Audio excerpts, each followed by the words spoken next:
You are listening to the Unslaved podcast. Please welcome Michael Tsarion and David Whitehead.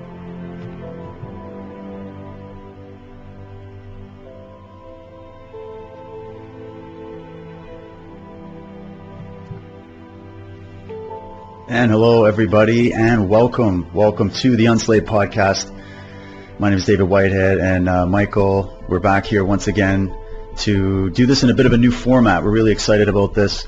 We're constantly trying to upgrade our ability to have more interaction with this show, because this kind of information is not something that I feel, we both feel that should just be something passive where people are just sitting there listening to us. They get to interact. They get to look at the sources of the information that we've been discussing. So I'm really excited to test this out. We also have my good friend, and he's helping us out with some tech stuff here in the background. His name's Ryan. So Ryan, thank you so much for your help involved with this as well.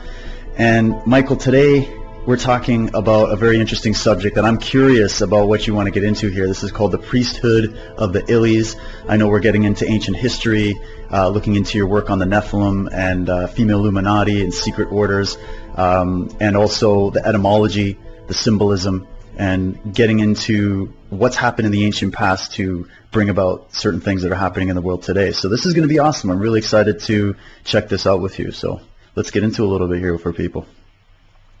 Yeah, well, it's all about the modern age, even if there's dipping back into other previous ages. And thanks to actually this new medium, and yet here's a subject that is new, because even though the content we'll be getting into is old, this subject, the Priesthood of the Illies, as far as I know, has never been done in a program or a podcast. So this is like one of a kind, just like our Arctic Homeland interview was one of a kind. I don't think that's been done either. Neither is this one, Priesthood of the Illies. So it's the audience listening to us can feel good about it. It's absolutely novel and brand new, and it will be in depth.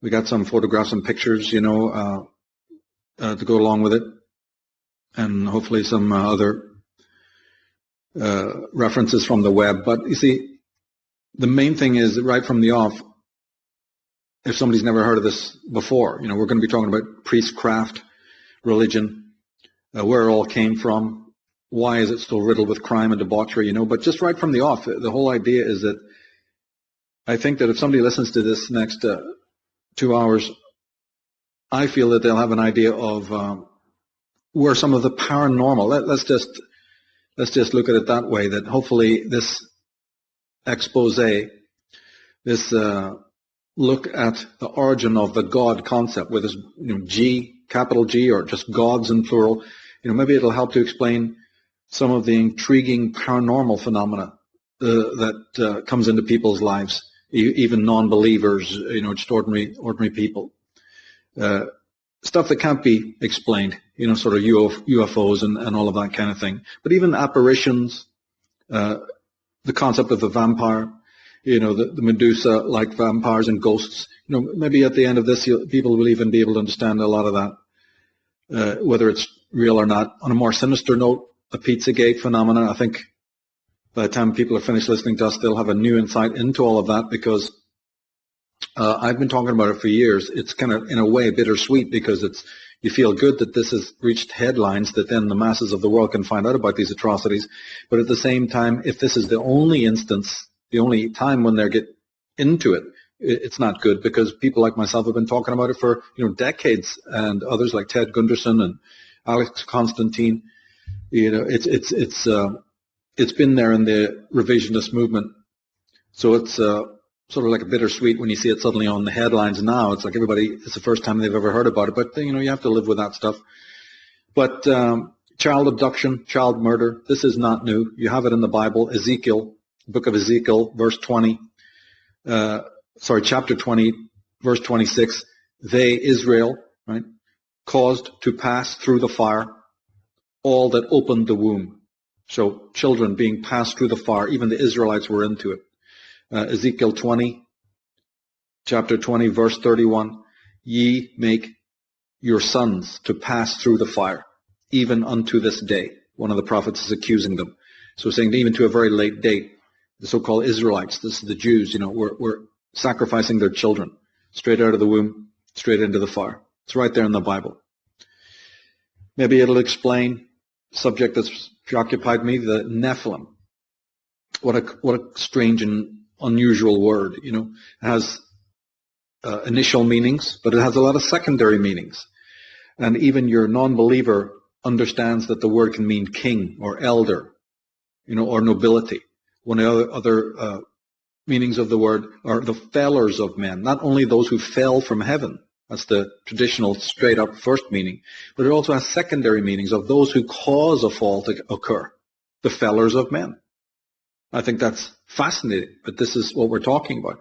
And there can be no doubt that these beings of this kind, we may argue over details like their size or their height, were they really giants? But see, at the end of the day, that itself is trivial. It cannot be denied that there are beings in the Sumerian records, you know, called the Anunnaki, and in the scriptures and in the apocryphal works, you know, called the Nephilim. These are the Anakim. These are your Olympians, your Titans, your giants, if you will. Certainly the Watchers, the serpent race they've been called. My Atlantis book gives other appellations of them. But these are your archons. These are your archons. Christians have referred to them as the sons of God, sort of angel-like almost, even though they clearly are negative, you see, that kind of thing. So maybe we'll clear up that. But maybe we'll also clear up the whole idea of the mayhem that these so-called beings cause. The books of even the Christian texts, certainly the Jewish Old Testament, it's full of mass murder, mayhem, and destruction. You know, like the walls of Jericho, whole cities being devastated, women and children being put to the sword, or the 10 plagues of Egypt, and all the other horrors of it all.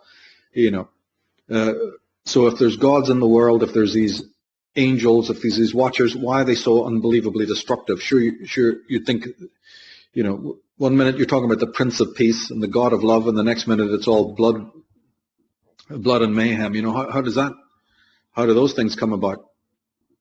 And maybe the talk will also, our discussion might clear up this strange academic antagonism, you see, that as we've learned more about these ancient languages, as they've been able to decode the Bible, in the Old Testament, they've discovered there's really two voices speaking, two different schools at least. But there's another area of antagonism, and that is between, as time has gone by, you see, the regular Christian. Of course, the evangelists are involved in this, the more extreme Christians. But even a regular sort of a moderate Christian still is going to put these stories, these accounts of angelic visitation, they're going to put it down to supernatural beings. Whereas a whole group of moderns, including myself, you see, who doesn't buy into that, we're looking at it as simple extraterrestrials, right? So now there's a conflict in the world. Who knows when it's going to be resolved? Because it's one of these things that can go on ad infinitum, just like the arguments between those who believe in intelligent design and those who don't, right? That thing has raged on forever. And if we're not careful, we're going to have, you know, now I can put it to bed. I've done that in my Refuting the Refuters article. The whole thing's been put to bed.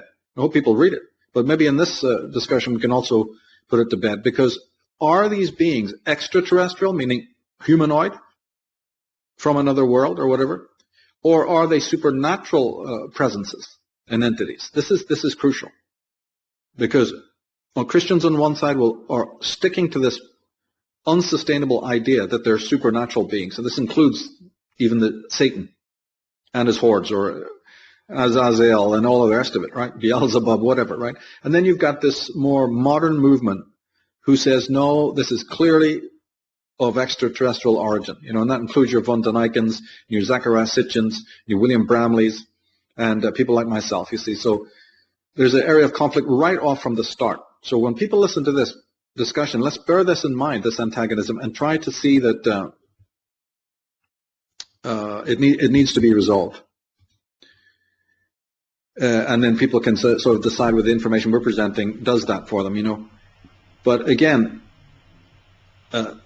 always remember that when we speak of these gods, there's violence and rapaciousness and wrath and control and punishment involved. You and I will do other podcasts down the line on religion, on these cults, which the churches, which are just gangs, and talk about the pathology that they've created, the pathology that actually religion creates. But we won't be, beating that to death in this one. But it's certainly implied, because some would even say, some hardcore sort of atheists believe that, look, there are no gods. This is just man's way of creating a supernatural realm, people by supernatural beings, to offset the blame of his own guilt and shame of his own atrocities. So human atrocities, human genocides, human acts cause shame and guilt. In an effort of ancient man to offset that, he then evolved the Zeuses, and the Jupiters and the Ares and all the rest of the gods, the Gilgameshes and whatever, in order to sort of assuage the things that are actually very, very human. And of course that has to be taken on board because, just like a schizophrenic invents voices in his head. I mean, you're not in his head, so you can't tell. So for all you know, he's absolutely telling you the truth. It's very, very difficult to prove that, I didn't, voices made me do it, he says in court, and he says to the police. Well, the voices of God made the Jews go out and, butcher the Amalekites. You see, so there is that to bear in mind as well. And just a quick point there, Michael, is that also I was having a conversation with someone the other day about this, where we know that when it comes to people that have had serious trauma, like military guys coming back from war with post-traumatic stress disorder, or people that are victims of rape or child abuse, they'll often, in psychology, they'll look at it as masking trauma. So they'll mask the trauma of being abused by an uncle or a situation and put in there some kind of fantasy that they connect to, that they're like, oh yeah, it was some gray alien, or it was the devil. I had somebody tell me that, oh, the devil actually visited me in a dream and told me this, and therefore whatever. And we see this you've done a lot of work on studying the psychology of some of these serial killer maniacs, etc. And so there is that element to bear in mind. However, if you look at some of the work of guys like, even guys like John Mack, that was like Harvard University psychologist, so many other people that have come out from even the mainstream that have said, okay, we've boiled it down to probably about 90% when we use all of the methods of psychology to look at some of these people that are talking about these kinds of experiences, that probably about maybe 90%, maybe even 95% can be easily looked at as some of these masking type situations dealing with trauma. However, there is that 10% that is just unexplainable, and that's just in our modern time. So now when we're going back and reading ancient texts across the world, and you take into bear that quote from Jack Barringer where he was saying, there's over 30,000 texts from all over the world, minimum, and that's just what's left over from what hasn't been destroyed or confiscated, 30,000 texts from the ancient world talking about advanced beings visiting the earth and causing change and influencing culture and civilization. So this is there in the background. Some people, as you said, in the religious mind prefer, for whatever reason, to have it in some disembodied spiritual reality. But then we're talking about this, and we did a show earlier on, breaking down the reality factor of this, that we are in a vast universe. We could be considered, like, I'm trying to remember the name of that one author back in the 1900s who was saying, maybe we're viewed by some of these advanced beings as their chattel, as their property. And that's kind of what you hear in some of these ancient texts. So either way, we've got all this discussion about overlords, priestarchies, controllers, and it's interesting, the image you use for this is coming from the movie Dark City, one of my favorite movies of all time. Very, very symbolic, that film. I recommend people go and check it out, because it's talking about this. It's talking about this elite sort of priest class that goes and changes things at night and changes things behind the scenes and manipulates reality. And so it's a really, really interesting crossover when you start studying and bringing in all these other subjects that we've been covering on the show so far. So yeah, this is some pretty mind-blowing material. It really is, and you're right. It's not ancient stuff at all, and we always need to we have our beliefs, then we also need to bear in mind the opposing belief. Did you put that first slide up there where there was a summary of the points we just went through? So I can get the bearings again? Yep. Because, paranormal, right? It might explain for people paranormal, because this is a reality. This is an everyday reality. And people hunt through books and have to watch all sorts of programs in order to make sense of it. Very few of them doing justice, you see. Well, I'm very interested in all of that stuff, the apparitions and visitations and ghosts and all sorts of other, Even I would include in this certain drug-related experiences, but just even your daily sort of experiences that defy, reason. But then, as you said, your Pizzagate, that kind of thing, not reducing it just to that one event, one headline. This is something that's been going on for decades. But then the origin of this mysterious Nephilim, my first book was on that. Very, very important to take it seriously. But then the whole idea of holy atrocity, and then these antagonistic schools. And then, the two schools of thought. How about that? I forgot to mention that, as the slide shows, you see, we might be able to clear up this whole concept that in the book of Genesis, there's really two voices speaking. It's two schools, actually. There's those who refer to God by the name Elohim, and that's more common. And it was also the first school. Then later comes a school, later in time, these are redactors, these are scribes, who now prefer to speak of God, the Israelite God, as this Yahweh, Jehovah being a less good translation. Where does all that come from? Why can't they even get it right in the first book? I mean, we're off to a really bad start. You think that they're writing these scriptures are put together, 600 BC and afterwards, and they can't even get it right. There's two schools speaking about one God in two different ways, or two whole separate gods, and we need to look at that. That's what this whole discussion will go into. And just a quick, sorry to interrupt there, Michael, but there's a quick point about that, and I'm sure you're going to get to it. I don't want to spoil it, but anybody looking at the subject would know that the Elohim is referring to a plural definition of the gods, right? And then Jehovah is more of the monotheistic version that, when you look at what you were talking about in Irish origins, would be more do with the cult of Aton and the Akhenaten and all that kind of stuff, right? Yeah, I've been on the track of that plurality. We mentioned also in the female Illuminati that we went into it in a different context. But as I said, in my work, it's always about taking the same content, the same sort of artifact, and walking around it, holding it in your hand, turning it around, seeing it from different perspectives. Not necessarily adopting one fixed point, but looking at this thing as a marvel.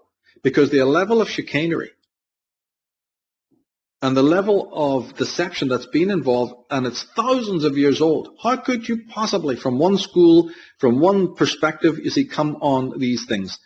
It's just impossible. So time has to be spent, things have to be mulled over, things have to be put down, put them in the trunk, leave them there, bring them out again, look at it. It's like playing a musical piece. You don't hear it the same way twice when you're sitting down to play it.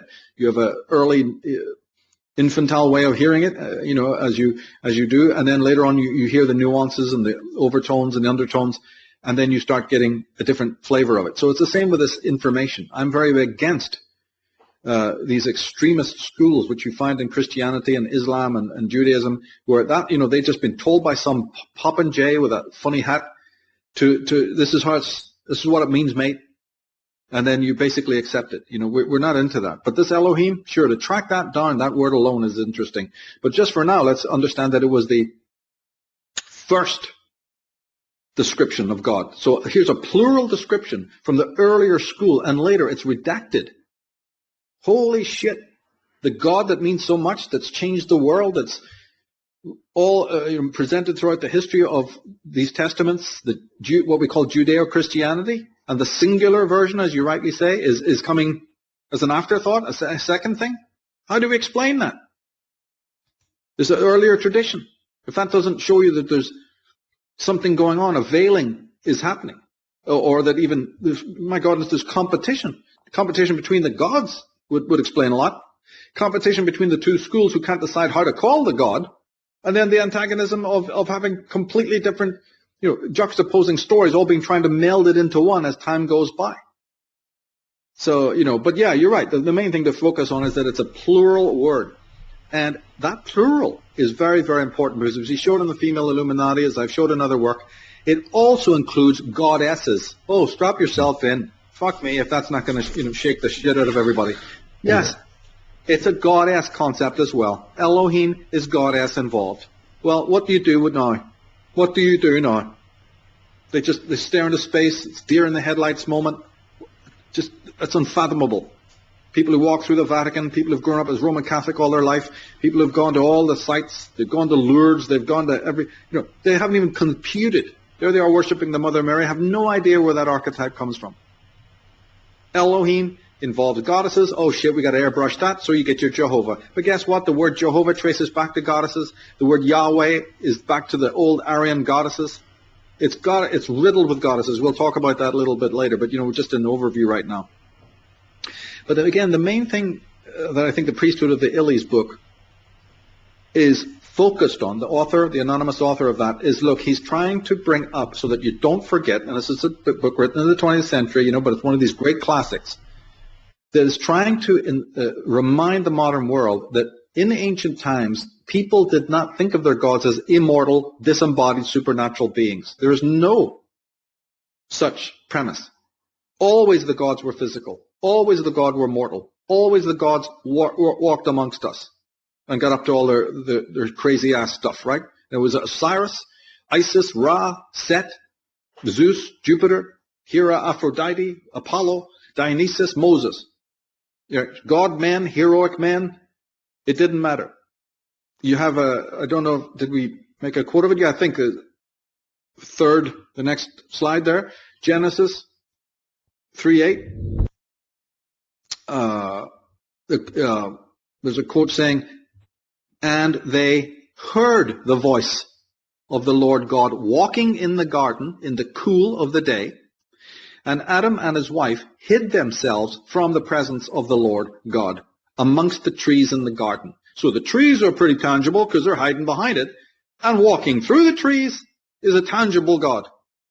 I didn't write it, there it is. And you get the same kind of echo in the book of Exodus, in the book of Job, where God is out there, having dialogues with Satan and walking around, talking, smoking his pipe. It's very physical. It's not language, even in the Aramaic. It's not language that speaks about disembodiedness. So Right. Priesthood of the Illies is a book that is essential just for that one purpose. It has many other brilliant things that we're going to tease out in the discussion, but it's really trying to hone in on this idea of the physicality of the gods. In Deuteronomy 29, verse 2, it is written, I, Moses, am the Lord your God. Right? So Jehovah gives the authority to Moses not only to go on to the chosen people, but he says, as far as they're concerned, you are the God. So here's a mortalization, an incarnated God. Moses, the man, walking amongst the people of the earth, is a God. In Deuteronomy 39, there is no other God but me. So that means there are other gods. Right? In Exodus 7, verse 1, Jehovah says unto Moses, I have made you God of Pharaoh. So the gods can incarnate. The gods can walk amongst the living and interfere with history, interfere with the lives of people. It's right there in the scriptures. And there's even accounts where a single god, a particular god, will hand over to another god the dominion, you see, of a country. Just in the same way that Kronos in Grecian mythology.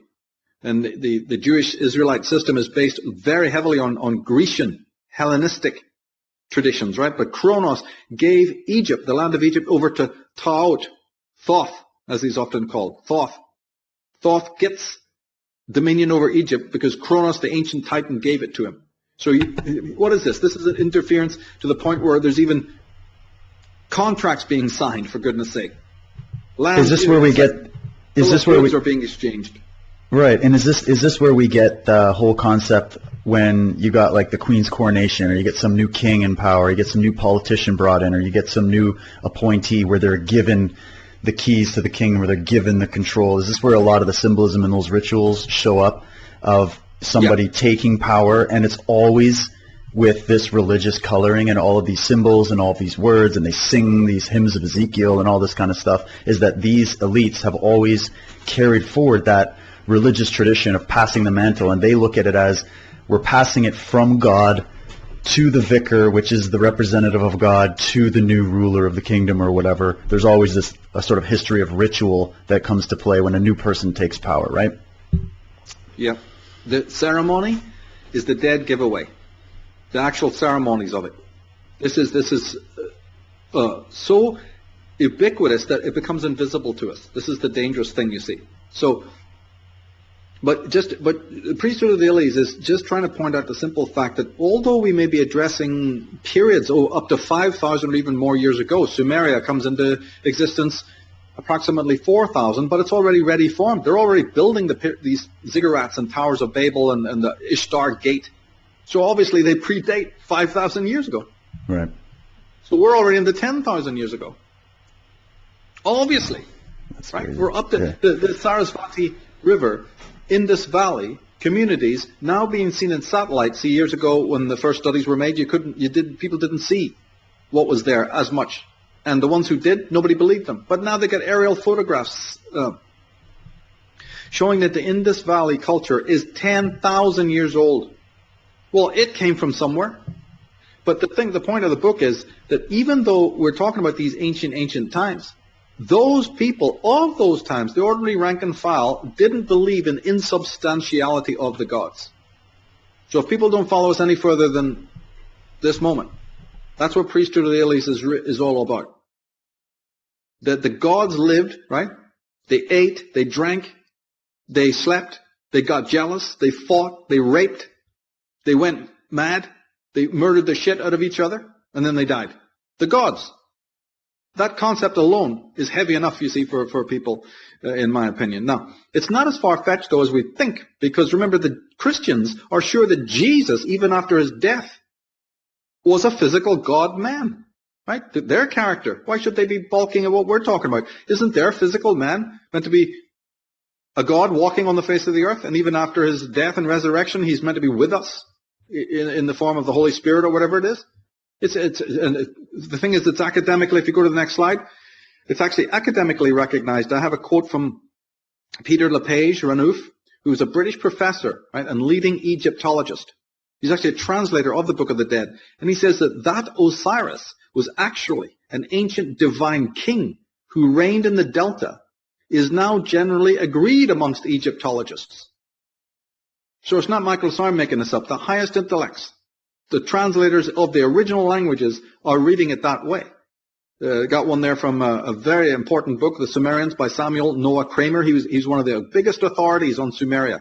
That book is, university level. It's taught in the top schools. He says the Sumerian gods, as illustrated graphically by the Sumerian myths, were entirely anthropomorphic. Even the most powerful and most knowing among them were conceived as human in form, thought, and deed. Like men, or like man, they plan and act, eat and drink, marry and raise families, support large households, and are addicted to human passions and weaknesses. Although the gods were believed to be immortal, they nevertheless had to have their sustenance. They could become sick to the point of death. They fought, wounded, and killed, and presumably could themselves be wounded and killed. Right? And that's from his book, The Sumerians. It's not from Priesthood of the Elys. But here's the top intellects of the land, writing the most encyclopedic works on these ancient people. And they have understood this point that we're making. So then, again, like we said, don't hold any particular opinion. Could it be then that it is true, as some of the more materialist atheists try to say, that, look, it's not that. It's just that these were personifications. We'll admit that the gods that you're speaking of were personifications of the sun, the moon, the stars, you see, or certain signs. The growing of the taking of the harvest had a god associated with it. The making and fermenting of wine suddenly, was personified as a god. Sexuality might have been personified as a god, like in the case of Priapus or Dionysus, you see, or even a whole astrological cycle could be personified by God in the case of, say, Brahma and the Yugas and all. So, okay, I'm just saying to the people listening to this who are listening for the first time, there's another theory. It's not for want of theories, but it's up to you to do the homework to discover which one is the more plausible. Another group will say it's all stellar gods. They're all revamped from these ancient cults, lunar cults. The names of the pharaohs, the names of the kings even betray this. If you look into their names, like the pharaoh Amos, that's relating to the moon. His wife, her name was also related to the moon. You see, that's all it's about. It's just personifying physical things, like these cycles or like the luminaries. Celestial, in other words, that would be celestial happenings. And there's a great case to be made that the gods are indeed personifications of celestial happenings, often some of them very violent, like lightning storms, like the comets and meteors, or like other lights in the sky. We went into this in the end of the female Illuminati, talking about how events in the cosmos, right, destructive events in our solar system, if gods weren't born from those moments, well then the next best thing was that those events in the heavens had a enormous impact on priesthoods who were selling you the God idea, you see, because this whole, and that's, is backed up by the fact that Osiris, the god, he's cut up and dismembered into many pieces, right? You have bearded goddesses that represent, even Venus was shown with a beard, that represents Venus, which was originally a comet with the beard, which would be the cometary tail, you see. You have the gods and their thunderbolts. You have gods on their chariots. You have gods that fall from the heavens. You have droughts, wildernesses in the scriptures and the text.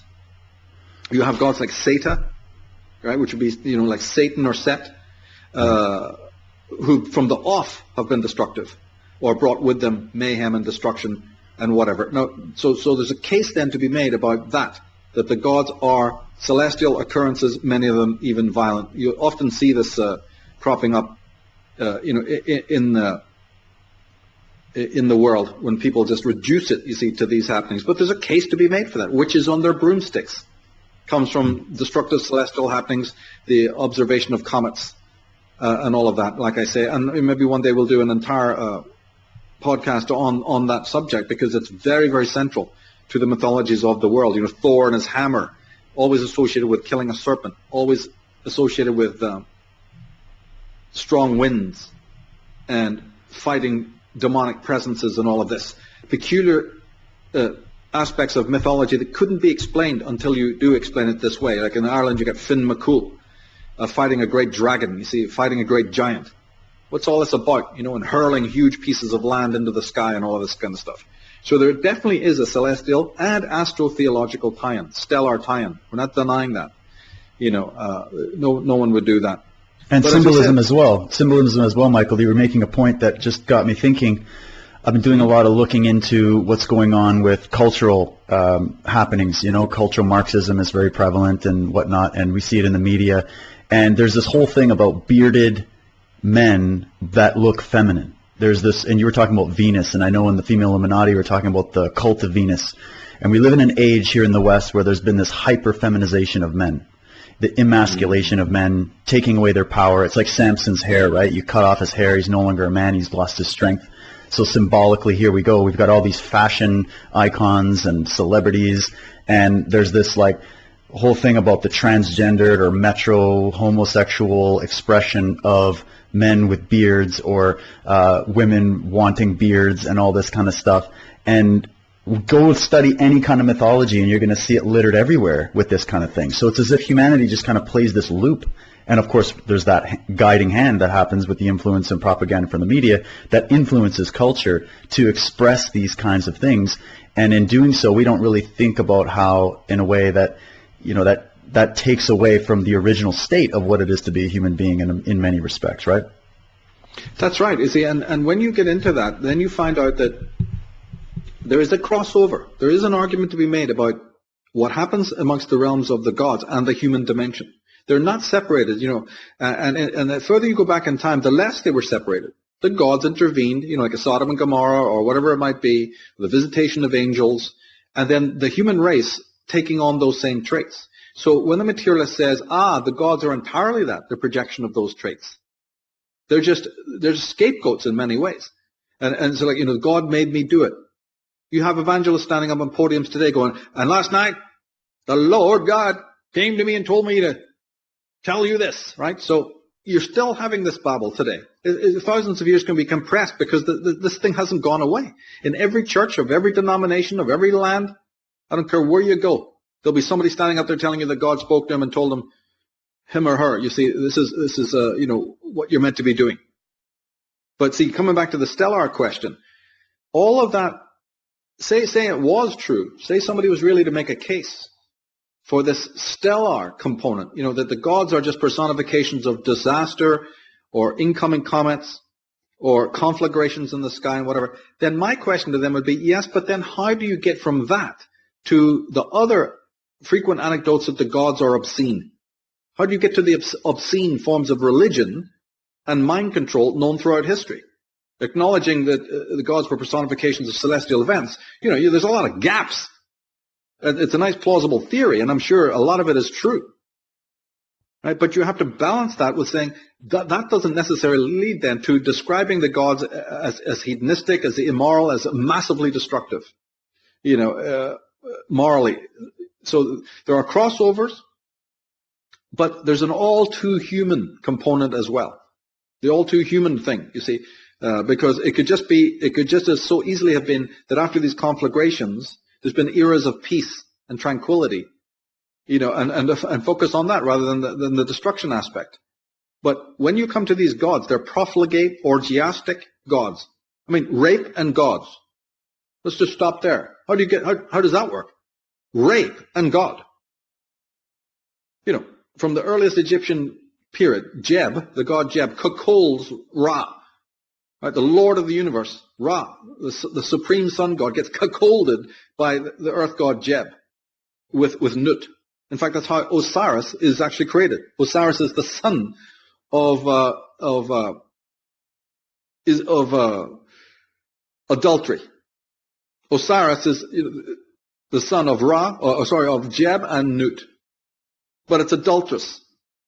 So one of the greatest gods upon which even Jesus Christ is largely based, is produced not only from a virgin birth, right? Meaning, in other words, that's just a euphemism for the presence of a god and an earthly woman or whatever. No, he's born from two gods, a god and a goddess. But it's an act of adultery, for goodness sake. You even have instances of incest between godly brothers and sisters. The gods, the brothers and sisters. There's so much cavorting in the Bible. Abraham, Noah, Solomon. Noah's running around naked in front of his own kids, half drunk. Solomon with his how many hundreds of wives and the rest of it. And then, as I said, complete cases of murderousness amongst the deities, destroying even their own parents. Right? Wasn't it Saturn who killed his own father or whatever it was, ate his children or something, can't remember exactly, but or even butcher their own offspring. So this is obviously, like I said, the atheist is going to say it's no problem to explain because it's all human atrocity, human crime, and then it just gets written into these stories as a kind of a displacement, kind of a denial. Yes, but that's fine. That's one way of answering it. But another simple way of answering it is what the priesthood of the Illies is all about. It says, no, it's not. There are gods, they were beings, and they acted like this. Then there's another school that just believe it's the whole thing of the gods is an elaborate, manufactured act of priestcraft, be it from Alexandria, and your Josephus Pisos, and all the other kind of authors that are somewhat like your Protestant and Catholic priests today. It's all designed as a big theater play to mind control the human race. So there's no question of gods, both extraterrestrial or supernatural. It's just priestcraft to get you to believe, that you're being watched all the time and that you'll be made guilty and to made to cower and all of that. It's just simply priestcraft. And again, there's a lot to be said about that. So, we're just reviewing some of these points now, because when we get into the deeper material, I didn't just want to plunge into it, because then the people will say, oh, you're just assuming one. I'm not. I'm, pre-accusing all of this by 3 or 4 different theories that are out there. And it's not that I'm not aware of them, you see. I am aware of them. These materialistic explanations, that it's just some human penchant. But again, before we move on, it's very important to realize that all nations, though, they've all accepted that the gods were mortal or semi-divine, and they've always said that their ancestors, and I don't care what tribe it is that you go to, their ancestors were more superior than they. Right? Probably the only group that didn't say this was sort of the Greeks. They were kind of so arrogant in one sense that they referred to other nations as barbarians, and then from that point on you get, there's a slight change. But notwithstanding that, all the ancestors that the Greeks would have called them barbarians. Yeah, but when you go to those barbarians, when you go to anybody like that, they're always telling you that they are not as, advanced, right, as their ancestors. So I don't know what that tells you, but it's really, really something to look into. Well, and I appreciate the way you brought out those different theories, and it's so important. And I think that what we're trying to show people here is the information they've never considered. It's what we've not been taught in school. We've not been taught this in church.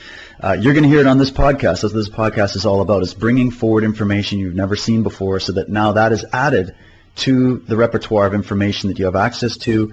And it's when you can look at these different theories and pull different aspects from them to create some kind of synthesis that you can get closer to understanding the truth about what's going on.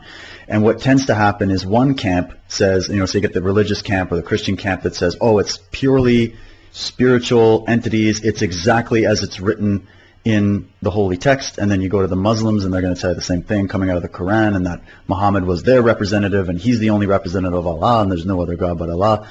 And then you go around the world, how many different religions and variations within each religion do we have, that we have this issue of people becoming tunnel visioned in their search. So that's one thing I've always loved about working with you, Michael, and working on this project. And I say this pretty much every show, I think I repeat myself, but it's important because of the fact that we still get emails from people that say, hey, you said this, why would you be convinced of that? That's and we're just like, no, hold on. We're trying to present a theory that you've never heard before, and the mark of intelligence is someone that can hold two contradictory theories in their head and then try to find out what the truth is. It's the Sherlock Holmes method, as we've always said. You take away what's not the truth, but in order to do that, in this sort of apophatic way, you have to be able to look at all the puzzle pieces on the table first. And we get stuck in tunnel vision, and then we're sitting here still in the 21st century, in the year 2017, looking at all the chaos in the world, looking at the fact that we still have all this infighting and these mafia battles taking place behind the scenes. We still have these priest classes taking control politically, socially, and theologically. So we're still here, even though we're in the modern age with all this technology, we're still run by a very ancient religion. And let's finish with this point, is that, or I'll finish with this point, is that the people that run the ship of state behind the scenes, these high-level oligarchs, these secret societies, these orders, they believe this shit. They believe it. So that's the key to make. So if they believe it, and they're operating on behalf of that belief, even if it's true or not, or parts of it true, parts of it not, whatever, there's a truth to it in the fact that they're guiding the ship of state. They're guiding the destiny of humankind with this in mind, So I just wanted to kind of revisit that point because it seems to be something we have to keep repeating. Well, it does, because it's contemporary, it's up to date, and you're quite right. Whether it's the Sisterhood or other secret societies that have their roots in this antiquity, and believe me, they definitely do. Don't fall for the veneers that they create. But this is, they may be even revealing the histories we're discussing now in their movies. I believe they actually do. You mentioned was a Dark City earlier on. So here's a drama going on, and then there's various images. You see, those images create atavistic echoes within your head. You're just watching the drama as is. Yeah, but behind it, all the other imagery that you're not computing is having a atavistic effect on your mind. Same thing with the ad copy. Same thing with the other, billboards, songs. But then these spectacular movies like Stargate or Fifth Element or Dune, the great movie Dune, which also features not only, they don't just feature a priesthood, they feature the female priestesses, the Bene Gesserits, right? I mean, it's extraordinary stuff. Or, Zardoz or Dark City, as you say, so many you could mention. Why do they have the impact? What are they actually telling us? So this group may not only be not of the past, they may be working in the most contemporary fields now, continuing with this industry, this industrial light and magic, partly to obscure the past, so that, what we know about the past is coming through channels that they prefer to have, so we don't have an objective view of history. They want us to view it through what they're putting on the media, Discovery Channel, or teaching in the schools, right?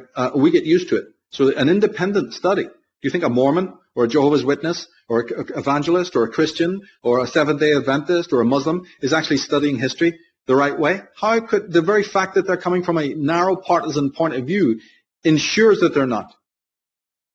And if you take that point very seriously, and then not to mention all the other people who have no religious background, but they're just excited by the world, just completely turned on and hyper extrovert, who couldn't care less about any of this stuff. What are we dealing with? And yet history, as I've always said, is truth. What is truth? The philosophers always asked, what is truth? And even if you could define it, how do you find it? Do you know that history is truth? But not chopped up and canalized and subdivided to the art of even going to history is more difficult than people think, because it's all been relativized into all of these different groups. And as you said, it's vital that when we present information, I've said this on my Irish Origins website, I've said it from day one, I am not coming from any of these schools. I'm not belong to no secret societies, I belong to no religions. That's absolutely key, because only then can you have unedited, unbiased, vision of history. And history is truth. And it's the truth of this planet, but it's also the truth of consciousness. And consciousness has come through many stages, many moments, some of them completely bat crazy and mad. Animalistic, debauched, you see. But art, forget about the movies, even art, classical art, whatever, art from antiquity, is a form of whistleblowing, is it not? Right? Look how much the goddess appears in the art, like Botticelli's Venus or whatever. And then I've maintained throughout my work that etymology, the study of words, as well as the symbolism, is very, very important. Now, people kind of think that's kind of strange. It used to be years ago, maybe not so much now, but as soon as you would start going into the meaning of personal names or city names or place names, they almost have this smirk. And the next expression would be glazed over disinterest. What do they care what Belfast really means? What do they care about where these words come from? What it's all about. They don't think to examine that. They think it's even frivolous to do so. Then another deeper level, knowledge of masonry. Like I said, you don't have to belong to these secret societies, but you're going to need to know a lot about those secret societies, like I do. I've studied them all my life. If you don't, you're going to go nowhere understanding the religion in the past. Because secret societies have changed the course and destiny of our planet. And unless you know some of their rites and rituals, their degree ceremonies, and their, like you said earlier about the symbolism of all of these, the passing of batons, the opening of certain parliaments and buildings and all of this stuff. There's why is the Houses of Parliament near a big river? It's absolutely stuff that people have to understand if they're going to have this unadulterated vision of history. And have these, what I call the keys of decipherment, the correct keys of decipherment. And those are not taught in university. You'll learn a lot of other things that get you to jump through hoops and to convince yourself you're a real, bee's knees, a smart person. But you will lack the true keys of decipherment. I read books from the top academics on these subjects, mythology, race, religion, Christianity. It's appalling how little they actually know when you really get into it. You've got to know where to go. You've got to know how to find other sources, you see. But that's what we're doing. That's what you and I are dedicated to doing. But we're not going to jump into any partisan belief.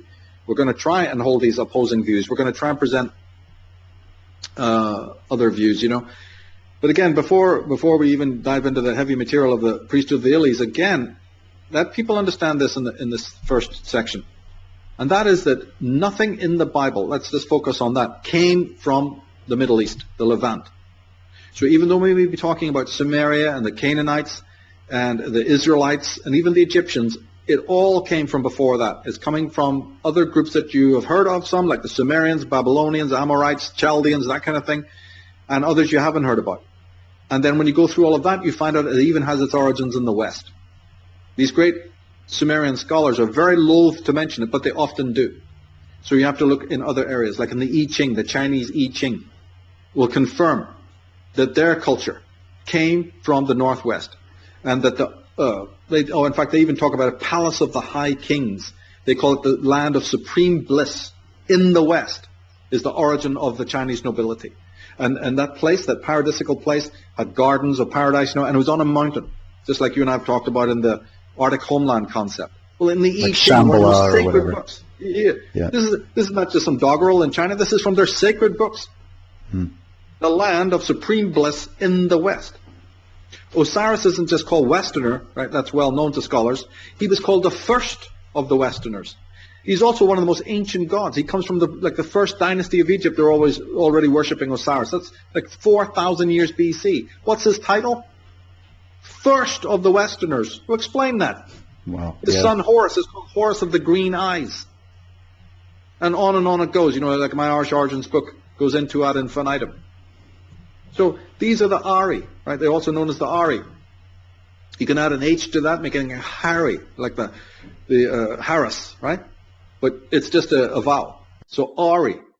They were even known in I think it was in China as the Ari Maspo. Right? This was the land of the High Arya, the great ancestor. Oh, in fact, China, they have an ancestor. It was called Ari Maspo. It was actually a person, a semi-divine being. They had a similar being also written in the Greeks.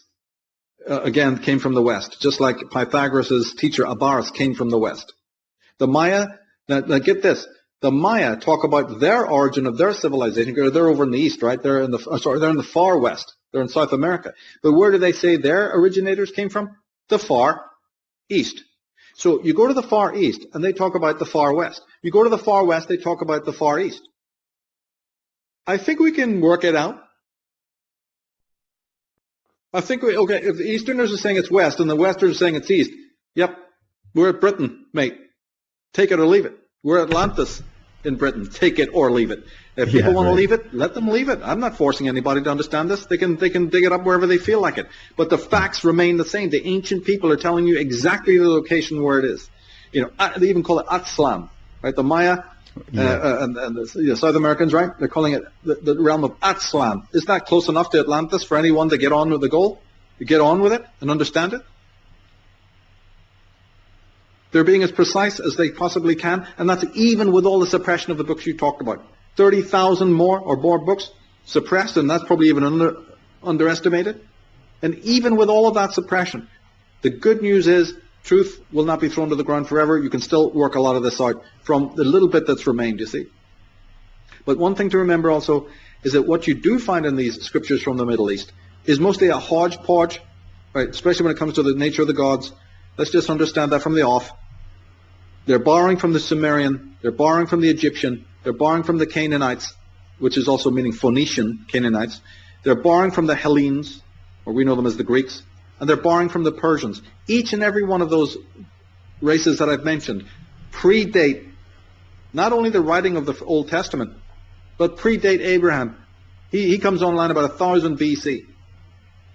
You know, David is like even 600 BC. Oh, sorry, David is 1000. Yeah, it was 1000 BC. Abraham a little bit before that. But these are people who go back 4, 5, 6, 7, 8,000 years BC. And what you know is Israelite history, right, is a hodgepodge of all of that. They're dipping liberally into that place. So we shouldn't be surprised when we hear that. Nor do we then, when we see the chicanery, like I said about the book of Genesis and the two schools there, none of that should worry us. Or, hey, guess what? They got it that a woman is born from a man. Eve is born from Adam. That works. Which one was the one who said that? Was that the Elohistic school that talked about an Elohim, or was that the Jehovah gang? Somebody couldn't get the story right. I wonder which it is. But this is the God of Moses we're talking about. This is the God that has commanded millions of lives. And in the chicanery, as they show in Irish Origins, they're taking names, or say an individual, like Abram or Abraham, that actually might stand for an entire race. One man personifying, really, when you decode it, or an Adam and Eve. Could be whole races, or castes, or elites. Sometimes a name is replaced with a title. It should be a title, like David. That's a title. That was given to the commanders of Aton, the commanders of, and before that, of commanders of the gods, the pharaohs. Right? It wasn't DVD or DWD, Dawad. It was TUT, Ta'ut, or Tut, like Tutankhamun. He was one of the Davids. Then later on, you get more chicanery. We've gone into this in detail in other works, so we don't want to bother with it now, you see. But another thing to nail in the opening here is extremely important, it's vital, that there are non-public forms of worship. We're talking about the gods who can't go forward without letting people know that the rank and file had their gods that were just like, and up on the balcony in the secret enclaves of the private homes of the nobility, they had their gods, they had their altars, they had their cults. And sometimes there was a little bit of an overflow where the private god, like Ra, was a popular, well-known public god as well. There certainly was a flow over. But you've got to realize there was also hard lines between, in which there was gods that nobody amongst the rank and file worshipped. Not unless in an exceptional instance. And then there was these gods and mostly goddesses. And so Aton, Set, Apophis, and a host of female goddesses were privately worshipped. We may know of their names today, and whatever, but these were not necessarily publicly worshipped gods. People have to understand that. And as I said, if they became public, like in the case of Aton, right, it was because of an exceptional situation. Some major turmoil was taking place. But one has to understand this. So then when you hear in the Exodus and Genesis about God of thy fathers, Yahweh is describing himself to Moses as God of your fathers. That's not fathers in any sort of public or secular manner. That's a code terminology for God of thy fathers, meaning of the elites from which you come. And in fact, it's known to be a Sumerian-style comment, by the way. Right? That would be said by a Sumerian, that very term.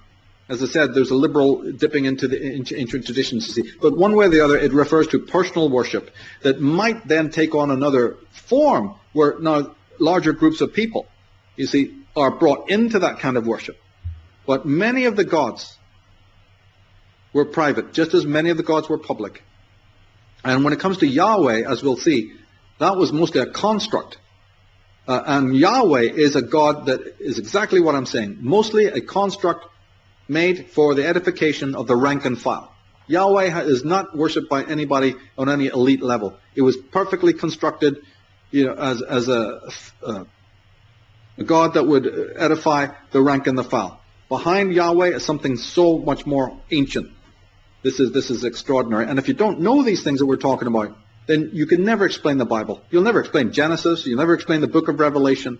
You just keep going round and round and round like these evangelists are. Should they still take it literally? Look how far back they are. But you're certainly not going to be able to explain the rabbinical tradition or these Old Testaments or any of the other scriptures. I don't care where it's from, Judeo-Christianity or any other place. You're not going to cut it. Yeah, this idea of public gods, private gods, and this whole discussion about how we've got the religions and the ideologies that get put out to the masses of people, right?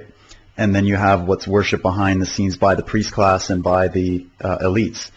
And it's interesting how, in a way, you could look at it as that's where any of the things that got leaked out to the public were always demonized as being, well, that's evil. Like we were talking about Lucifer, we were talking about some of the terms, the etymology of these terms of different gods and different spiritual beings. They try to put anything that they're involved with, and to the average person, they're like, yeah, that's evil, satanic, whatever. You don't want to know about that. Let's just not talk about that. You're going to focus on your public form of religion. And that way, in a sense, it can protect the religion on behalf of the priest class. And I'm just saying this is maybe how they view it. And that then confuses the history of the world and the way they interpret religion, because when you talk to a lot of religious historians, they're coming from only researching what was the most prevalent of the time, and that would have been what people have as the masses. But then your work and many other scholars that you reference have gone behind the doors of some of these secret societies and what's going on behind the black lodges of masonry and whatnot, where they have a completely different system. They might even use some of the same words. We were talking about this with Blavatsky, and she was bringing out a different way of interpreting Lucifer and all this kind of stuff. And there's many other gods that it's the same thing that gets done. The way they interpret Osiris, the way they interpret Aton. Like, until I'd come across your work, Michael, I never even heard of Aton. I didn't even know what that was. And then you brought it up and it made sense. And then when you look at Adonai and you see the crossover in the Bible, And then you discuss, the symbolism of the pyramid with the all-seeing eye, and there's sort of this removed capstone of observance and of power, and the watchers that are talked about, and then the whole thing about who watches the watchers. So speaking of the watchers, speaking of the priest class and the priesthood of the Illies, we should probably wrap up this first hour and then dissect more of this in detail for people on the other side. But right before we go, I kind of just wanted your take on something that was going around in the news.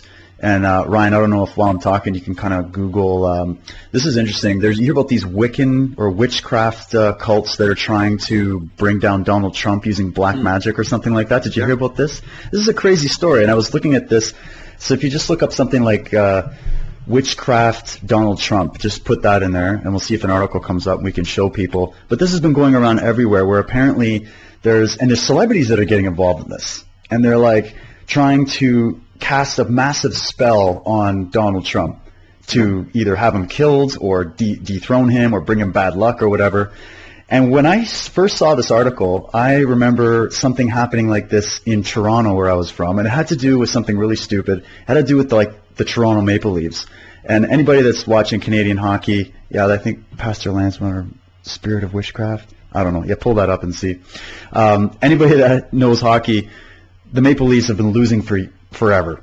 And there was this article that came out and said, oh, well, these Wiccans or these witches are getting together and they're casting spells on the Maple Leafs to keep bringing them bad luck so they never win any games or whatever. And I thought it was ridiculous. I'm like, oh my God, that's just so stupid. And it probably was with that.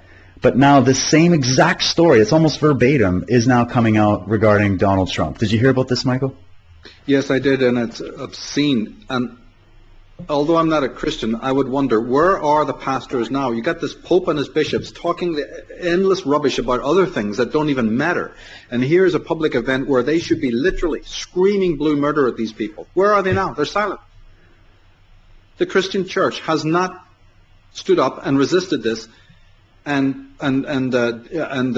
stood against it, which is already itself obscene, since there's always other headlines where they're talking drivel about things that have no value or meaning, you see, in what's going on. But see, sympathetic magic in the New Age movement, all of these bat crazy women, and other lunatics who believe that they can change the events because rather than using reason, right, the left is what I'm really thinking of, right, these social justice warriors, they have now reduced themselves to such an incredibly low level of irrationality that it doesn't surprise me that in fact, I would wonder that they weren't, cutting up a chicken to read its entrails outside Trump Tower or something. And that's where we'll go. That's where we're going to end up.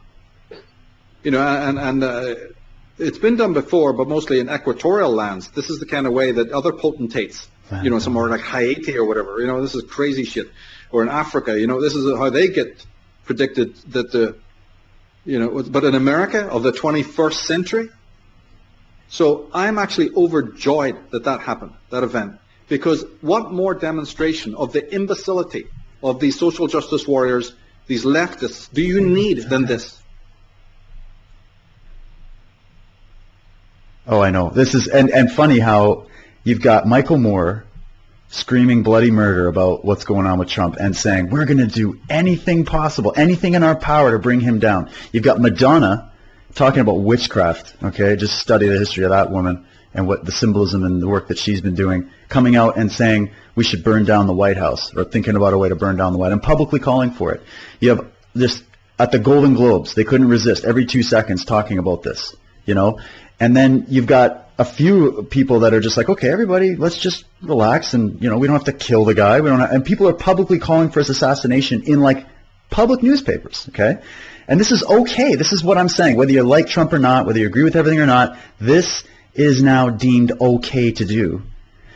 And it's okay to talk about, and everybody's jumping up and down. And now it's reached this next point where they're like, well, it's not working. We're not changing the opinions of the people. In fact, we're making the American concept of what's going on even stronger. So we now have to employ black magic.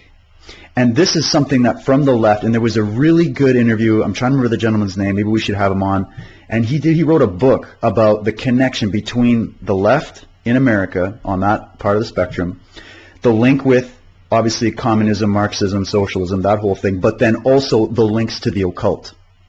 And then all you need to do is study the globalists and their ideologies, and you start reading what they're into.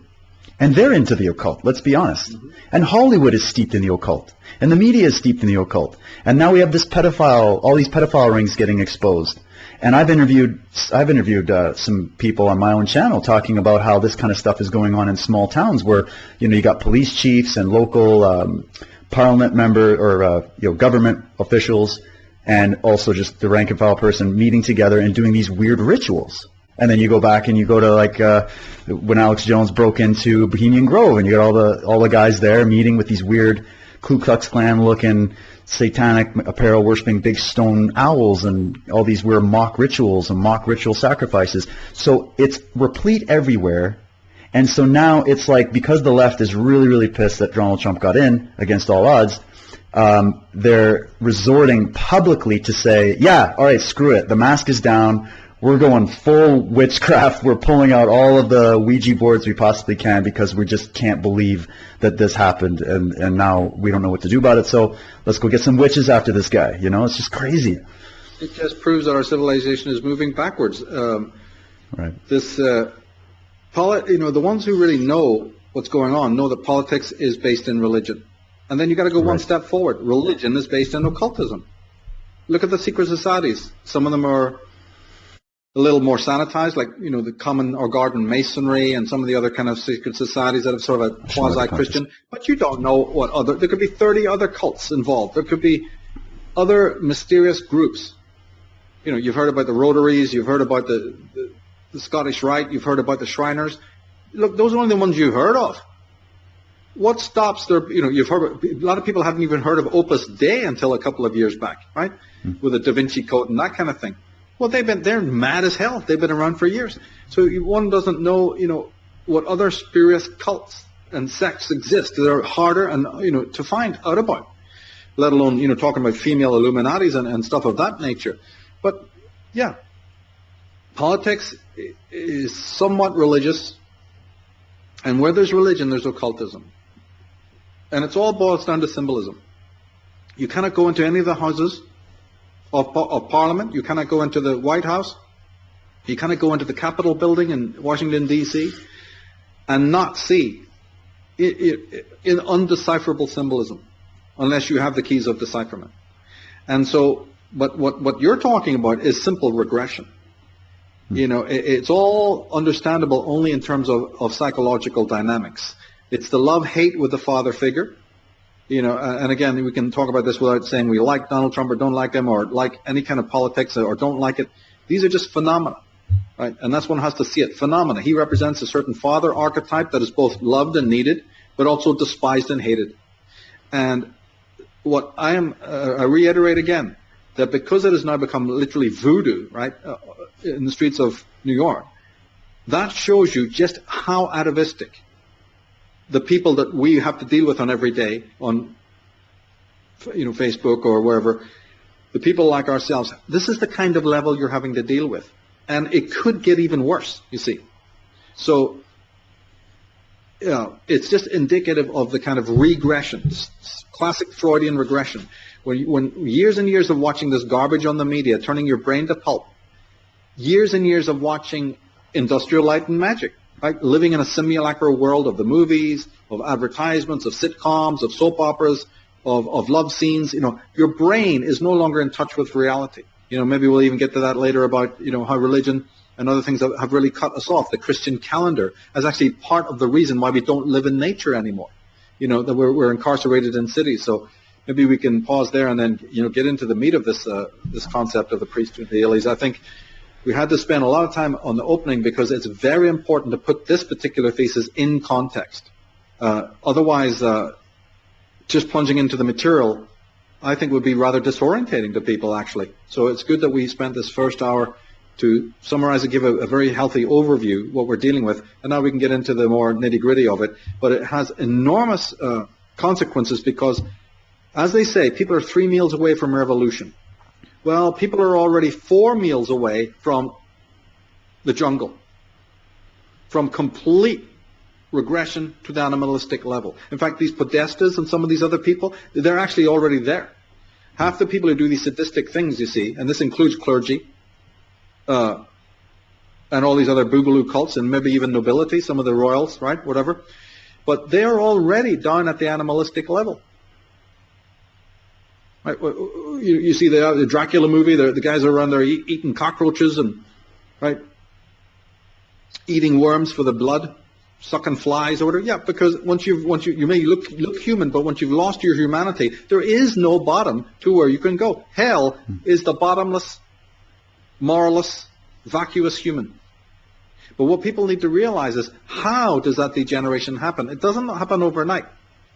This is mass schizophrenia. This is mass hysteria, right? And it happens incrementally. Boil the frog. And so if you want to be immune to the evils of the world, you've got to know how those evils come into existence. So we tried to define truth earlier as a form of history, a knowledge of history. Truth can also be defined as the ability to make yourself immune by studying the anatomy of a thing. Studying it deeply is what truth is. But truth is difficult because truth means that in order to study anything, especially an aberrant thing, to its roots, means that you have to do that despite the cost. So truth comes with a price. If you try to study something to its origin, like world crime, pestilence, mind control, it's not going to be easy. So truth involves guts, bravado, which most of the people in the world don't have. We've talked in other podcasts about why they don't have it. So they're not in touch with their bodies where the reservoir of energy is. Right? They're just going off the stimuli of the world. That's not enough. You won't get to the garden gate with that. So truth is a process of uncovering untruth. But my God, what does that take?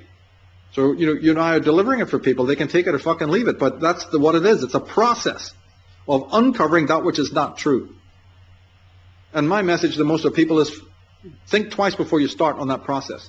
Because it's going to alienate you from everyone. It's going to, bring to you great revelations, but it's going to be a road of thorns. So truth is about, can you make the decision to continue going to the root of a thing? Because it's not going to be easy, the foundations of a thing, to gain that understanding. Because if you don't, then first of all, you won't get there, and you may end up becoming even worse than the people in the lie, because at least, they never even set out on the journey. They were content with the bread and circuses. If you actually set off to learn the origin of a thing, the origin of evil, or whatever, it's not going to be easy. So truth is one of the greatest masters, but it's also one of the greatest taskmasters. And it will utterly, utterly, utterly change your life and your perspective on world events. That's so true. Yeah, well said. Well, let's do this. Let's take a little, if you need to take a break or whatever, Michael, we'll keep the stream going here. I'll pull up a couple more articles from the website and whatnot, but I want to let everybody... You can just carry on. You good to go? Okay. I just want to let everybody know that we're going to continue this on the other side with log in as a member on our website, unslaved.com, and you can get the full podcast, high quality, you get the audio and whatnot, and you're going to get the entire series and all the podcasts that we have done in the past as well. And then we'll get into some of the meat and potatoes of this subject, the priesthood of the Illies. So thanks for everybody for tuning in, and we'll catch you on the other side. All right. Yeah, it was a good place to end because we don't want to be giving this stuff out. Yeah. No, that's good. To the willy-nilly. It's very much a good thing to have members check us out now at this point. Yeah, absolutely. Some more advanced material.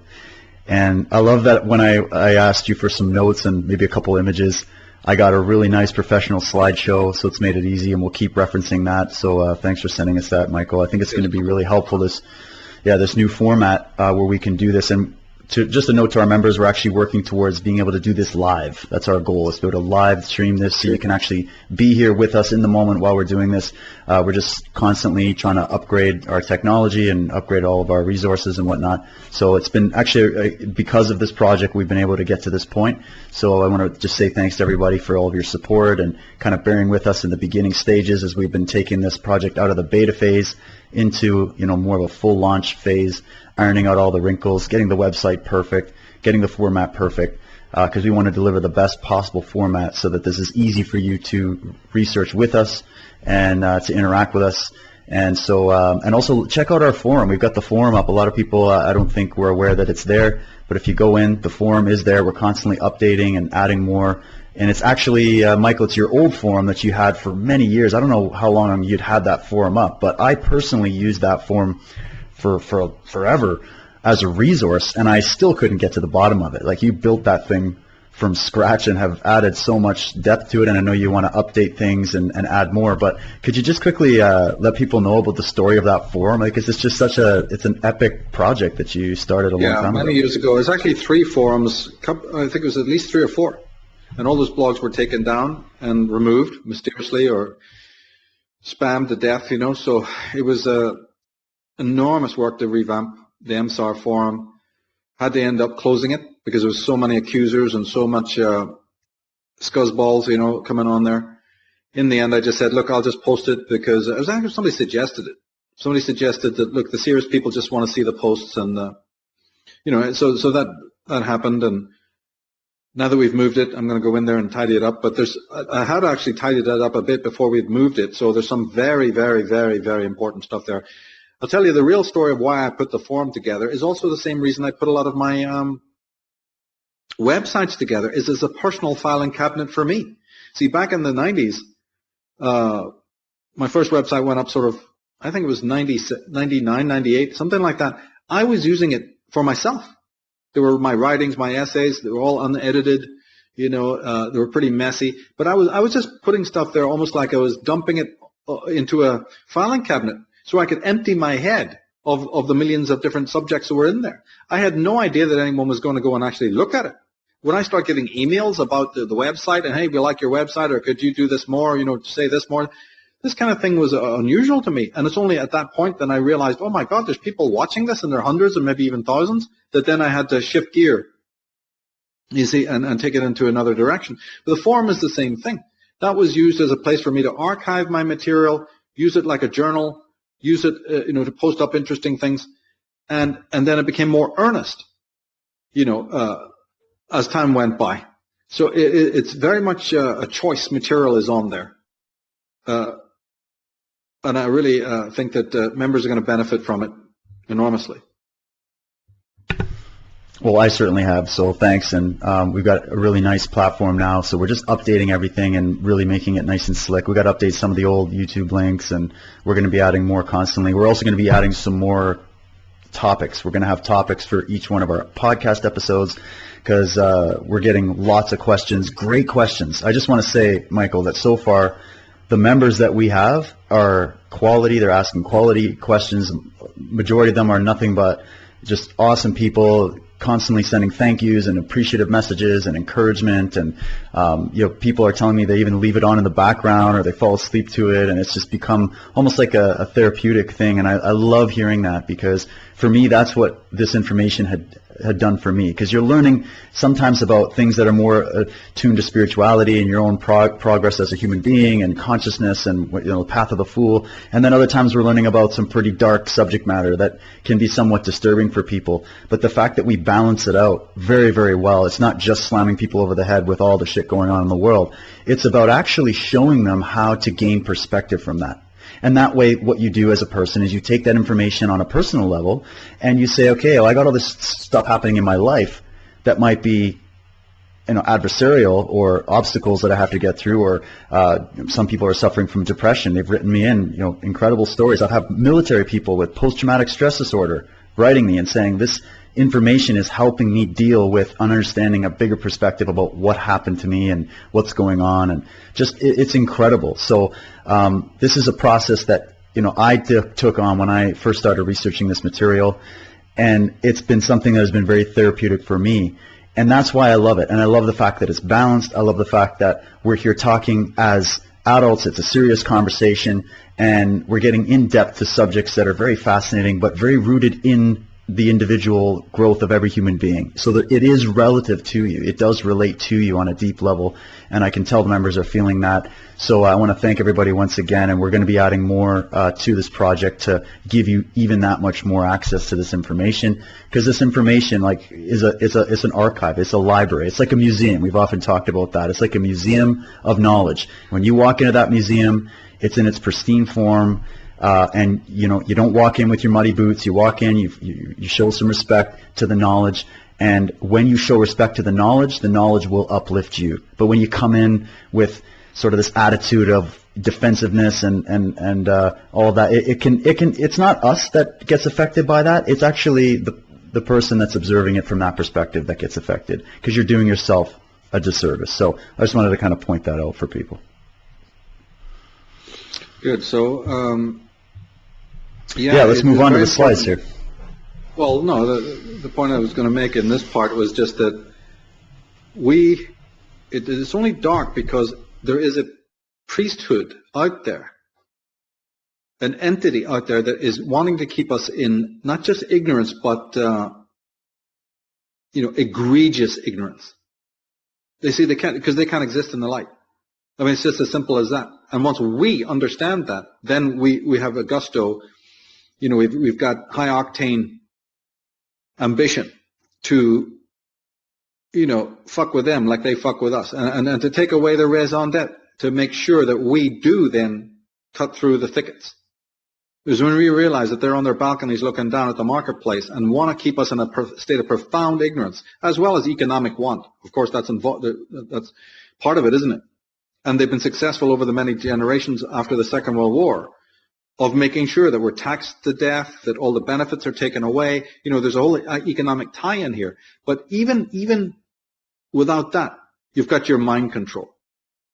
And so in the very book of Genesis, the primal parents were forbidden to eat of a particular fruit, right? The fruit of the forbidden tree, the tree of the knowledge of good and evil.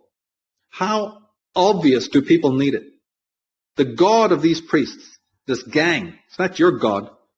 And if you think it is your God, you're primitive. You're down with the worms. You're down with the whale droppings. You better grow up. But the priests who codified this religion, right? They're already telling you in no uncertain terms, don't eat off the tree of good and evil or the gods are going to get fucking pissed. Now, what kind of person will then walk around in the garden, meaning the earth, without the knowledge of the discernment to know what is good and what is evil? Well, this is the kind of creature, you can't even imagine such a creature, unless you're thinking in terms of some retarded person, chronically retarded. Well, that you're right. That whatever vision you have of such a person, brainless, moronic individual, that's exactly what the priest would prefer us to be. And it's only been, well, there's a couple of reasons why their plan blew up. And that is, first I would say, the work of the greats, your John Allegros, your Emmanuel Velikovskis, and all the people that I surround myself with and try to, deliver up on a plate to people. It's because of those souls that the plan went wrong. Your Gerald Masseys, your William Blakes, your Friedrich Schellings, your Georg Hegels, and all the rest of the people I refer to time and time again. And the second reason why it's failed is because of their own stupidity. They did make it a little bit obvious. Their own arrogance, their own superiority complex, their own incompetence in textual form. I mean, like leaving these faux pas, like the two schools, the two traditions in Genesis. And that's just one example. We could go on for hours with their incompetence. That alone, when men were literate, and that was only about 100 years ago, when we learned finally to read and write in the West, and we could follow some of this stuff, intelligent people, learning the languages, decoding, looking at the illogicisms, they got wise. These are ordinary people, non-scholastic people. But that came about because of the absolute nonsense of these works, like woman being born from a man. Somebody's going to question, what is that all about? It's obviously nonsense, right? So this is where my platform is. It's just that the baton has been passed over. We have, as you've been saying, the latest technology to do this, which is essential, I think, to get to move on, so that we can see through this pious fraud. Because given the fact of what I've just said, that they themselves have laid the groundwork for their own destruction, that's beautiful. That is something to grasp. That's handed to you on a plate. My enemies have brought about the means of my destruction, is what they'll be saying in the end. Or I have given the enemy the means of my own destruction. And they bloody well have. So for me, there's sleepless nights. For me, there's no, distraction from that. It's one-pointed. They have actually left us the evidence of their crime. And even though millions of decent people have died in the past by their chicanery and their evil, yeah, but it's up to us to remove the rocks for future generations so that slowly, surely, we all hack away at this, not the branches of evil, but the roots of evil. Instead of thrashing around at the branches, that doesn't do much good. They grow back. We've got to go to the root. And this, you know, the interviews we've been doing, like Arctic Homeland, you know, the Aeon, I give, you know, there's proofs of God are right there. You see, but people are so mind controlled now, you can even hand them the proofs of God, the proofs of spirit. Hand it to them in ways that are super logical. Not even just logical, say a scientist or something. No, I'm talking about super logical. And then people just pass by as if they haven't heard it, because they're mind controlled. There's wax in their ear. Their minds are clogged. They don't understand. No. Hegel and Schelling, yeah, wait for it, you know, Jacob Bohm, you know, proved that there's a spiritual force. That means not only the end of atheism, the end of materialism, like it's over, you don't need to really bother with it. I hope that saved you some time, human race. You can put it to rest now. And you can also put a lot of your religion to rest, because that's an inadequate proof. So those men have just handed you the proof. It's unadulterated. Carry on. People haven't even been able to compute the fact. What's just been handed to them. This is the devilish thing. They're drinking the Tsar's wine, going, have you any Coke? That's rotten. And the proofs of God, when you say proofs of God, people equate instantly that word with the God they've been shown, or the way that they've been taught God by the priest class. So they don't know the difference between what you're talking about, what Schelling's talking about, what these people are talking about, or a mystic or whatnot. They don't understand the difference, because they obviously haven't read it. So it just computes right in there as like a commercial that pops up that says, oh, he's talking about God? And they have all these visions of all the things they don't like about what they've been told about the God of religion. So that's where the materialist gets born, is it's an extreme reaction. I went through it. I went through that period of just pure, raw atheism. Don't give a shit. Richard Dawkins all the way. It's the big flying spaghetti monster and the whole bit. But then you go, okay, well, what he's talking about is the aspect of, or how religion has introduced that concept to us. But then throwing the whole of everything else out of the way and saying, no, it's just hunks of rocks in space and material and whatever. And there's a place for material science to understand material reality. But when you say, oh, that's reality, and then you bring in determinism, which is now the new atheist motto of, well, your whole life is planned ahead of you. There's no such thing as free will. There's no such thing as a self. And therefore they're saying there's no such thing as God, because the mystic would equate God with the self in that sense, right? So that's why it's important to understand the terms and really get into that. And that's why we invented this podcast. Well, I think it's also, you had said it before, the way they're defining the self is as an inert thing that is just animated by the sway of the crowd. By being knocked into by things of the world on an atomic level, on a macro atomic level, on a human social level, you develop personality, you develop this self, but it's an epiphenomena of just the ebb and flow of material existence. They don't explain how that material existence came in, and when they do, it becomes preposterous again. But see, they're trying to fuck with you. They're fucking with your mind to give you, again, it's like the priest we were talking about, give you a narrow perspective. And we'll talk about this in other programs in more depth, but their whole vision of the self as an inactive, essentially passive or non-existent thing, like a blank mind, as they use their own terminology again, blank slate, tabula rasa, is a fallacious concept of the mind. Nobody with half an ounce of logic believes the essential materialistic paradigm that the mind is blank. If it's blank, then nothing can write on it. So their very next premise, that blank mind is written on by the stuff of the world, falls apart. Because, no, for it to even be written upon by the things of the world, i.e. the sensual, what is then defined as sensual information of the senses, it must be substantial to at least that degree. So covertly, they actually are attributing the mind certain abilities. It's like you hanging, magnets on a board. Well, it must be magnetic then. Well, that's one trait. Why do we associate it like the rationalists did and the metaphysicalists with other traits? Because you have to accept that stuff sticks on it. There has to be an accord of some kind between what you call external world and the mind. But they try to even denounce that. But you don't attack them on grounds like that necessarily. You just say to them, how many, like you take Sam Harris and you say, how many occupations exist in this world? There's taxi driver, there's deep sea diver, there's astronaut, there's artist, there's potter, there's hunter, there's there's a footballer. Right? You could go on for hours talking about all the different definitions of occupation that exist. And then you say to him, so you becoming a scientist then is accident. There was no will involved. There was no ambition. It was just the ebb and flow of knocking into people and hearing this voice and that voice. There was no personal decisions, no personal choices, because there's no self, right? So why are you then a scientist and not a house painter or a chimney sweep? And they can't answer. Yeah, out of all of the millions and millions of possibilities of what I could have been. Just a dole bum, right? I chose to be a professor of philosophy or whatever it might be, right?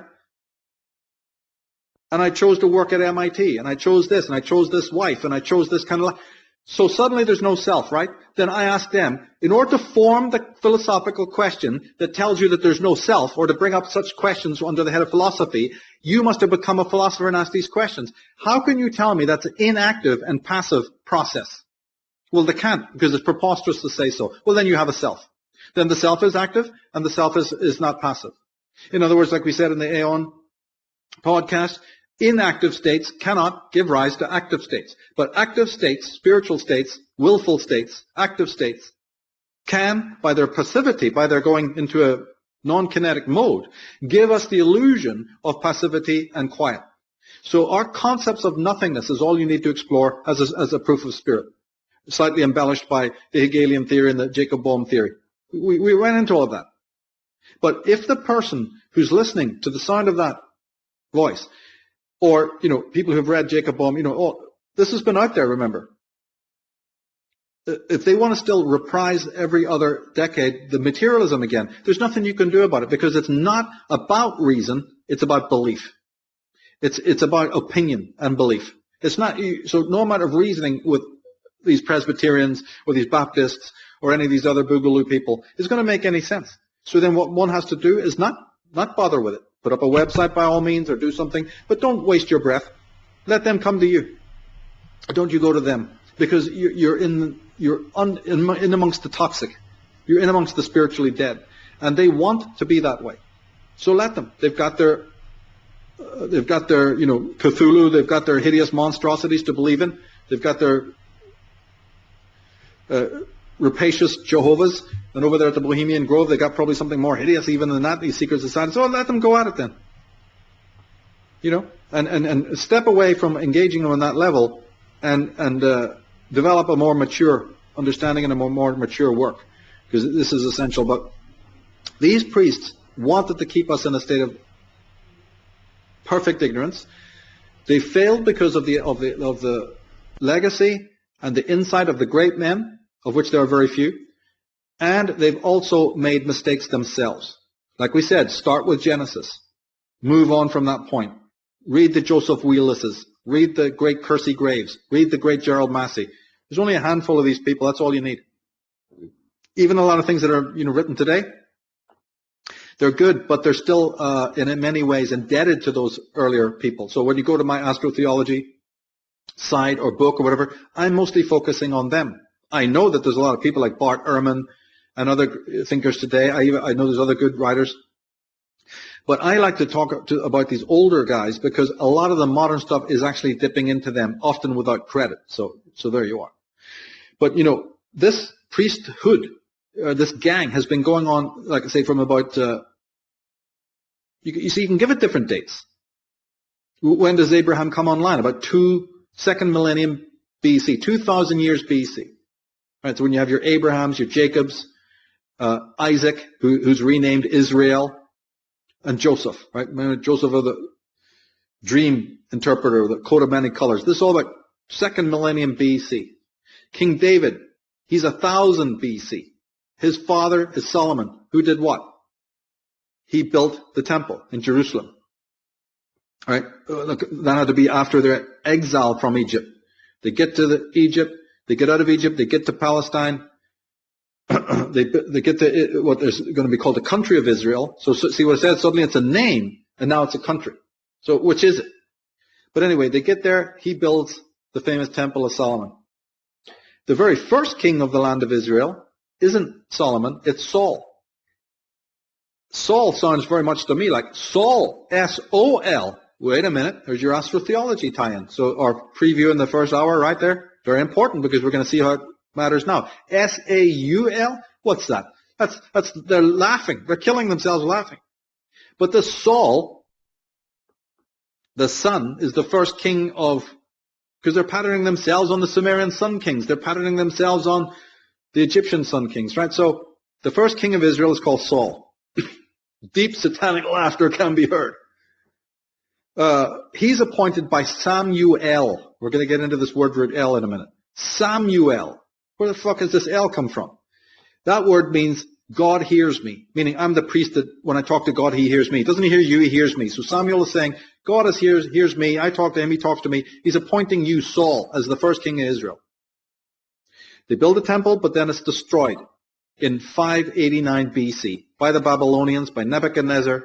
Who are these Babylonians? Babel, the Tower of Babel, meaning gate of Bel. Well, who the fuck is Bel now?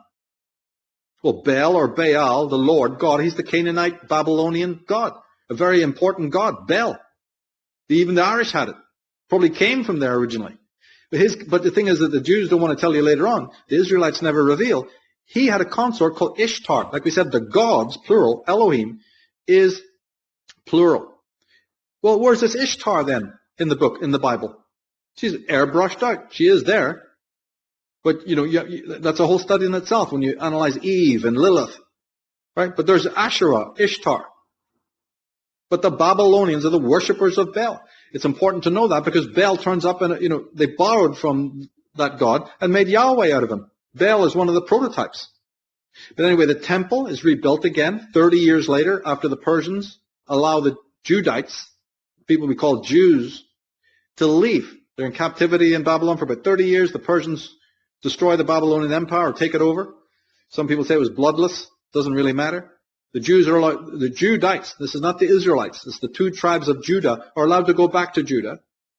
The Israelites have already been allowed at a previous time to go back. They were in captivity by the Assyrians, right? So they head back, and this is, sooner or later they'll build, like 30 years later, they build a new temple. That gets destroyed by the Romans in 70 AD, but we don't want to get ahead of ourselves. Exodus, the book of Genesis, they sort of start to get composed by these old Jews, these Israelites, these proto-Jews, around 600 BC. But none of it is monotheistic, and none of it is original. We've been harping on that now for a while. It's not original. It's all a hodgepodge. And again, it's not monotheistic. The Jews weren't monotheistic up to this point, and they were even not monotheistic for another 100 or so years. It took time. Right? As we said, David's time is 1000 BC. 1,000 years later, Jesus is dying on the cross, according to the traditional chronologies. So just that's a little bit of an overview to understand what's going on. The key parts of all of this will be, of course, the Exodus. Right? Before the Jews are in any kind of captivity, before the Jews have built their temple, before they even get to Israel, Palestine, the move from leaving Egypt becomes vital, and we'll have to do that when we talk about the Eastern Illuminati podcast. We can't talk about it now, but it's going to be so vital to revisit that period because there's some incredible stuff there, you see. But right now, all we wanted to say is when we look at these people and their history and their writing of the books of the Old Testament, the Pentateuch and all the rest of it, we are learning history through them. Most of the Western world learns its history through their eyes, through their writings, through their perspective. When you went to Sunday school, when you stood in the assembly hall, when you listened to the interminable rubbish of the pastor or the priest and the parents and all the rest of it, and you grew up in a culture that was probably Judeo-Christian, your picture of the past, and I don't care if it's Greece or Rome or Egypt, is so unbelievably anemic and fraudulent that if you don't read the books of the people that I'm mentioning, I just don't know what you're going to do. And if you stay within that black hole of ignorance, you see, then there's no hope for you. You've got to throw it down. And of course that will help. But as I said, when you see that there's those two accounts, you know there's fraud going on. And you know that you can't say Elohim in one breath and Jehovah in another without that small things leading to big things, and you realize that these Israelites were up to appropriating earlier traditions, and there right away. And then later writers have shown, that John Allegros and all of these people have shown, my God, it comes from the Enuma Elish, it comes from the Babylonian scriptures. None of it is original in Genesis. So at that point, Christianity is a dinosaur. It's wrecked. But if we turn to the next slide, you'll see something interesting where we have the Elohim one. It says that, like I said, the Genesis includes these two gods, right? The Elohim and the Jehovah, right? But the Elohim was the first. They were happy to have it Elohim before this Jehovah school appeared. Yeah, that's the one. Now, that is very similar, by the way, to an earlier word, in meaning, that is, as kabiri. So it already has a history. The kabiri, or it's probably more correct to call it kab-ari, ari being the great ones, right? The kabiri. But in any case, this is a group of gods, the high ones. This is important to understand. And this is a word, the kabiri, that defined your Phoenicians and their ancestors, basically the Western groups. The word kabiri can also represent friend or helper or guide. So this could connote even the Druids. You see, your guides, your masters, mortal beings who are wise ones who guided the population, who guided the community. Right? This word kabiri is very, very important to grasp. And then as another, briefly, I show in my Trees of Life book that the word Elohim has connotative connections to Alim, because that's how the Elohim is really spelled, is A-L-E-I-M. And that is very close to the elm tree. Because before any of these terms that we mentioned, like Israel, like Elohim, like Jehovah, before they were bastardized, borrowed, and sort of cannibalized, right, by your Israelites and their progeny, before that time, they already have an original meaning. Now, we're not going to deal with any of that now because I've done it in other works. But just to remember that when all of these words were appropriated, my work, if people are reading my work, I don't want to have them confused. There's the adulterated usage of these terms, and there's the unadulterated original usage of these terms. And so my Trees of Life book or Irish Origins book is trying to analyze the original unadulterated, meanings and the derivations of these words and so on. So just bear that in mind. But we also know that there's something wrong here when we deal with the Elohim and the Jehovah, because it's now acknowledged that when Moses did go on to the chosen people, they didn't know who he was talking about. When he speaks of Yahweh, they have no idea who that God is. They didn't know who the single, consortless God was. So Moses couldn't possibly have come to any group of slaves in Egypt and said, there's only one God, ignore all the rest of them, and I'm going to give you this one God. They would have laughed him out of house and home because they were all polytheists living in a polytheistic culture. Now this is acknowledged as fact. But if he was a high priest addressing a more private group who had been worshipping private deities, right, like the Hyksos elite, as they're called, the Hyksos nobility, now the story makes sense. A mass of people would never have accepted such a deity. But if it's a case of exoteric meets esoteric, and this is an esoteric story, and Yahweh being a stand-in for something more intriguing, like Set or Apophis or, say, Aton even, then it starts to make sense. But the Elohim can also be spelled with a Y, E-L-O-H-Y, right, or I-Y-M. There's various spellings of it. When people look up that word Elohim on, say, Wikipedia or whatever, they'll definitely see what we're talking about. But never forget, as we said before, it's plural. It means gods, which includes the female goddesses. That are already earth-shattering revelation, right? The word turns up 2,606 times in the Old Testament. So many, many times this word had been used, which is the plural, and I even believe implies females. Well, does your average Christian know that? The 2,600, the scribes in the Bible are happily using that term because originally Judaism wasn't trying to hide it. It's only after years of redaction and years of interpolation and years right up to Constantine that things then went bad in the patriotism, the patriarchy took over, and you have this airbrushing.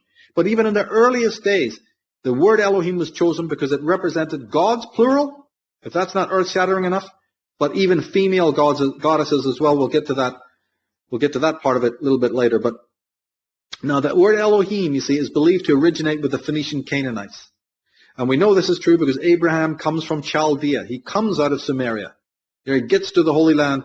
He gets into Egypt through Sumeria. So his religion is undoubtedly a composite, you see, of these gods and the traditions of Sumeria and Phoenician Canaanites, but also of the Akkadians and the Greeks. The Greeks play a huge role in this as well. In the Bible, the Greeks, though, are known as Philistines, the Philistines. So when you hear about Philistines this, Philistines that, and the wars against the Philistines, understand that you're talking about Cretans and you're talking about Greeks. And again, their archive, their traditions predate the Israelites and were used enormously, okay? Israelitism can be pared down. And you'll find so many of the Grecian, this is Western tropes and motifs turning up. And another thing to bear in mind is this. I've said it through my work from day one, but when you're dealing with an individual, like say Abraham or Abram, it's not so much we're dealing with an individual. Him and his so-called offspring, him and his so-called wife, Sarah, they're not individuals. You know, you're already being steered into a blind alley when you think of them as individual stereotypes. Abraham stands for the group of a group. His movement out of Chaldea, his movement out of Samaria into Egypt is actually a metaphor, mythmongers, right? Mythography. He stands for the Hyksos, or these Hyksos nobility, entering into the land. They were known as the shepherd kings. And they conquered Egypt around about the second millennium, more precisely about 1700 BC. And they came in. Now, it's actually been proven in latter days, in sort of 1990s, it's been 100% proven that the time of the arrival of this Abraham coincides with the Hyksos. And so Ram means highest one. Ab is father, like rabbi. Right? So it's the father of the high ones. There's probably just one meaning of his name, but there's others as well. His line gives rise to these Israelites in Egypt. They probably weren't even called Israelites at the time, but they were the Hyksos, the shepherd kings. From his line, about the second millennium BC, moving up to the time of Akhenaten at 1400 BC. So there's 400 years you're dealing with, right? From 1700 BC to 1400 BC of Akhenaten, you got 300 to 400 years. And this particular time is extremely important for the rise of the Eastern Illuminati, for a lot of the things we're going to get into down the line. But for now, just realize that his line of Hyksos, nobility, gave rise to then these Uyas, these Queen Tais, and finally to Akhenaten. Akhenaten was born of Queen Tai, who was an Israelite, and there was others around as well. In fact, they had whole cities. Okay? And when this group moved into Egypt, the reason why they were accepted, because you think, why would the Egyptian nobility accept these Hyksos, is because actually, as I point out in my Irish Origins book, these people were of a higher caste of nobility than the rulers of Egypt. We're not going to go any further with that point because it's all been written in the Irish Origins work or on the Irish Origins website. People can see that. But that has to be borne in mind because this is not some rank and file. This is a nobility. Now, their arrival, just a little bit more on that, their arrival is, Hyksos arrive at what's known as the second intermediate period, right? The second millennium BC, as we said. It's known as the second intermediate period in Egyptian history. And it wasn't a threat. So I believe that it wasn't a threat because they were welcomed and ingratiated because they were of higher caste. Just as simple as that. It's only over the decades, over the passing of time, that their group swelled in numbers, gained power, gained even a deeper sense of entitlement. Then they did two things that I think is important to mention. They started to hire lower class people in Egypt as their servants and their soldiers because they were actually snubbing the Egyptian people and the Ammonists. All right, so they started to hire lower level people. And they also started to bring in blacks from Africa, especially from Nubia and from other areas I can't remember right now, but they brought them in and promoted them to senior places. This all becomes very important because it sets the pattern up to the modern day of what's been going on with the Jews even in later periods of time. But if we go back to the slide, you see Elohim. It's very important because now we get into the meat and potatoes of the whole thing, right? Elohim, as we said, is plural. Well, what about the singular? That is El. Right? That is El. And El has passed down through many cultures, many nations, even just as the single letter L. Even as L-E. Right? But it's also come down to us as Ilis. Do you have the slide up there? Yeah.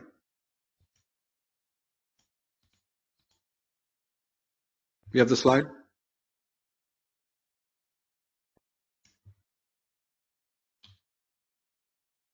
Yeah. Well, the one before would be better. Yeah.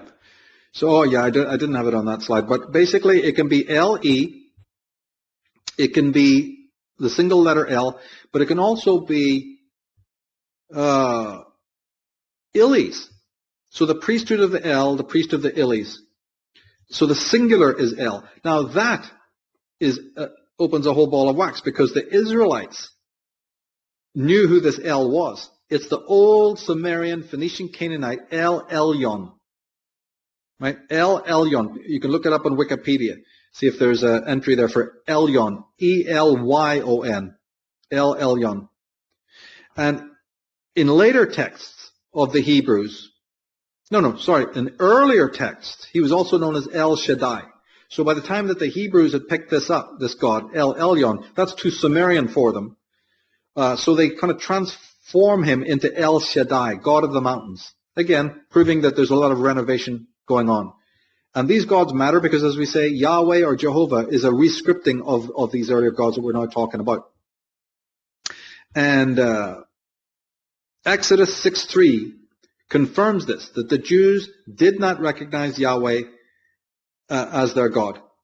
Okay, so if you go 2 slides forward to the quote from Lawrence Gardner,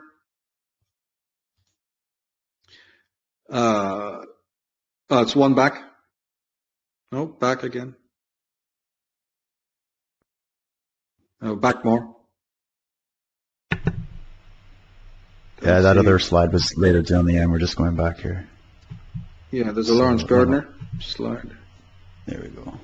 Back. Can't tell which number it is. 2 more. Oh, there you go. There it goes. So here's what Gardner tells us, right? He says, as far as the biblical sons of God are concerned, this description has also been wrongly translated in the Genesis text. The Hebrew writings state more accurately that they were the Beni Ha-Elohim. And the word Elohim, as we have seen, is a plural noun, but a more correct translation, the passage should refer to the sons of the gods. So there it is, the plural, the sons of the gods. And so Yahweh is under that category. He's not God. He is the son of El Elyon or El Shaddai. And that's even still being generous, that he even has that level of antiquity. If you go to the next slide, you'll see a short list that I have. So as I said, even though there's been blatant attempts, you see, to disguise the truth, we can see that there are many gods. And once we grasp that point, that's why we're spending time on this Elohim concept. Once you grasp the point, the people listening to this, then you're on your way to greater discoveries. So in Genesis, ye shall be as gods. Let us make man in our image, in our likeness, plural. And isn't that true? Isn't that what happened? Ours, if the Elohim are male and female, well, we're male and female. Human beings, if people haven't noticed, are divided into 2 sexes, aren't they? Well, that's our image, not Jehovah's image, but the Elohim's image. Because it's the Elohim speaking here. Right? So it says, thou shalt not revile the gods in Exodus. Plural. Jehovah takes a stand at the council of El to deliver judgment among the Elohim, says Psalms. You too are gods, sons of El Elyon, all of you. So there they're even using the original Sumerian Canaanite term. We go to the next one.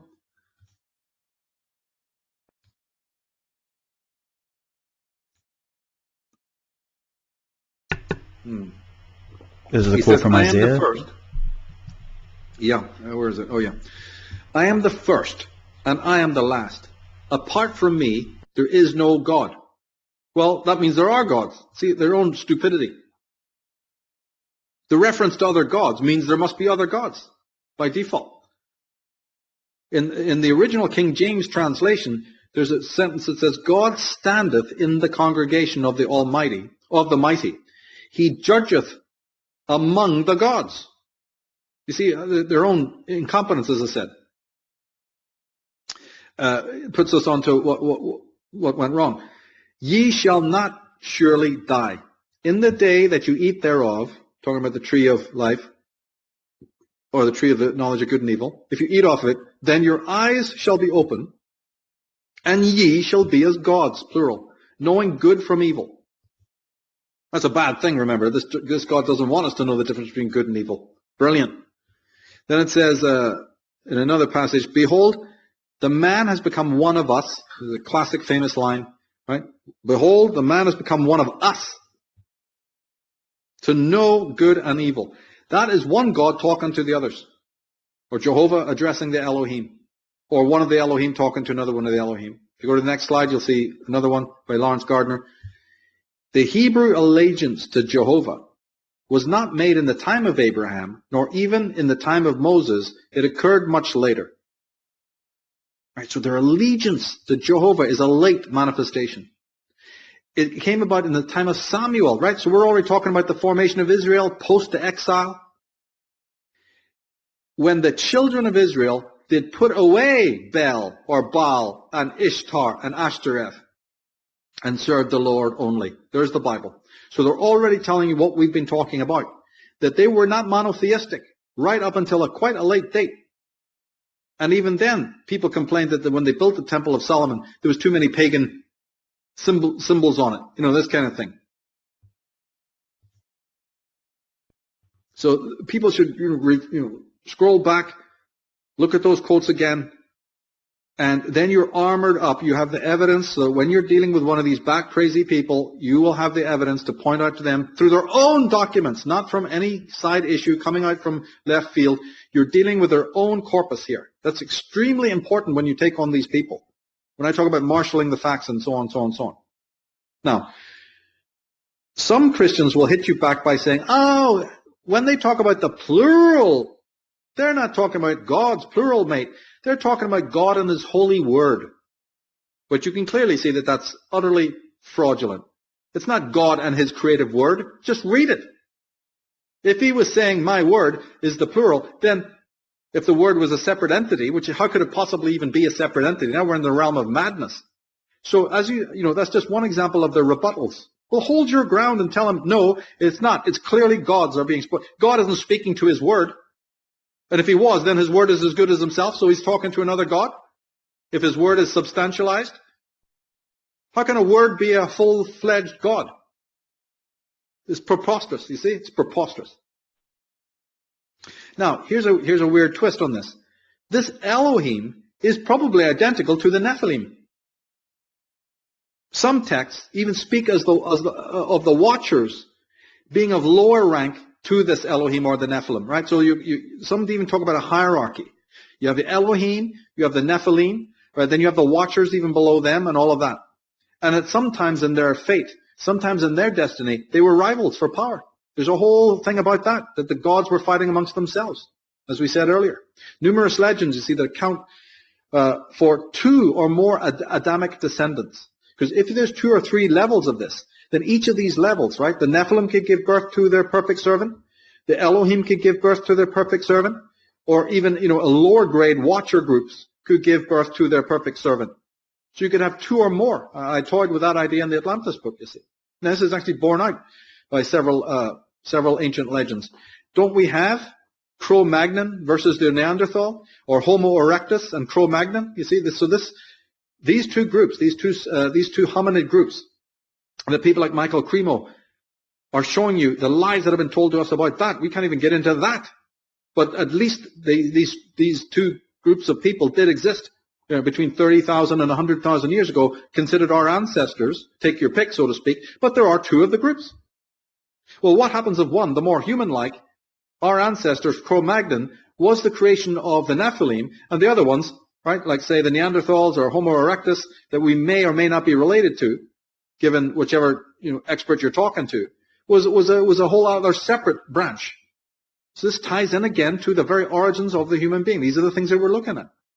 But the main thing is that in the book of Deuteronomy, another group is mentioned called the Amorites. I talk about a lot of them in the Irish Origins book because I believe that they're sort of the ancestors of the Merovingians. Right? But we can't get into that right now. This Amorite group, this Babylonian sort of group, I don't believe they were Semitic. They were probably Indo-European group, an Aryan group living in the Middle East. I believe that they are identical with the Anakim. And this is backed up by reports from the text. Right? The Amorites are often known in the biblical text as the children of Ammon, with two M's, A-M-M-O-N. Right? And they were known by the Egyptians to build enormous structures and even be of great size themselves, these Amorites. So these are another group to look up on Wikipedia, the Amorites. They're important. Now, as I said, in the book of Daniel, in the book of Jubilees, the Nephilim are the Watchers, right? Or at least they're completely connected with the Watchers. There's no question about that. The early apocryphal texts confirm this, but even the book of Daniel does. And they're the Anunnaki, the giants. Right? They're the Anakim, the Titans, the men of renown, the sons of God, the sons of Cain, even is another name for them, or the angels, like we said, the messengers, if you will, but certainly the archons. And the Dead Sea Scrolls, there's a Dead Sea Scroll known as the Damascus document, refers to them as the fallen ones of great stature. So now you understand why the priests didn't want the Dead Sea Scrolls published. For many reasons. But the books this Damascus document talked about that there are fallen angels, the Nephilim, and they're of giant structure like mountains. This is a quote from the book. They look like they have the appearance of mountains. They're so giant in their stature. Goliath, for instance, the King David has to kill. He's described as a Philistine, but again, so much for that. In fact, that legend even comes from the earlier Irish. There's an earlier Irish of the young king, you see, killing a great giant from Ireland. Like I said, they dipped into not only Grecian legends and traditions, but even from much, much further west. Now, if we pick up this idea that Jehovah is, in fact, the son of the Elohim, then he's a son of the sun. Right? And so then the question arises, who created man?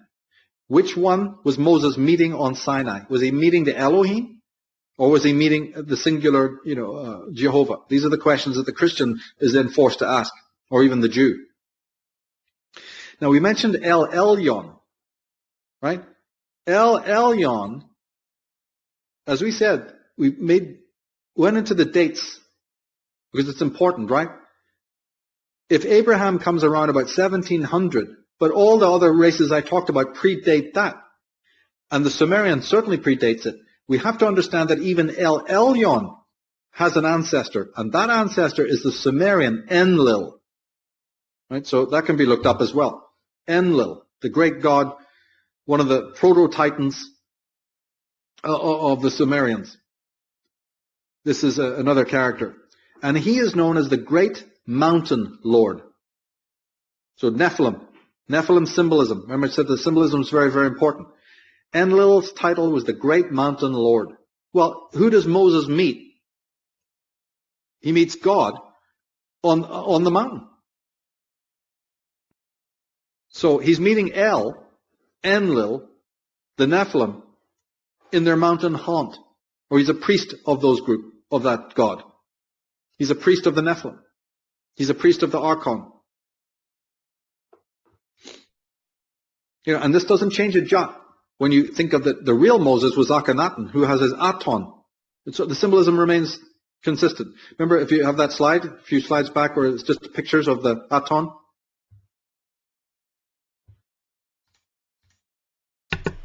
Yeah, we'll bring that one up Okay. here.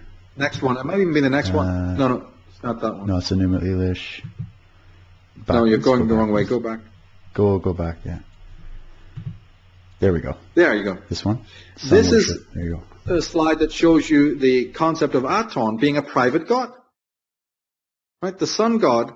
But see on the right, see there's like the rays, not on the right, they have the little ankhs, but in other images of the Aten, you have little hands. In fact, even on the right, there's two hands holding the ankh. These solar hands are very, very important, right? But this is the handing of the light down to a pharaoh or a king. He says, you're the anointed one ruling for us. We'll get into that more later about how the nobility fits directly in with all of this. But Enlil is the great mountain lord on high. He's the sun at the top of the pyramid, the mountain.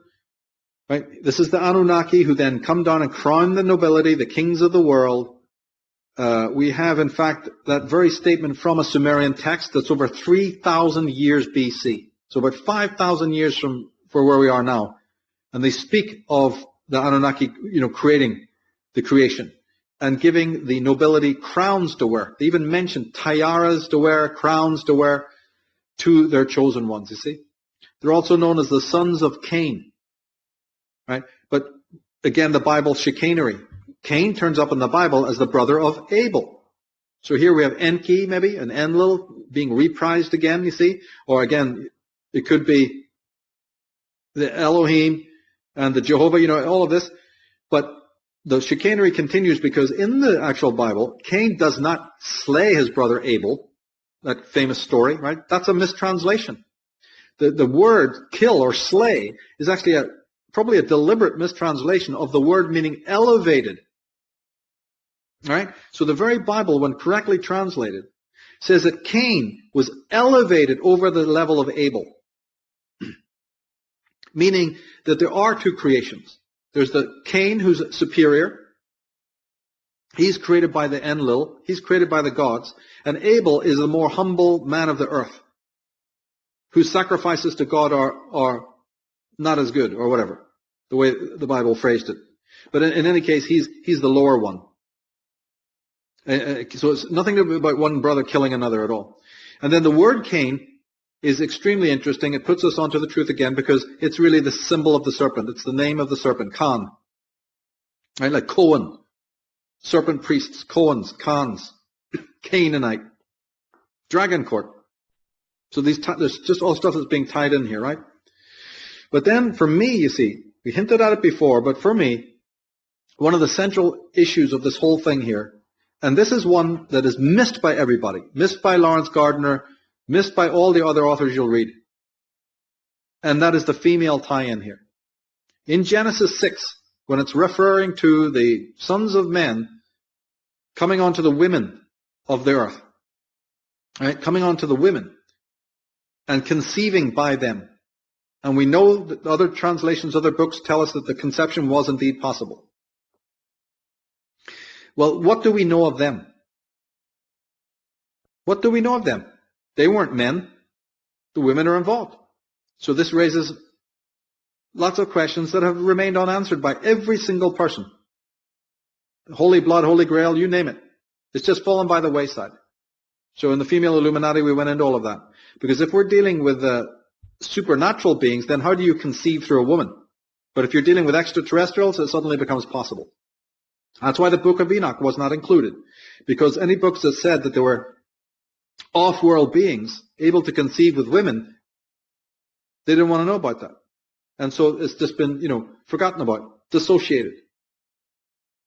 Now, this fraud that we're talking about of the priests, so we're talking priesthood of Illies, but never forget that it is the nobility that have aided and abetted that priesthood. They work hand in hand, you see.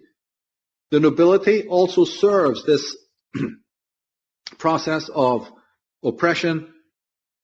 They're involved in the sequestering of documents, just like Henry VIII did, and also the destruction of cultures, nations, libraries. Constantine II did it. Theodosius certainly did it. Theophilus did it. So many monarchs did it. Burning away. The Romans burned Jewish texts. wholesale in Judea, and then in the 13th and 14th centuries in Spain and France, huge amount of Jewish texts that had a lot of interesting things in them were also destroyed, purged en masse by these maniacs, because the Christians who had now founded their own filthy religion didn't want any of the older works that they had plagiarized themselves in existence so you could compare and contrast. They were actually very worried about it. So they sent out their agents to destroy the Jewish texts because they were the nearest ancestor, weren't they? And so if we had most of those Jewish texts, Christianity as we know it now couldn't have survived. It would have been long ago exposed. So this priestly deception is always aided, by the kings. Now, as we said, important to realize, just to recap slightly, that there was a merging of deities. Not just Jehovah and Elohim, but of Enlil, of Sumerian legends, of goddesses, right? It's all a composite. Up until about 700 BC, it is clearly recognized that the Jews worshipped other gods. Right? You even have the story of Solomon backsliding and worshipping other gods and all of this kind of thing. It's right there in the Bible. And real monotheism isn't really imposed upon the people until the time of Moses. Right? But certainly if you go back to Abraham and even his father Terah, you'll hear the story that Terah, it's a word very like Tara actually, but Terah is off there setting up idols for his people. And he's actually accused by his son Abraham of putting up the idols. Right? This is in the book of Joshua 24. So polytheism for a great deal of this period of time has to be borne in mind. And later it was reimposed. The whole Old Testament has to be understood this way because there's a lot of backsliding. If you read the prophets of the Old Testament, they're always complaining about the backsliding, and then the sort of monotheistic approach. The worship of Yahweh, Jehovah, has to be reimposed by certain kings like Hezekiah and Josiah and all of that. That's what you're reading in the Old Testament. And then as the Jews or the Israelites become less desert wanderers, right, as they become more urbanized, it's at that point that the priests really have them in an oppressed form and that your monotheism sits in. It's urbanized. This is very important. That is, when they start living in urbanized cities, away from the stars, away from the deserts, away from other places, let's put it that way, as they become more settled, that their minds become totally enslaved, you see. And also, at that point, your female deities, like Ashtoreth and Ishtar and Asherah, they're going to be now expurged and expunged. Much, much easier to do that when the priests are having complete control of you. Now, if you go to... there's a slide there called Enuma Elish.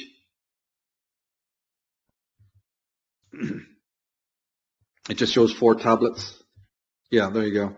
This is the book from which the Genesis really arises. So we're talking 600 to 1,000 years. 600 is when Exodus, Genesis is put together. These Enuma Elish come from 5,000. How can anyone give credence to this hodgepodge? And as I said, the Enuma Elish is already ready-made. As Sumerian culture is already ready-made. It's already in an advanced stage when we find out about it. So obviously there must have been at least several thousand years before, of antecedent stages, for goodness sake.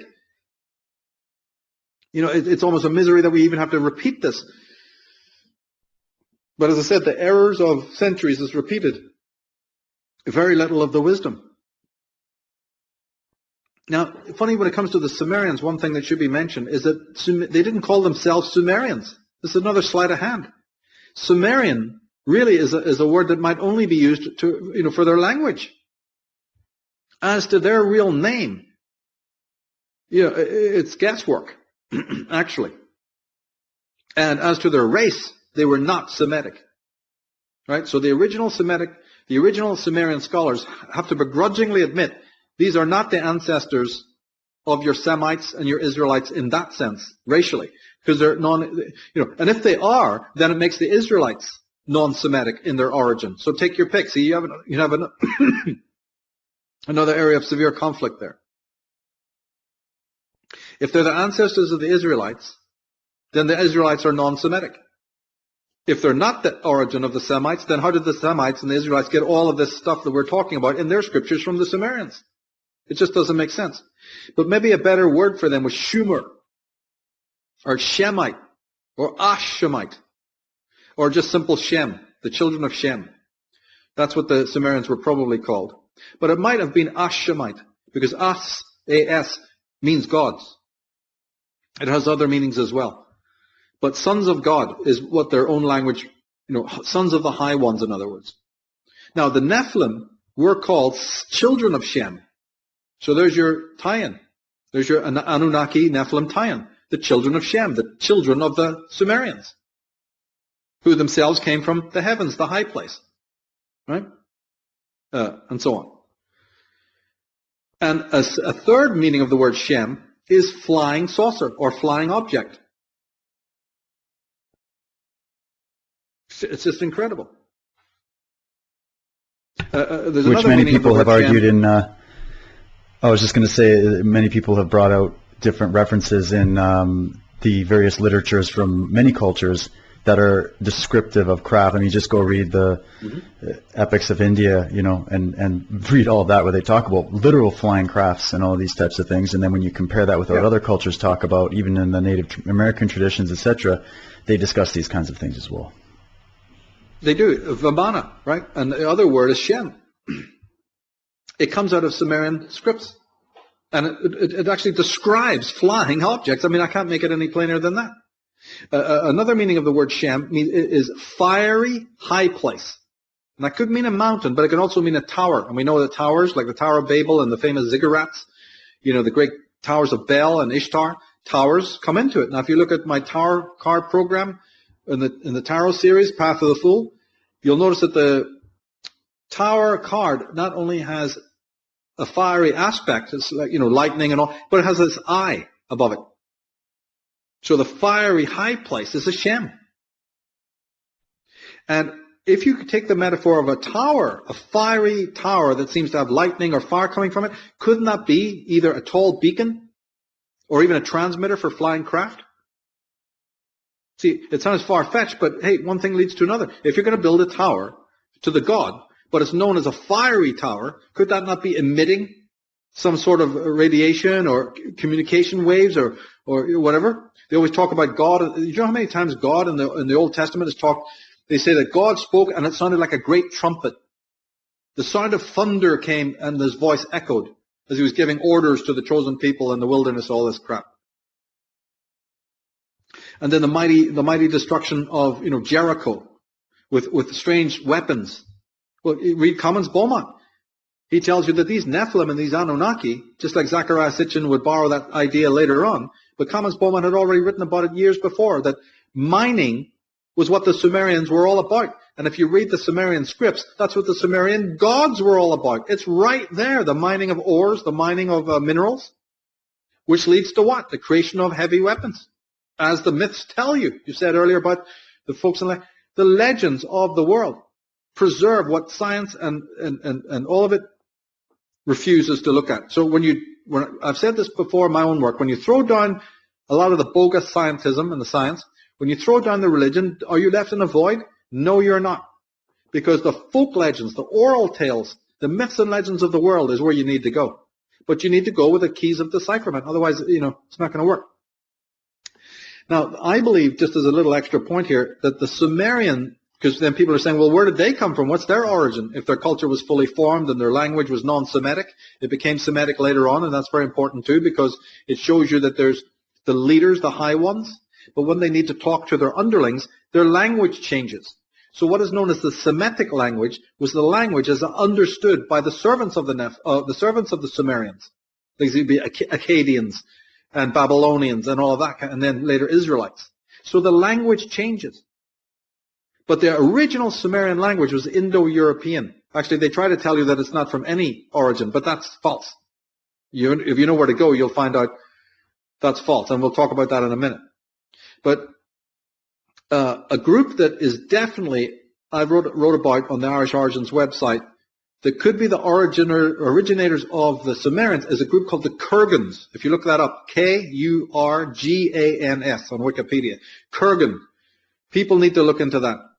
And if you scroll forward on the slides a bit, you'll come to one after the Enuma Elish. Go down. Oh, go to the next slide. It's the Kurgans. Yeah, there you go. Don't have to look it up. And then the very next slide is where you're going to have to strap yourself in, right? Go to the next one. Yeah.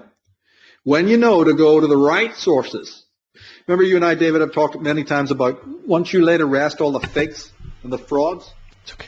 and you now know what libraries to go to, what books to go to, how the whole, because once you lay down all the frauds, somebody will literally say, hey, where have I got to go? If all the stories of the history of the world, the great nations like Egypt and Sumeria and the Israelites has been faked, Michael, as you say, if the Moses thing is a fraud, if the Akhenaten thing is, if I can't understand the Exodus, who or where do I go? Well, you're looking at one of the greatest sources there has ever been when it comes to the history of Sumeria, but also of Egypt and other countries. L.A. Waddell. Why have you not heard of him? For exactly the points I'm making. This was one of the greatest scholars. This is a man who understood numerous languages in India. This includes Sanskrit and all the rest of them. He was a man who decoded Sumerian the right way. Not the fake Sumerian that they want to tell you about, but the real things. He's the man who traced the first king of the first dynasty of Egypt, King Menes, to Ireland. That's right. Repeat it again. King Menes, the first king of the first dynasty of Egypt, is buried in County Tyrone, because everybody's heard about Scota being buried in Kerry, and Tia Tefi and all the rest of it. No. That's brilliant. That happened. Yeah, great. Thousands of years before that, the Egyptians were in Ireland. He found the tomb at a place called Knockmany, Mani, because it's Menes, the Knock of Many, the high place of King Mani, who came down Loch Foyle. That is incredible. Yeah, now why would he even come to Ireland? Why make that trip? Partly for mining, but partly because he's coming to the Blessed Isles. Because every Egyptian knew who Osiris was, where the blessed lands were from, where their ancestors were from. This knowledge has been kept from you, kept from the world. Wow. That's why you've never heard of L.A. Waddell. One could maybe we will do a whole podcast on his work and actually you get into that. But the Kurgans, you see, the Kurgans. If you go back at one slide, you'll see. People need to look at these up. And you know something? There's about 50 other groups. I'm just picking one here. There's about 50 other groups of Goths and Gets and Massagetes and of Western groups that moved into the East and easily could have been the originators of the Sumerian culture, okay? Not one, many of them. The lies that they've been told. Because remember, again, the Sumerian culture was already developed. Right? Their language was already sophisticated and advanced. And so the scholars just will not talk about their origins. So that's why it's almost useless to read these bloody scholars, because you just think you found out something about history, and then you have to find out, wait a minute, if these guys were so sophisticated, tell me who their originators were. Oh, and then it just keeps on going like these Russian dolls. Until you read the Masseys and the Waddells and men of that ilk, the Augustus Laplangian. And I've read them dozens of times over. And then the modern counterparts, like your Zachariah Sitchins and your Barry Fells, you see, and people of that ilk. But it's these masters, it's these guys from the past that really kick ass and show you what it's all about, cutting through the lies. So again, the Babylonian creation stories are at least 1,000 years earlier, right? You saw that Enuma Elish. That's conservative. Babylonian, Sumerian legends are 1,000 years earlier. That's where we need to go. Right? Okay. Babylon is predated by the Sumerian. Add another 2,000 years on. Now the Jewish scholars then, these Israelites, look how much of an archive they have to go through. How dare they then claim, this is all Israelite teachings, this is all Semitic? How can it be Semitic when the original people who wrote it were writing in a script that the scholars they claim it, they don't know what it is, and it certainly wasn't Semitic? And if it turns out, as I'm right, like from what L.A. Waddell's work is saying, that these Sumerians were originally from the West, well then there you have it. Well, you have it already, we said in the first hour. You go to the farthest west The farthest east, China, they're saying it's in the farthest east is our ancestors. Their most sacred book is telling you that. The I Ching is like a holy thing. They don't even want you to pick it up. You go furthest west, they're going, oh, it's in the east, mate. How can it be denied? But they've missed it. The scholars have missed the west-to-east thesis, which I picked up, and they've missed the female counterpoint, which I picked up. These two things are essential. That's why we're being long-winded about it, because there's a couple of other areas that you'll read all these other books written by these other scholars, right up to today, and you will not read about these two different things. But anyway, getting back to the main point. They've either missed it. They've either missed it, or it's been deliberately hidden, and it's probably a combination of both. Yeah, I understand the reasons. They get hyper-focused on what they're doing, and there are other psychological reasons why the question of women's role in all of this just doesn't compute. You know, I'm going to get into that in another work, but yeah, they do miss it. But again, back to the Mitchell point, the El of the Elohim is plural. The singular is El, Elyon, or just El, or just Bel, or Baal, right? And then further back, 2,000 more years, it's Enlil. So, you know, we're just tracing the steps. It's worth taking the time to do that.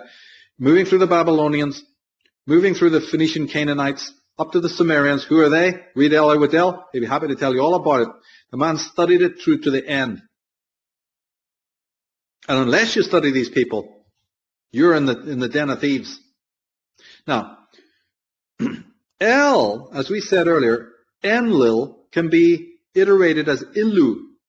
I-L-U. He's actually known as that. In Sumerian, he was known as Ilu, the Ilu. And that also means one of the Ilu, or the Els. Again, just saying a plurality, right? So Ilis is a transliteration of the Ilu, the highest gods that there's ever been. The prototypical titans, you see, of which you're Jehovah's and all that. That's just some later rescripting. If you go back, you'll find that Enlil created things by way of a word. So in the beginning was the word? Yeah, not Jehovah's word, Enlil's word. When you go back, you find that Enlil created men out of clay, like on a potter's wheel. There's Egyptian gods who did that as well, but Enlil is that kind of god. If you go back, you'll find out that Enlil is a bit of a rapist. He's out there raping, right? Like we said in the beginning, in the preview of all of this.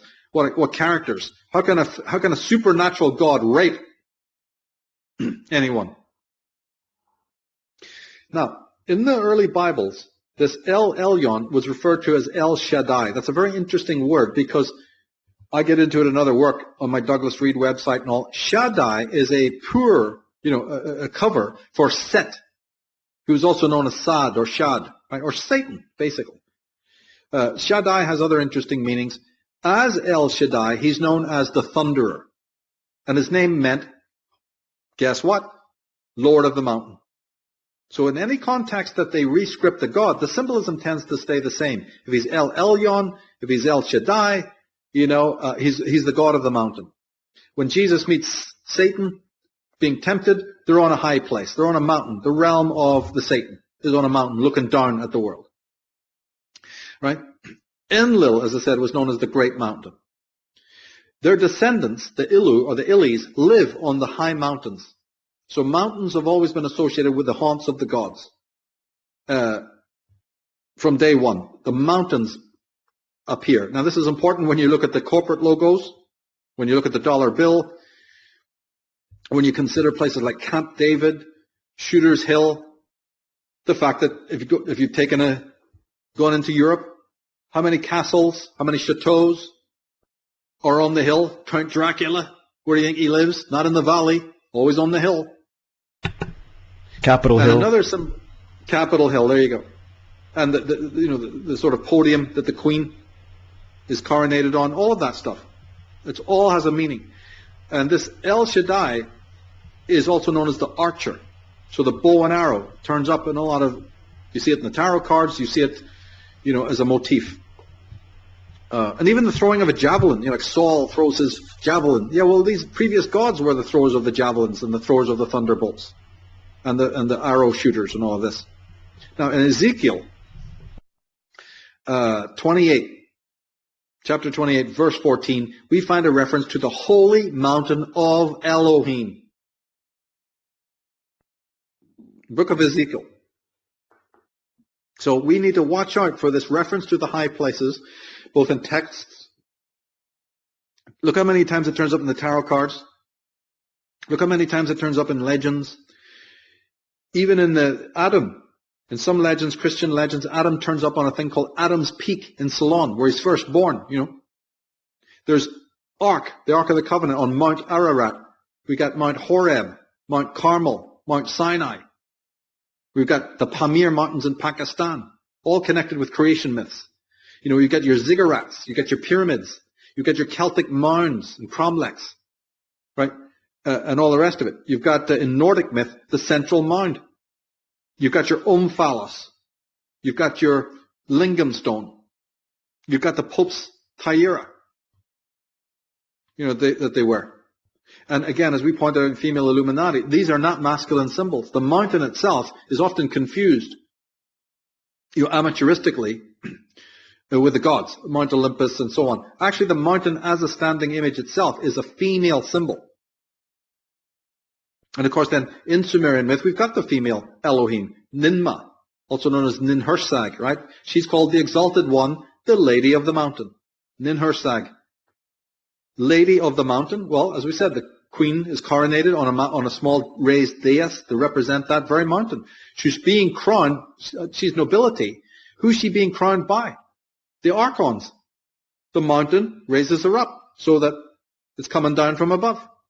When they bring that canopy over the queen, if you watch the coronation, members will be able to do that because we've put the queen's coronation video up there. When they bring that canopy over, you have no idea what she's being told, what was being whispered in her ear. And in fact, this Ninhursag, is actually, in some traditions, preceding. Her name comes before Enlil as superior to him. So there we have that reprised in the book of Genesis, where they can't decide, is Eve first? Who's this Lilith? Somebody's coming before, right? Well, the goddess actually precedes Enlil. Although he's called father of the gods, some texts are even putting her name first. But she was certainly the supreme goddess over all, as far as Sumerians were concerned. Her original name is Ki, just simply K-I, Ki. And that meant the earth. So when you hear these New Agers talking about the goddess of the earth and the goddess of the earth, they don't have any clue where that is coming from. It's not necessarily a positive thing. Right? In some traditions, like the Greeks, the goddess of the earth is a positive thing. But in Sumerian, goddess of the earth meant goddess over the earth. She's the mother of all you people. The goddess of the earth is mother over the earth. She reigns supreme. The Heavenly Father is her consort. Might sound very romantic, right? But the goddess of the earth and the goddess of the sky. You see this in the Egyptian with Nuth and Jeb, you see. Now, her other name was Ninti, or Nintu. And in that personification, she was known as she who gave birth. She was also known as Lady of the Embryo. So if people haven't heard this before, this is where Genesis comes from. We showed the Enuma Elish. Type it in, go find out. Ninti is known as the Lady of the Embryo. She has a special house in which she gives birth genetically to the offspring. Right? She's known as Lady of the Rib. We told you had to strap yourself in. Lady of the Rib. That's your biblical Eve, because biblical Eve is rescripted from all of these goddesses. Ava, wow. Eva, Hava, meaning life, or the giver of life. That's incredible. Yeah. So the Lady of the Rib, it's not that Adam's rib gave birth to the woman. No, the woman is the Lady of the Rib, who gives life. She's Lady of the Embryo. She's the goddess of supreme. She even comes before the God.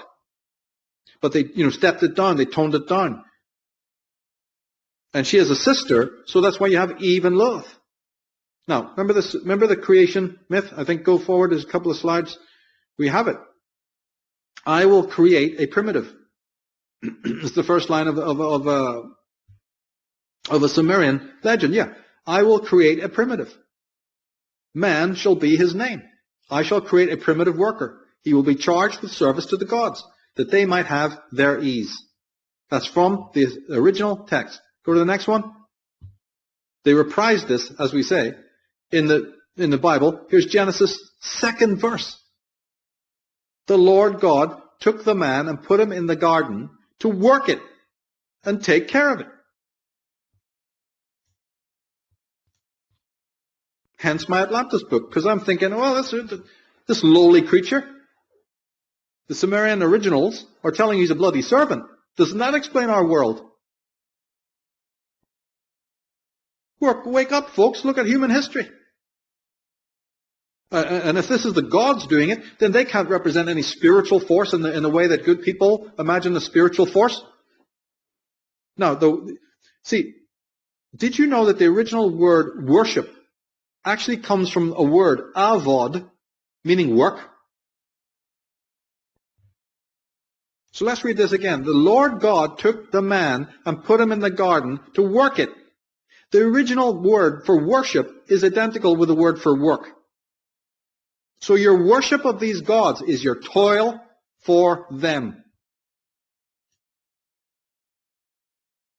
But the Christians are telling you, the ancient aliens has got it wrong. Eric von Daniken's got it wrong. William Brownlee's got it wrong. Zachariah Sitchin's got it wrong. But we got it right. We're worshiping the Lord. So the gods, right? The Nephilim, the Anunnaki, whatever you want to call it. Don't get lost in all the phraseology, you see. Because every tradition, every culture that we're talking about has a different term for it. But anyway, they do create one or more beings. They create the Igigi, or the Igigi, whatever way you want to pronounce it, I-G-I-G-I. You can look it up on Wikipedia, I-G-I-G-I, Igigi. Right? And then they create the Lulu, L-U-L-L-U. And they're us. Right? Like I talk about in Atlantis book, the two atoms or whatever. There you go. So there's definitely more than one offspring. And it could be that Enlil has his offspring, and Ninti decides to modify. Once you can do this genetic manipulation shit, what stops you? Having several different kinds of being. So the firstborn is of the gods. And we know that from mythology. Firstborn is of the gods. Horus is of the gods. He's born from a mortal. Either he's born from the gods or he's born with a god, like Jesus is Mary and Gabriel and the God, Jehovah, right? Like all of that. And then there's a secondary lower being who's some sort of more mix. They've mixed the blood. They've mixed the semen. He's from the earth. But he's definitely is of the gods still, but he's of a much lower estate. Just like I write about in the Atlantis book, how the centers of intelligence were closed down, okay? These are the clones.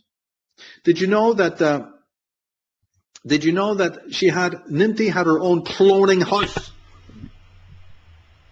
Really? I'm not making this up. That's fucked up. Yeah, and the symbol of her house was, like the Leo symbol? It looks like an omega symbol. Right. That was the logo of Ninti and her house in which she did all these experiments. In Greek, the word for clone is twig, strangely enough. What we would decipher as the English word twig. Go to the next slide, full picture slide. Yeah, there you go.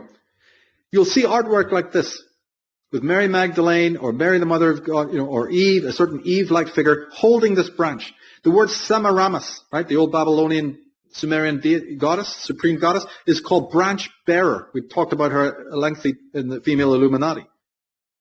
So there's your subliminal, like we said in the very beginning, in the first hour, art blows the whistle. There's the tree of knowledge of good and evil. There's the queen of the tree, the serpentine queen of the tree, right? Oh, that's right. And that brings in a druidic. Huh? Sorry, just to add that also, when I'm looking at this and you're talking about it, it goes to the creation epic for sure, but it also brings in the druidic element as well, right? Bringing that Irish connection. Oh, we can't even go there. Remember I was saying earlier about when you see, what we're talking now is about a kind of adulterated symbolism. See if we take these individual symbolisms as they were purely meant, like for the uplift of the whole of humanity in a proper way. Oh, you're into a whole other world there. And these artists were trying their best to be of that world. The new Druids are these artists. I would say they're even in the movie business today. It's not all bad. There's people trying to tell you amazing things. And, these Botticellis and others in the art world, we're definitely trying to tell you something. in all of this symbolism. I've gone into it extensively. It's how I got into all of this. I got into every single thing I've ever done from the beginning because of art. Now, I just remembered, though, that Ninti's experimental lab, I couldn't remember the name, it's called the House of Shimti. S-H-I-M, Shimti, T-I. And it meant the house of breath, or like something like life, the house of life, the house of wind. And as I said, the symbol of it was like a sort of an omega symbol, a bit like Leo. And then if people go and watch my strength card program in the Path of the Fool, especially the ending of that program, you know, the strength, lust, you'll see the tie-in there. We have to skip a lot of stuff, you know. But again, Eve, Hava, Ava, the serpent, the giver of life, she's the lady of life. She's the composite. And your scribes obviously went too far.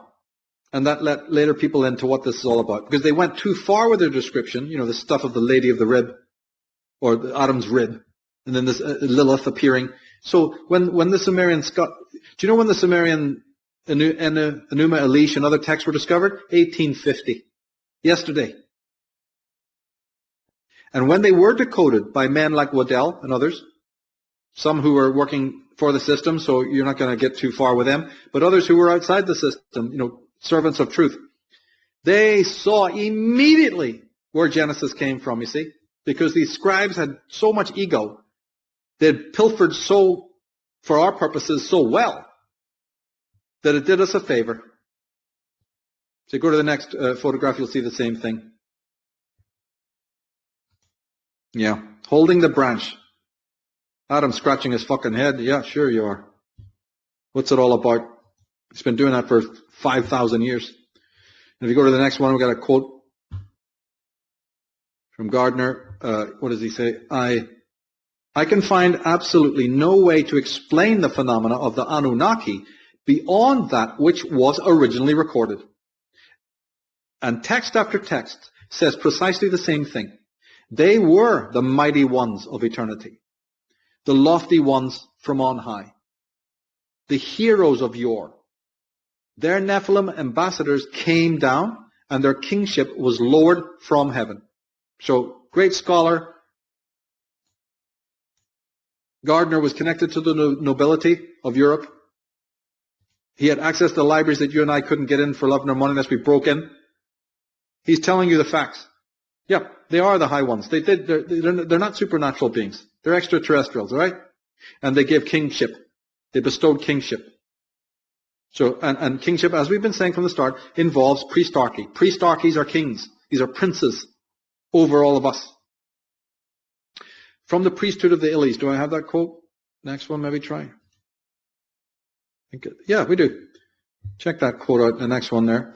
Historians have stated that the various states of ancient Greece went through the forms of government from royalty to tyranny.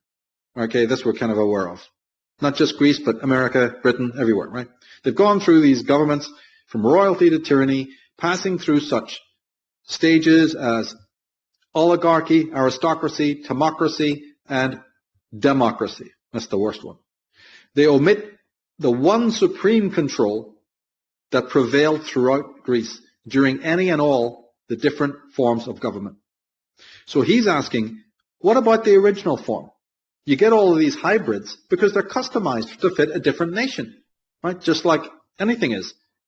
We'll talk about this in the Eastern Illuminati podcast, where what works for America and Britain and France and Spain or whatever, you know, or Anglo-Saxon countries in Europe isn't going to work in Persia.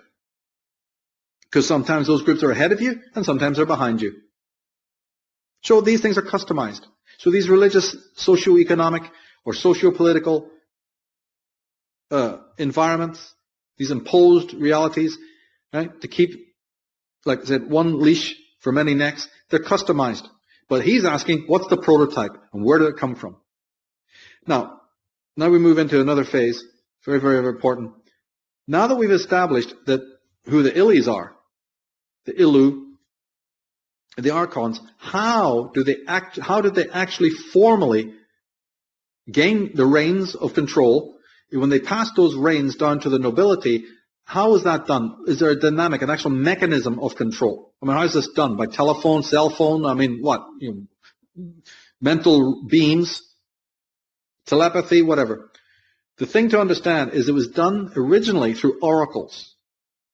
Right? Oracles feature in Grecian mythology, but even in Hebrew traditions. Oracles.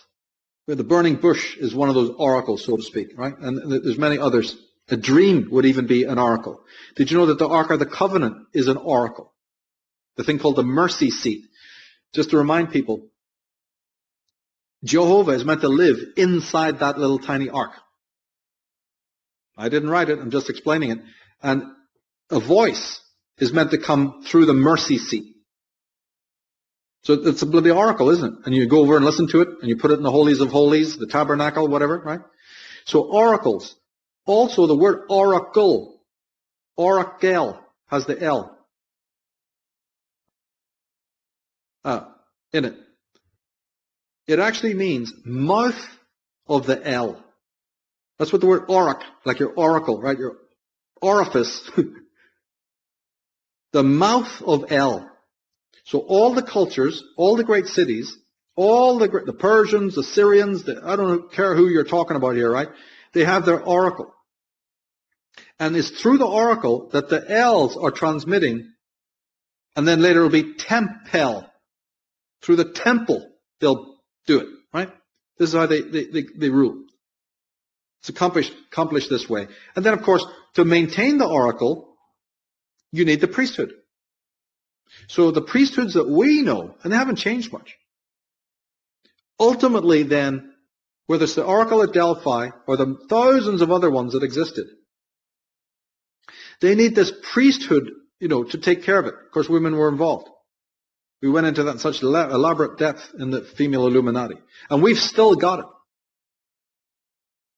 So why do you think that oracles are associated, like you say oracle to anybody listening to us, and they go, oh yeah, I remember oracles were where you went to get a prediction. Kings like Alexander the Great would go there and say, what's going to happen? What's the fate of the city?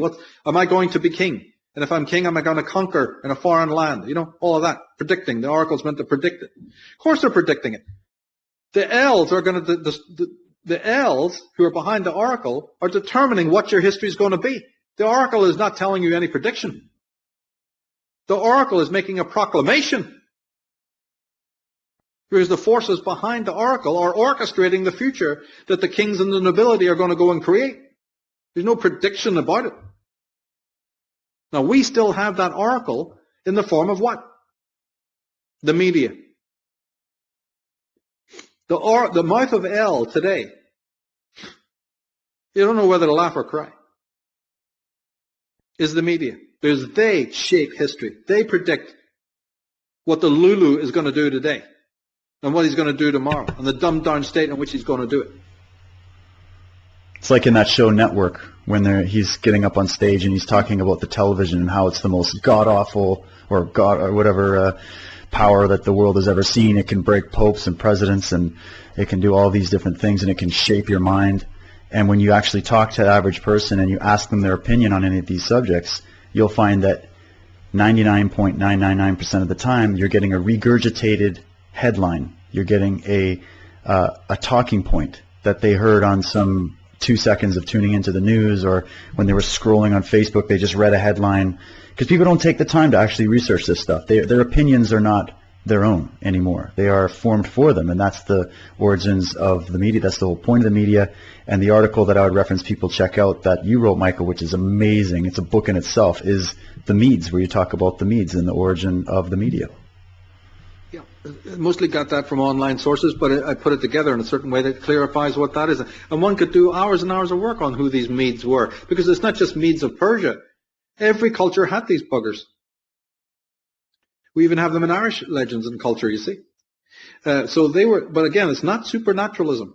This is the twisting of fate and history according to, what these L's, the Illies, are describing, but they need to have servants and lieutenants to bring it about. They're few. And they live off, we don't know where they are. Hollow earth, tops of mountains, you name it. but they will orchestrate through what is known as the priest, through the mouth of El, like the fucking mouth of Sauron, right? And we have to do to them what Aragorn did to the mouth of Sauron. Otherwise, we're doomed. But see, kings, right? Don't we know that royalty, the kings are known as defenders of the faith? Yes, because the priest and the king work hand in hand. And even the faith they're talking about, that's not your faith. You have faith in their faith. They've got the faith in the elves. You have faith in their faith, mate. Right? Now, you have this term Melek, M-E-L-E-K, Melek, is also another term used for these elves. And there's movies out there. There's movies like Vanilla Sky. There's other movies like Dune, you see, that are whistleblowing this group. But it's subtle, like Dark City and all of that. Now, Melek is, of course, suggestively close to what? Molech. So when you hear about Bohemian Grove this and Bohemian Grove that, or even other references to this Molech, you know, certain skyscrapers are designed to look like an owl, the symbol of Molech, all of that. It's not Molech, any demon god from the Bible. It's Melech, which is Mel, El. The Els is what you're sacrificing. It's the Elohim. It's the Enlils. It's the Illis. Even in the book of Psalms, Jehovah is known as Jehovah Melech. And I've talked a lot in my work about Jehovah Nissi. Nissi has many meanings. One is standard. Jehovah raises the flag, raises the standard. But a standard could be a fire. The standard could be a banner, a serpentine banner, which it was actually, if you read the Bible properly. Jehovah Nissi is mentioned when they're putting up the serpent banner in the desert. So his banner is a serpent. So he's Jehovah, the serpent God. Do you know how much crap I had to deal with people emailing me about just that one thing? Why do I have to deal with these ignoramuses, I said. Now, we've all heard about the divine right of the kings. We've all, in other work, I think it was the Irish Origins or the Queen's Coronation, I mentioned the stewards. Stuart, like the name Stuart. We've heard of the cap of maintenance, that royalty were the cap of maintenance. Right, so they're not the kings then, are they? They're maintaining the kingdom for somebody else, for the Davids, and for the elves. The thing is, in our age, we're never told that. In ancient times, they all knew this. In fact, in many cases, the king who's ruling even took the name of the deity or the cult that they were worshipping, like, say, Pharaoh Seti. He's taken the name of the god Set because he worshipped Set. There was a worship of the god Set. Right? And Aten, like I said, the little hands coming down. There's not just beams of light in the image we saw. It's little hands. Because Ra is handing you the crown. He's emanating his rays. Right? In fact, there's beautiful pictures of Ra, Amun-Ra, with a huge sun disk on his head, irradiating, like beaming rays down below, right? To the servants below. So that the gods, you see, are like children of the sun. And did you know that Ra, everyone's familiar with Amun-Ra, did you know that his secondary appellation, I think even if you turn the hieroglyphic for Ra round, right, just turn it round, from left to right as opposed to right to left, it says El. His appellation, David, is El. That's crazy. Wow. In Ireland, the royal house of the king Ard-Ri is called Ailil. The Ailil. So the kings consulted the oracle. Then he says, I'm changing history. You do as I tell you to do. And history gets changed. He's servant of the El. He's the monarch. He's the potentate. And he's got his own private oracle, right? And he'll protect the others. All the oracles of Greece were state protected, including the female group called the Sibyls. Sibylline. The Sibyl, El-Ein oracles. Oracle. Right? Now, these priests that we're talking about, and the nobility, they're not interested in truth or reality or giving you the real spirit of God. What the hell?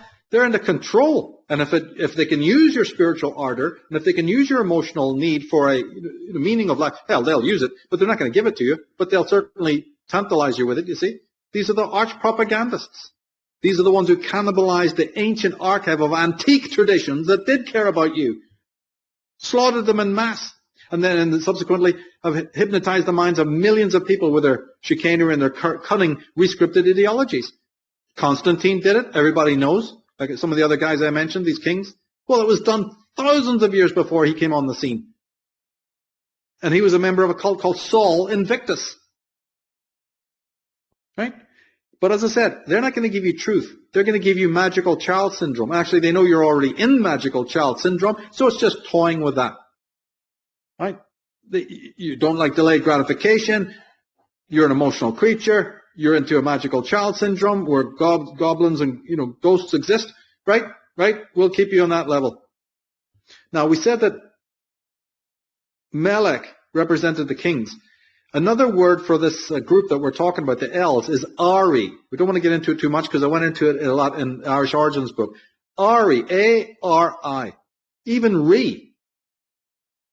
But Ari, and also it can be known as Ali. So in Middle East where you have Ali, like Ali Khan, right? That is actually a meaning Eli, like Allah. We have Vice Ari, the Viceroy, or the Vicary. The vice, the vicar of Christ is called Vice Ari. He's standing in for the Ari, or the elves. So your bishops of Rome and your Pope of Rome, the vicars, are the vice elves. Like Osiris's real name is Osor Ari, right? Os Ari. Not Osiris, Os Ari. One of the Ari, the high one.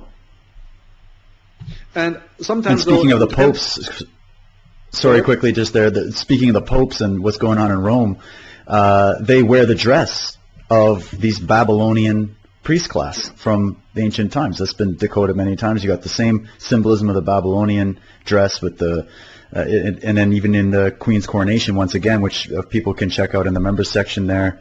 We've got the whole presentation you did on the Queen's coronation to show this, but it's really interesting to look at the priest that's crowning her and coronating her is identical to these priests that you're going to get out of ancient Samaria. So why the hell are they going and using the Sumerian symbolism when you're crowning a British monarch that is associated with Catholicism, which apparently would have been an offshoot of Judaism, which would have been the culture that went out and in the Bible destroyed these people worshiping these other gods. So why are they sharing stuff behind the scenes? So there you go. Again, you track the symbolism and the etymology, and to the masses, they're like, yeah, we're all fighting against each other, these Muslims and Christians and Jews.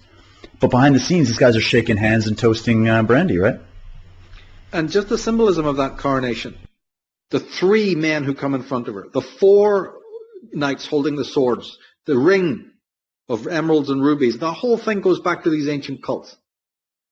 Now, the Ari, right, gives us the word I. Right? As in the watchers. Right? The ones who look, the ones who use the eye, the central eye.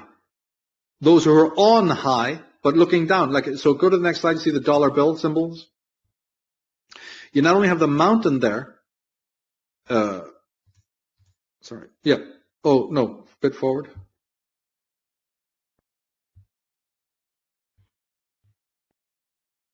There you go. The mountain peak, the ones on high, see they're slightly removed, pyramid is slightly removed. They're the watchers. You even have a pharaoh called Pharaoh Aya. He came in after Akhenaten was deposed, and he was an Atnist. I think he was the uncle of Akhenaten and Tutankhamun, right? But you have Adonai, right? Another name for Jehovah is Adonai, and the eye is Aya, meaning eye. The eye of Adon, the eye of Aton. The eye in the sky. Yeah, and it presumes the watchers, doesn't it? It presumes the watchers. So right. I believe the bloodline of the elves, one of its strains, right, we'll talk about this in other podcasts, is the Atnists. The Atnists look like solar cult worshippers, but there's more going on than meets the eye, you see. Now, we talked about it in brief earlier, but see, what about the role of women here? What about the role of the women? Women have been known as the oracles from time immemorial. The oracles are often women. The famous one at Delphi was female, but there's been many others that were the same. in Ephesus. There was an oracle of Diana and all the rest of it, right? So the women then, from the prehistoric times, and we've no reason to limit it to Israelites or Babylonians. We can go back to Sumeria. If the goddess who created the whole of the human race is Sumerian, from 5,000 years ago, the texts are saying, why would we hesitate to say that the oracles, the first servants of the gods, as Genesis 6 is already implying, and as the book of Enoch and Jubilees and Baruch and all the books, people go to my Atlantis page website, they get all the appendices there. Just go to Michael Tsarion, click on the Atlantis book. It'll take you to a page, and we've got all the appendix there of all of this. Why should we hesitate to say that they were servants or tools of the elves as well? Remember we talked about the Ark of the Covenant being an oracle? Why are the two angels sitting above the mercy seat female? If the voice of God speaks from within the oracle, the Ark of the Covenant, it's two female angels that you see transmitting that knowledge. That's it. So the women have a role. We've unpacked that in other work. But now the wonderful book, The Priesthood of the Illies, you see, is going to tell you, when you see words like elevated and elite and illustrious and illuminati, or angel, Gabriel, Uriel, Michael, right? Raphael, the messengers of the El, Abel, Saul, Samuel, Samuel, Daniel, Ishmael, Emmanuel, the real name of Jesus, Lilith, which is probably Eliath, because it said even the single word El matters. Watch for it. Watch for it all around you in the world today. How in corporate logos it's accentuated or colored differently or whatever. You've got Bel, Baal, Helios, Apollo, Apol, the two L's, Achilles, Illes, Melesius, Hercules, but he's known in Greek as Heracle. In Welsh, you've got Lu, two L's, like Llewellyn, the great god Lu of the sun, master of all the arts. Ulysses, you see? Ali, like I said, Ali in the Middle East. Ali Khan or whatever. Ninlil, Enlil, Elijah, Ezekiel, Elamites, the group known as the Elamites. The original name of Greece, Hellas. Right? The great ocean in Greece, Dardanelles. The Dardanelles. Ilvitria, the sacred mound of the Hindus in the eastern area. Right? Illyria, a province, a Greek name for a West Balkan tribe in the west. Or no, this tribe was known as the Illyria. Right? Havilah is the mysterious origin of the famous river Pison. Right? 4 rivers come out of Eden. One is the Pison, and it flows into Eden from a land outside Eden known as Havilah. There's another realm outside of Eden to which Adam and Eve go. Elda. The land of Elda is where they're banished to after they have to leave Eden. Israel. What a word. Do you know what it takes to discover the meaning of that word, the profundity of it? Of course, it has its unadulterated origin, which fascinates me, but even the adulterated version of it, when we do our Eastern Illuminati, we'll probably get into all of that, especially where the word Jew really comes from, in its adulterated form, I might add. But the priests of El, right, the Israelites, the Celts. The word elf, right, derives from this word. But of course, some people think it's otherworldly, like an elf is an otherworldly being. No, the elves is an attempt by God knows who, folk traditions, oral traditions, later traditions, to try and talk about the elves. Some of them were small stature, like the gods, Bes, B-E-S. Look up Bes on Wikipedia right now. B-E-S, God, Egyptian god. See what comes up. Because the small stature of what's known as the homunculus, or the little people,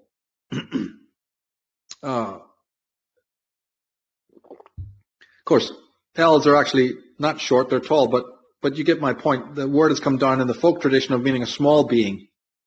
There you go. I mean, if Tolkien a god showed is the small elves enough, in a different. I was just saying, Tolkien showed them different in his Lord of the Rings, a little bit of a different take on it. Because there's no restrictions. Yeah, there's no restrictions on how these beings can be portrayed. I think Tolkien's is probably even more accurate. But it's just the word itself is fascinating, you see. And if a god is small enough to fit inside the Ark of the Covenant, they say the voice is. Now, of course, we know that with sophisticated communications device like Beaumont and all would sanely say, yeah, it's probably a radio device. It's not somebody in the thing. But even if it was something that was inside the ark and had to be carried out to talk to the people inside a protected box, then it would be a very small god, wouldn't it? I mean, I don't know. We're in the realm of the mad here, I'll tell you. But if you go to the next slide, you see.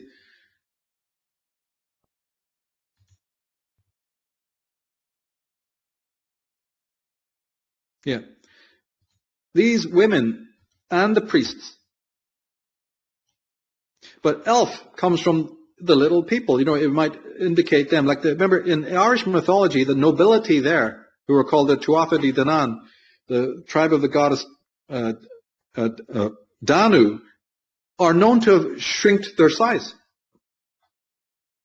They were able to shapeshift, and they finish off their story when they shrunk. They were defeated, and then they had to disappear. But they disappeared by becoming in the fairy folk tradition. Remember we talked about in the beginning that this might explain some of the paranormal stuff? Well, what are the Greys? What happens if the Greys aren't visiting you from some Steven Spielberg, Close Encounters of the Third Kind? These Greys, when they're seen, are they the elves? I don't know. It could be both. It could be one of the above or whatever. You know, we gotta think about it. Are the Greys, when being similar to the Greys, are they the elves? Now, if we get a little bit to their primary symbols, this will help a lot in the symbolism area. There's no point talking about the value of symbols if we don't actually talk about it. Oh yeah, go to the next slide first, though. Shouldn't skip ahead of ourselves. Now we've got pictures. Yeah. So the oracle, is the mouth of El. And this is how they maintain control, and we still have it today. Right? These fish heads, their whole setup. This is Babylonian. Like you said, the garb. Yes, right? You said the garb. Oh, it's interfering. I can hear your mic. Oh, you can hear me. Oh, sorry. So, I think it just jumped to mind. You know, if you go and look at the old movie. We were talking about movies earlier. You know the movie Time Machine? When the character, this is the H.G. Wells guy, when he actually goes and sees the temple of those who are underground, it looks like an oracle. It's a big black head with a mouth open. Yeah, it just jumped into my mind right there. But as I say, the movies, when I'm in the mood, I can recite all of these movies, you know, that have this. Go to the next picture. Just don't want to get ahead of ourselves. So yeah, the female Archimandrites, the Vestal virgins, Vestal. In that instance, it's A-L, but the vowels were interchangeable. Go to the next one.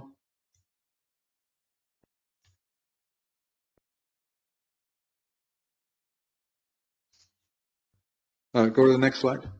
Yeah. The mercy seat. There's two angels, female angels. So the cherubim, the seraphim. What's this? The whole thing makes sense now. What's next? We'll get to that in a minute. Just go back. We'll get to that in a minute. So basically, let's get into the symbolism a little bit. The Ilis appear in many traditions as the lords of the sea. In fact, if you want to go to that slide now, go ahead. Couldn't tell where it was going to appear. Yeah. They appear as lords of the sea in many traditions, including Ireland, and on islands. So when you hear about Jason and the Argonauts, Odysseus, Ossian, right, in the Irish mythology, Ossian, Bran, taken off on his boat, or Maelduin, taken off on a boat, setting out on the ocean to go and find a mysterious island, a mysterious artifact of great value. You know, you have Sinbad, the legends of Sinbad. He's always on the high seas out there, trying to find a mysterious island where they'll find the secret of immortality. The myths and legends is where to go. In modern films, and this is just one, get out the movie Spy Who Loved Me. It's a very good film anyway. And watch the symbolism. You've got a black-robed, black nobility. We'll be doing a whole podcast soon on the black nobility. Right? Here's the whole story of the black Venetians, but he lives on an island. He lives on a specially constructed makeshift island out in the middle of the ocean, Atlantis. And the place is called Atlantis. Can you believe this? And in one of the most extraordinary scenes in the movie, he's actually, they let it be known that it's connected to the Vatican. It's done very subtly, by the way. We'll have to, on our section of the member section, we've got a section where we put up these movies, clips and symbolism. We'll have to wait till we do that, but there's a lot of symbolism in this movie, and they actually link this peculiar character, this super criminal, you know, who basically represents this priestarchy we're talking about. He dresses in black. He's surrounded by Venetian symbolism, and he lives on this island that's known as Atlantis. Well, there's more symbolism even in that movie of Masonic, Jesuit type. We can't go into it right now, right? But it's very, very interesting.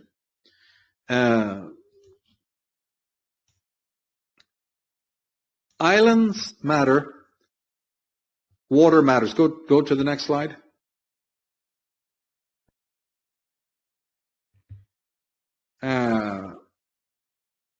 Not just the Houses of Parliament, but most of the great houses of government are near water. I don't care if it's Brussels or wherever, Strasbourg or whatever, right? And so are many corporate buildings. If they're not near a river, then they'll have a corporate pool or they'll have a corporate fountain. Many people who've been into my work for years know I've been going on about this for more years than I care to mention, right? It's all symbolic of the underground stream and the oracle. The oracle involves flowing water. And also just simply because the Illies were lords of the sea, right? They're identified with the ocean. Isles, island. Look at the words, isles. The isles. So the hero goes off to the isles to gain wisdom, and he meets strange hybrid beings with one eye in the center of their head, or he meets guardians like dragons and sirens who confront him and ward him off. Get out all those Sinbad movies again. Awesome shit. Okay, they're also identified with high places, mountains like we said. They're identified with hills. Hills. The hills is where their forts, their castles are put. Below them are the villagers, the servile ones, who are their servants, living in the valley below the hill. In Hebrew, hill is tel. So if you didn't get the Illies in hill, well, you can certainly get the L in the Hebrew version, tel. But in Greek, it was transferred to the more innocuous poli, P-O-L-I. So that we have politics, police, polite, right? Poles, taking a poll for the Illies. Because they're on the high. You're the pole, you're the polis, you're the city dwellers, serving the hills, the ones on the hill. Look at the Columbia Pictures. Look at Paramount Pictures logo. The city they've designated for you to live in. And so you're the civili. Right? They're the elite, and you're the civili. You're civilized. Even John, the book of Revelation, John of Patmos receives his whole vision on an island. Right? There's the island of Avalon. Avala. Really, Avala. Avela.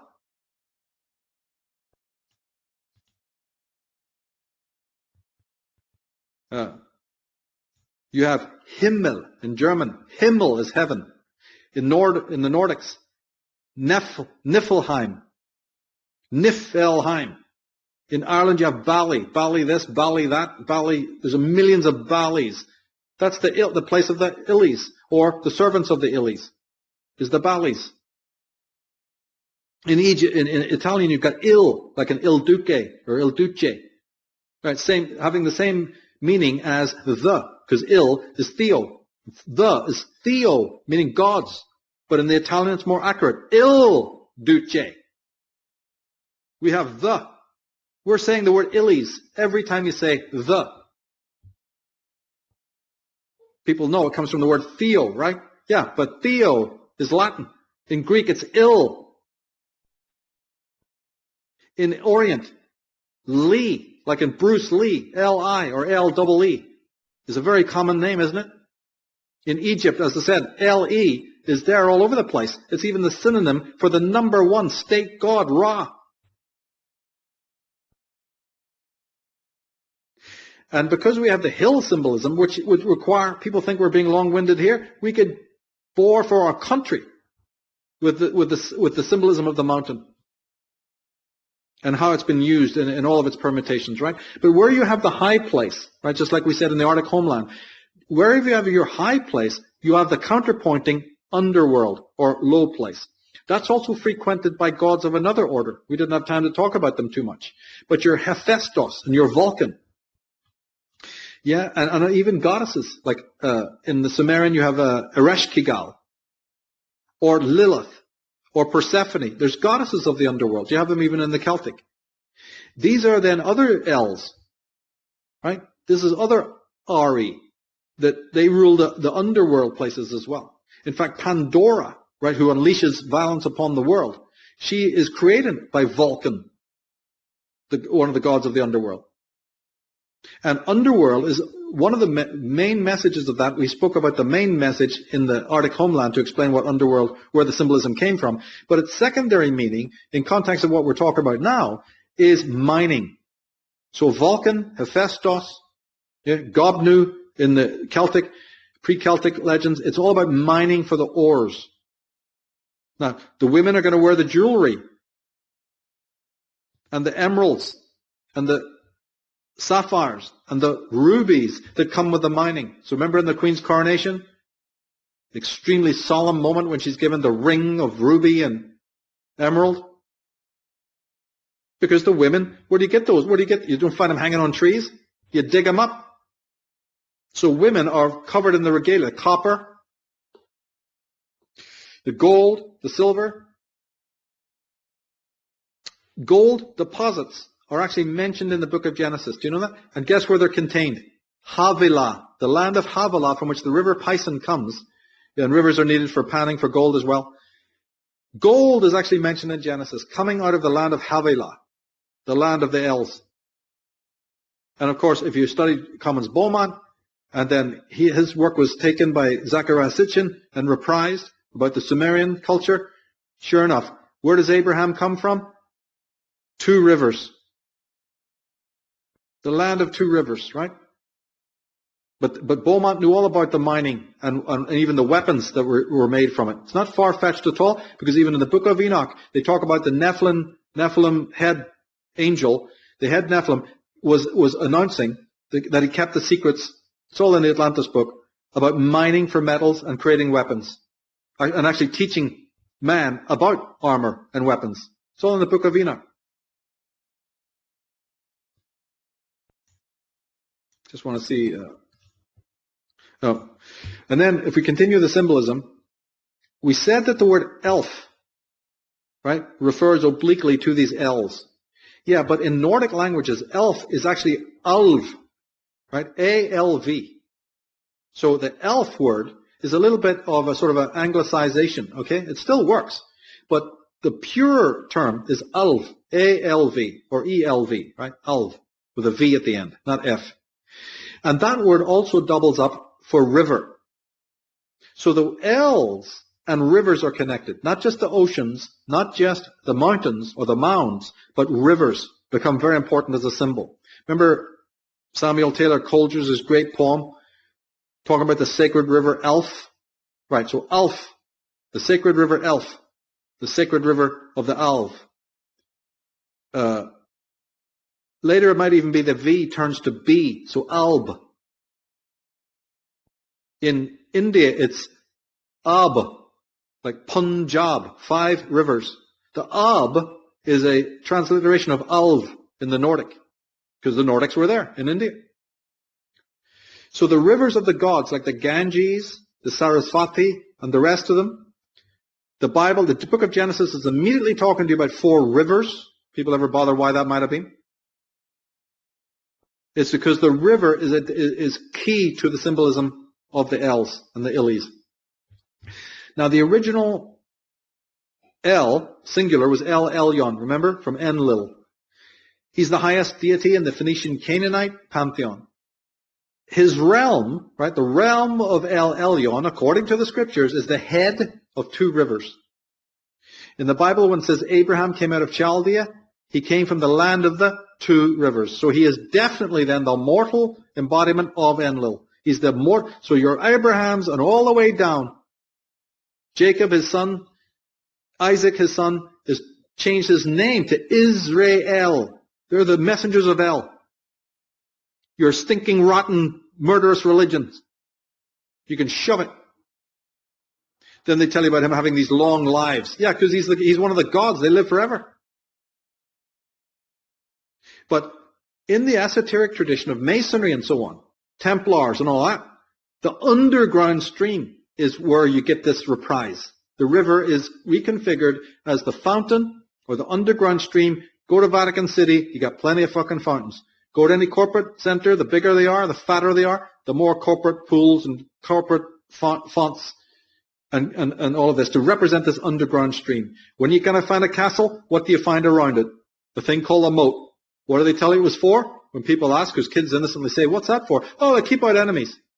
Yes, but it has symbolic reasons more than just that. The door keeps out the enemies in the 13-foot walls. The moat has other symbolism. That's to section it off from the villagers. Now, the other thing about it is that these rivers often mark boundary territories. They have a practical purpose of separating the land of the plebs, right, the villagers, the civili, from the Els, from the Illies. A river will actually, because again, our maps don't look anything like they used to do before. If you watch the old vampire movies, they make a big deal about these boundaries, these crossroads especially, or a carriage, you'll see the carriage going across the road, or you'll even see a more obvious talking about going through a boundary or some sort of a toll gate or whatever. There's a lot of, again, you've got to watch with educated eyes. So the ancient gods, if you go back and study the gods in the ancient books, they are actually specific to region. Helps us kind of understand the things we've been talking about in the last hour or so. They're region specific, or even province, So a different Baal or a different Lord, a different God will preside over a certain area. Israel, they found Israel, and then they divide the whole area into 12 provinces, each one ruled over by one of the tribes. Yeah, because each tribe, Rubiel or Reuben, and all the rest of them, Manasseh, right? They're all based in different gods. They were polytheistic. So the river becomes very, very important. And so the names of certain rivers, like Elba, words, there's many, many, many. And like I said, Alv or Alba, these were then the places where you crossed over into the magical realm. So in Greek mythology, you have it more obviously. With the river Lethe, or the river Styx, or the river Avernus, is where the hero or the dead have to, in other words, the man who's leaving the Sevilla, he's leaving his secular life because he's going to be initiated. He has to cross the river to get to the realm of the gods. Right? You see this in the star card 17 of the major arcana. You see a pool, but you also see one in card 14. There's other ones as well. You're crossing over. Right? The famous Irish Celtic, the voyage of Bran.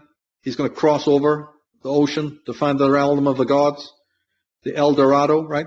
Think of baptism. Baptism is a crossing over. They cross your forehead with the holy water. You see Christ in the river. Christopher takes the young Jesus over the river. You see the Lady of the Lake. Lancelot is called Lancelot of the Lake because he's from the realm of the gods. The lady is the servant of the Ili. Lancelot is the highest, most bravest knight. He has the blood of the gods in him. Achilles, right, is wounded and he's dipped in the river Styx. Same motif. Moses is coming from the waters. They even think the word Moses means from the waters. Well, what's all that about? Well, he's the son of the Ili. So the boundary of the water and the symbolism of the water matters. Think of the importance of the Nile River. Nile, N-I-L-E. Osiris, look, go, where is it?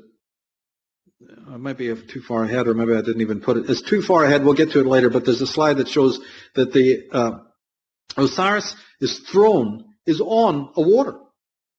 In the queen's coronation, she walks on a blue carpet. We've all heard about the red carpet. Yeah, but that has other symbolism of the blood of the Ili. But when she's in coronation, she's walking on the blue carpet, which is the water symbol of crossing the boundary, crossing the lake, so that now you're moving into the realm of the gods. Is this another reason why in the Masonic traditions they have the red, it's like the red degrees and the blue degrees? They have the different degrees with the colors. Is that sort of another way you can tie in the symbolism of that? Good point. The symbolism is so heavily in Masonry, especially the well. Well. How do you spell well? Let's think. Well, it's W-A-L-L. What of it? Well, what about a chapel? Doesn't a chapel have a bell? All right. It has a gable as well, like a gables. And what does the bell hang on? Oh, it's a cable. Is that right? Okay. And then when you're inside, how do you get in? Well, you walk up the aisle. And what do you get when you finish walking up the aisle? What do you get to? Well, you get to the altar. Right. And what's at the very top of the church? Well, it's a steeple. And what's on top of the steeple? Or below it? The spiral. The spire. You mean spiral. A lot of L's around. Right, what about Illinois? The boundary. The Native American Indians all knew about the L's. And they knew about the land of the L's, the lands of the gods. What about bridges? We saw a picture earlier of a London Bridge, you know, the Houses of Parliament. Check out the bridge. The bridge is the means by which you also cross over. My God, see a Nordic tradition, the bridge is everything. That's how the gods interfere, or not interfere, but you know, the hero crosses the bridge to talk to the gods and come back. It's the means of communication. Herm stones. We pointed this out in the Path of the Fool on the 16th card, the tower. Herm stones. Crossroads. Wells. You know, marking the boundaries. And bridges mark the boundaries, you see. So bridges are very, very important in the symbolism. And also, you know, murders that may be taking place under bridges. What's this bridge symbolism? Just like you had what was his name? Calvi, hanged under Blackfriars Bridge. And Jack the Ripper and all, you know, all sorts of weird bridge symbolism one could get into.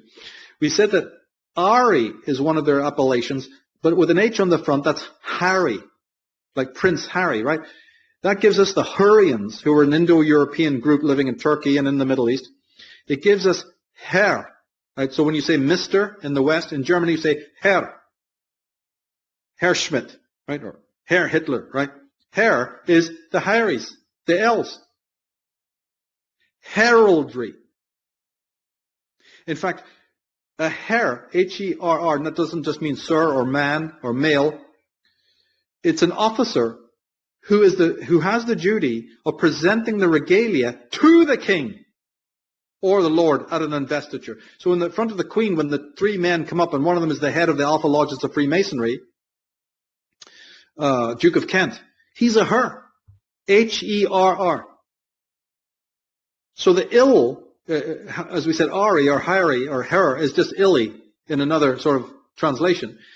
the Ili is coming, the servant of the Ili is coming to the Ili to give him the investiture, because the Ilis invest the kings. They crown the kings. In Ireland, you have it as Heremon, or Herman, right? Or O'Hara, or Harry, like we said. Like the British royals love using Harry. Right? And the kings were known as the Aries, or Harriman, like the Illuminati family, Harriman, right? Or aristocracy. You see, all of these terms go back to the Ilis, by the way. And you even get it in place names like Benares, the holiest city in the east, holy beyond holy.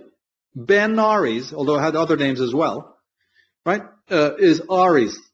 And Ben, like in Scottish, Ben Nevis, the high place of the Ari, where you go to learn. The great universities of the East. Or Lohara, right? The word root is ubiquitous.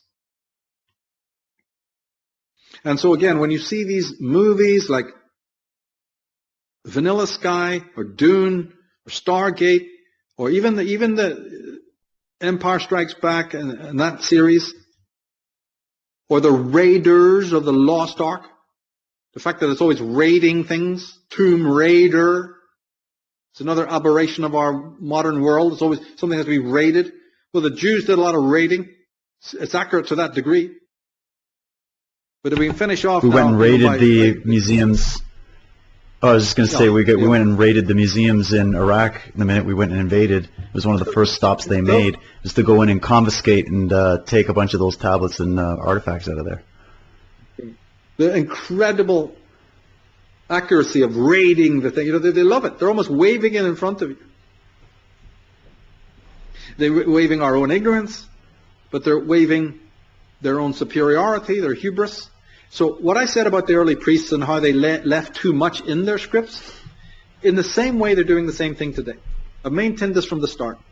If you know the etymology, if you know the symbolism, and if you know a bit of masonry, study their symbolism rituals objectively, and that involves Templar. You know, I'm not a member of these people, but I study them all my life. You need to do that. But when you do, you find out that they've been leaving a lot there for you to discover, like these word roots we've been looking at briefly. But we definitely want to finish off now with what to me is one of the clinchers, right? And that is the female Illuminati tie into all of this. We said that the oracles, yes, men were involved in that, but there's a whole tie in with the females, like the Sibylline oracles, or the oracle at Delphi having the female prophetess there, right? The Pythoness. Because the symbol of the serpent goes right back to Ninti, right back to Ninhursag, the whole rotten story of it, right? Now, these were servants from early on. So this is another part that's very difficult to compute for people listening to us. That women were servants of this group. The Vestal virgins, the Sibyls, and other names forgotten to us, from the past. I believe that they were not only such successful servants, that in the end, they had their own cults. They had their own sects, utterly distinct from the male versions, right?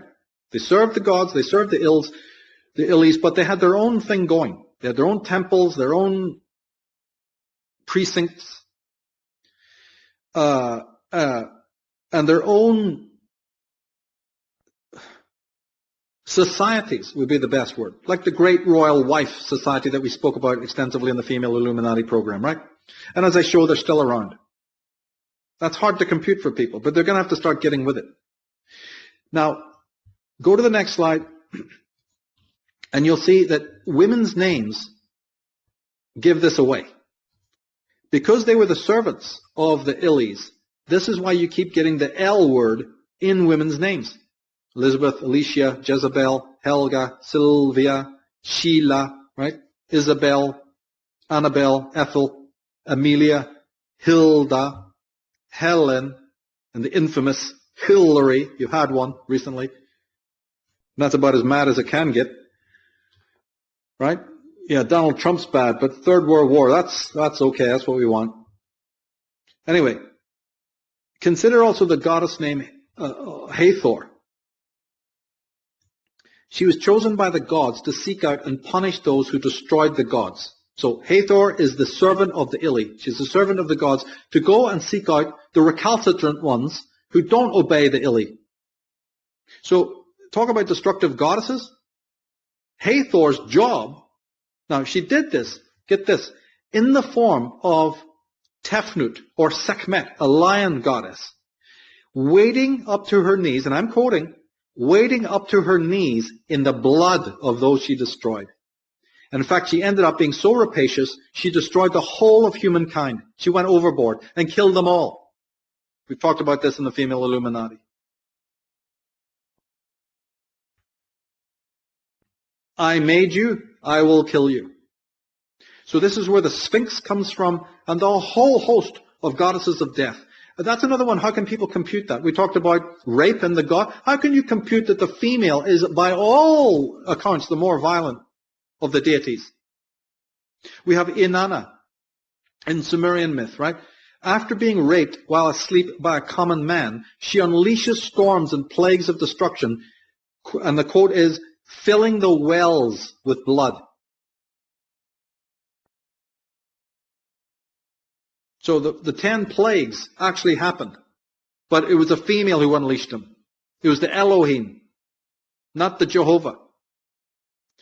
You have Noah and the Ark story. When you decode it correctly, you see that it's talking about keeping the male genes alive, even though the rest of the world would be wiped out. And it's being kept inside the Ark, which is the female repository. An Ark is not a boat. It's a female repository in disguise. So in Sumerian lore, the goddess was capable of this level of destruction. Universal, egregious bloodlust and destruction. But keeping just enough of the seed alive, while the rest of the slaves are wiped out. In the Greek myth, you have Deucalion. He's the originator of Noah. Like I said, remember I told you earlier that the Hebrews, Israelites dipped into Hellenistic teachings. Here's just one anecdote of that. Deucalion is by far the ancestor of Noah. He came first, Noah came next. Okay? Now, in that story, it tells of 2 creations. The first one being wiped away by a flood, sent by the gods to punish men for their alleged disobedience. You have a figure in the Bible called Rahab.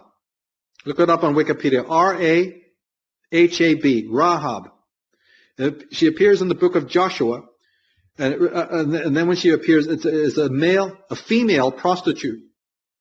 But she also appears in the book of Job as a great evil serpent or dragon, which endangers the whole of humankind. So there's 2 accounts, but the one in the book of Job is the more accurate. The secondary meaning of that name is storm, rage, and arrogance. This is a female character, even mentioned in the Bible, as a demonic force whose secondary meanings are storm, that's how you destroy the human race, rage, and arrogance. Now, this entity, Rahab, she's actually not removed too far from descriptions of the devil as a great dragon. Right? But the destructive force of water and of storms are personified very commonly as female.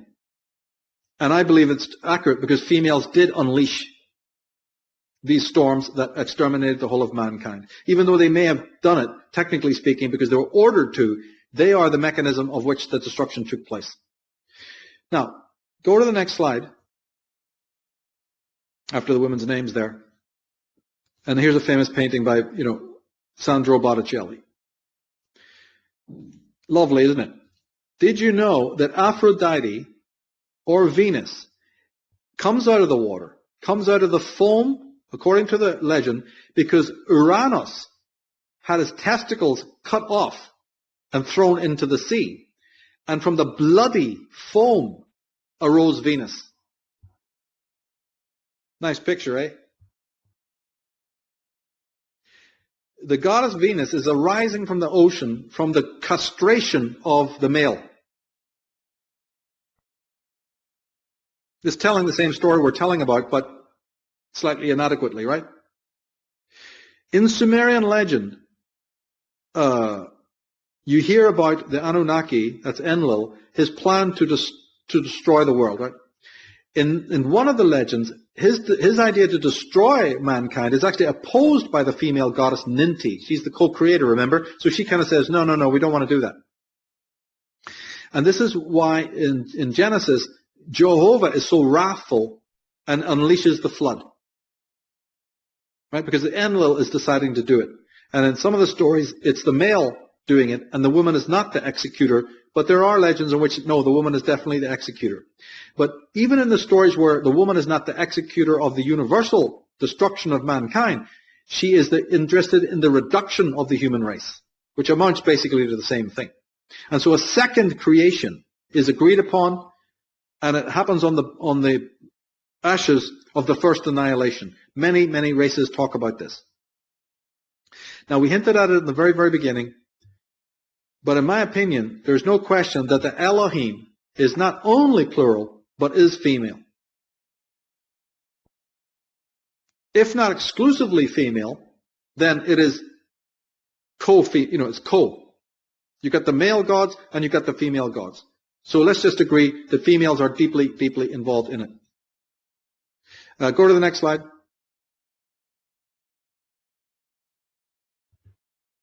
Yeah.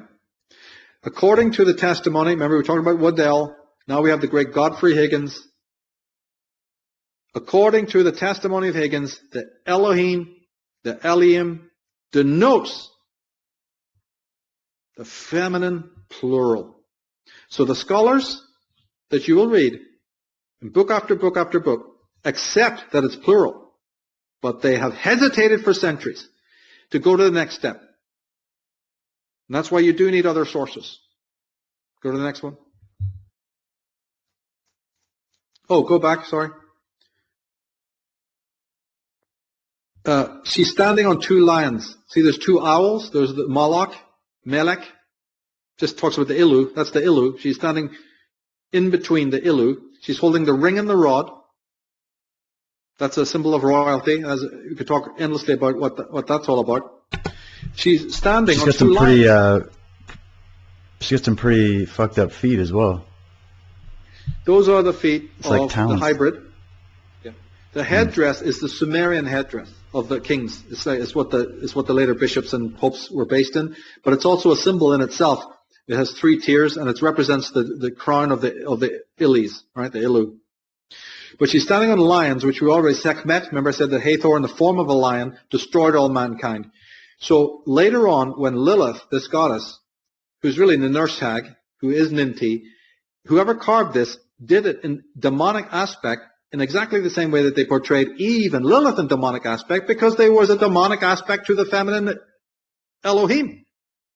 Of course she's got claws. Of course she's standing on lions, because she's the great destroyer.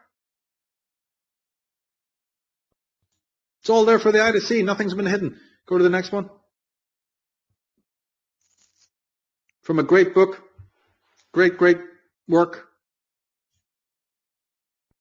by Eliza Burt Gamble. She says, the heathen divinities, am I on the right one?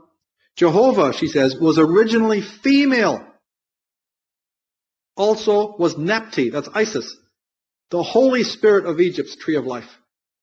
Right? The Holy Spirit of the Egyptian tree of life is where it came from, your Garden of Eden story.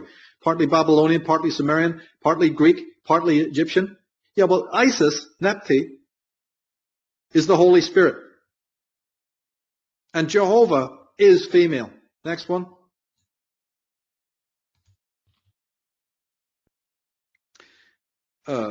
Next one. If I be correct. Yeah. If I be correct, respecting the word Eliam, or Eliam, being feminine, says Godfrey Higgins, we here see the Lord of Death of the feminine gender. But the goddess Ashtaroth, or Astarte, or Yester of the Germans, was also called Eliam. So here again, Eliam is feminine, which shows that I am right in making Eliam the plural feminine. So Godfrey Higgins got it right and it announced what everybody else couldn't announce. That primarily the Elohim, remember we said Elohim was the school that wrote about God, spoke of it in the feminine. Now we realize it's plural. If this doesn't shake people's world, I don't know what does. And they need to read these, and they need to go to watch the female Illuminati.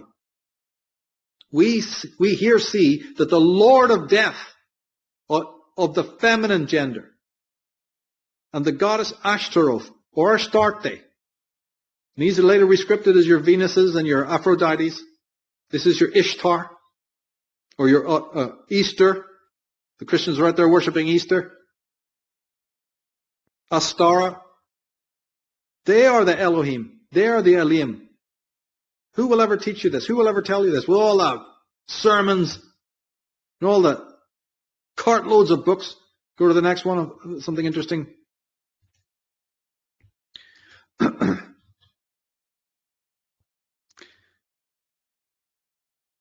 Well, first I'll say is these teachings were banished. These are the secret traditions. And even the goddess of the Elohim is banished somewhat. As patriarchy took over, as this urbanization took over with the Jews, they just decided it would be easier to expurge, the feminine aspect. So it's there, but it's hard to see. My work goes into it a lot.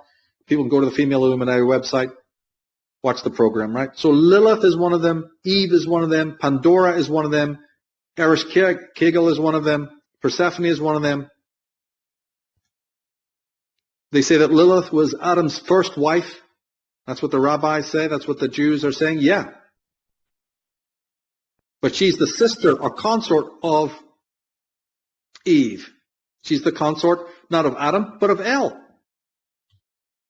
Together, Enlil and Ninti co-create Cain and Abel, Adam and Eve. The two Adams, whatever way you want to look at it, you see. Later, this group that we're talking about, the Jehovah story replaces it, and the females are considered harlots, and they're demonized, right, as whores, like a whore of Babylon in the book of Revelation, or the Heroduli, Mary Magdalene denigrated as a whore. We get this. This is just an aberration because there was a chronic, malignant patriarchy. It's all explained in the Female Illuminati program how this works. Now that slide you've got up there is another word that one needs to know about, Kadesh. Without vowels, it's KDS. And that just meant holy.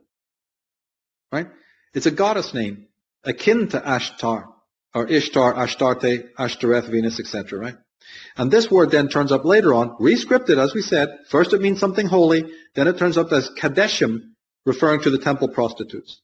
So a little bit of truth, but now there's contamination involved. Now there's a vulgarization.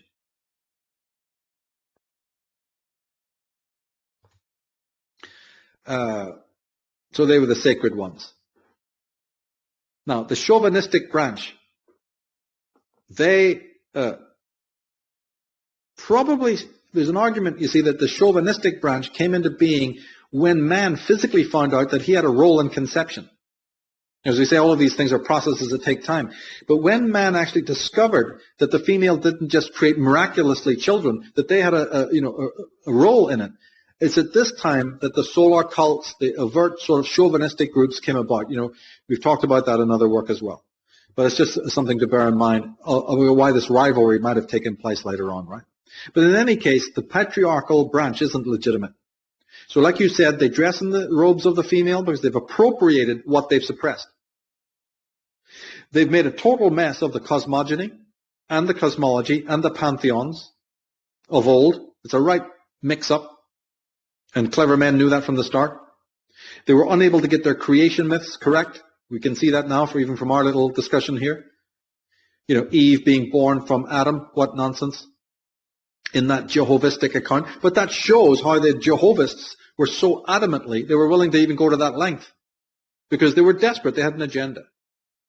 It doesn't mean that these Hebrew Elohistic accounts are more accurate in a sense because we're dealing with adulteration of an enormous kind, right? But that's why you need these keys of decipherment. Like I've been saying, a title is replaced as a name is replaced as a title. An individual stands for a whole tribe or race. Now, the God is androgynous. What does that do for us when we find that out, Well, what it does for you is you find out that when Jehovah is meant to be addressing Eve or whatever, in the Genesis, when he's saying, let us make man in our own image, in our likeness, he's not talking to himself. He's not talking to his creative word. He's talking to the Elohim. And that's why men and women are men and women. We are male and female sex because the gods are that way. Now, don't the Catholics worship God as a Trinity? So why are they getting up in arms about this? They worship God as a Trinity. It's no more far-fetched to know that there was male and female gods. That's the real Trinity. It's not a Trinity, it's a duad. And once you grasp it, you'll understand a lot. You'll even understand that the Trinity is so bogus that the female is brought back as the third part of the Trinity. The female that was expurged by the patriarchy is brought back in the form of this preposterous Holy Spirit, which is symbolized by a dove, probably one of the most important goddess symbols of antiquity. Aphrodite, Diana, Semiramis. The list goes on. We did it in the Female Illuminati, show you many goddesses are identified with the symbol of the dove. I've showed another work that the very word Jehovah has 2 female letters as well as 2 masculine letters. 2 feminine, 2 female. And 2 masculine, 2 male letters. Half and half. His son, right, was Baal, right? Baal is one of the, El Elyon creates Baal, that later the Jews use also in their Jehovah. Jehovah is really a rescripting of Baal. Baal, his female counterpart, is Anath, the goddess Anath, who's the Sumerian Inanna. She's very similar to Aphrodite or Venus. Her mother, right, Anath's mother, is the consort of El Elyon, Asherah, also known as Ashtoreth or Astarte. You see, this is how it works. This goddess has been completely expunged. Although they brought her back in the form of Mary Magdalene, in the form of Mary the Virgin, and in form of this Holy Spirit, Palava. In the esoteric tradition, the elite Jews worship her as what is known as Shekinah. People have been watching the Path of the Fool closely. Or matronit. So we won't look it up now because we're coming to the end, but Shekinah and matronit. These are what the elite rabbis secretly, don't tell other Jews this. They don't want the other Jews to know. But they're worshiping this goddess through those 2 forms. The Masonic Jews. And again, Anath, or Anat, you find traits of hers in Eve, in Lilith, and all of that. They're goddesses of the underworld. Anat and Ereshkigal were goddesses of the underworld, you see. In other words, these are goddesses that are descended from the first of the Egyptian goddesses called Tiamat, the goddess of the primal abyss, like one of their titans. She was the great dragon mother. So when a lot of us talk about dragon courts, you know, and dragon bloodline, I mean, if you really want to take it back, these goddesses that I've just mentioned all go back to the primal Sumerian proto-goddess, Tiamat. Very central in Sumerian legend. This whole story is connected there and all of that. And these Jews and these Gnostic Christians knew all about the stuff we're talking about now, right? Why do you think that the Jewish line of descent, to be a Jew, is to be through the mother's line? Not the father's line, the mother's line. These are matriarchs. They wear that yarmulke, right, on their heads. There's a circle, right, and the robes of the priest, because that's from the cult of Cybele and Mithras. As I say, they have the dove as a symbol of the Holy Spirit. That's feminine and female as well, associated with the Great Mother. What happens is the male god, and this even happened in India, the male god simply appropriates the qualities and traditions associated with the goddess, suppresses the goddess. At the very most, you'll have a consort, Shiva Shakti. It's now a lesser consort. She still embodies some of the traits of the hidden goddess, mostly underworld stuff. This is how you get Kali and Durga and all of that. But it's the male who's appropriated her qualities. And then the female is hanging around as sort of consort. You know, and it's a concession, isn't it? The gopis, Krishna under the tree with the milkmaids. They're reduced in form now. Mary Magdalene groveling at the feet of Jesus. But you need the symbolism and you'll be able to unpack it all. There's 2 trees in the temple of Dendera on the zodiac there. 2 trees in the Egyptian. There's winged discs all over the temples. That represents the female. The twin lions, the eagle, the cobra. Even your Allah comes from Allat, the Elat, the Els, female. Right? So your golden calves, your holies of holies, groves, mountains, burning bushes, even certain numbers, number symbolism. Your brazen standards, the arks of the covenants, it's all female symbolism. So there's a big female tie-in here. When David is dancing around the ark, that's to feminize him. It's a way of illustrating something to you about what's going on. When you say amen at the end of a prayer, that is, yes, on the surface it's to Amun-Ra, the sun god, dedicating your prayer to the El. But Ra's trait was the hidden one. His name and his title is the hidden one. So you're saying amen and saying, this prayer goes out to the hidden one. But is it the male hidden one or the female? Because Ra lost his power to the female goddess Isis. Isis stole the secret of Ra's power. So the hidden one is no longer hidden. He has no hidden power. It's Isis, or it's the goddess to whom your prayers are actually going. So the Gospels, they're mediating the L's. So you have the story even of Joseph and, thinking of Jacob and Esau. Is again another story that embodies this rivalry. But if you go to the next slide there, got a couple of quotes.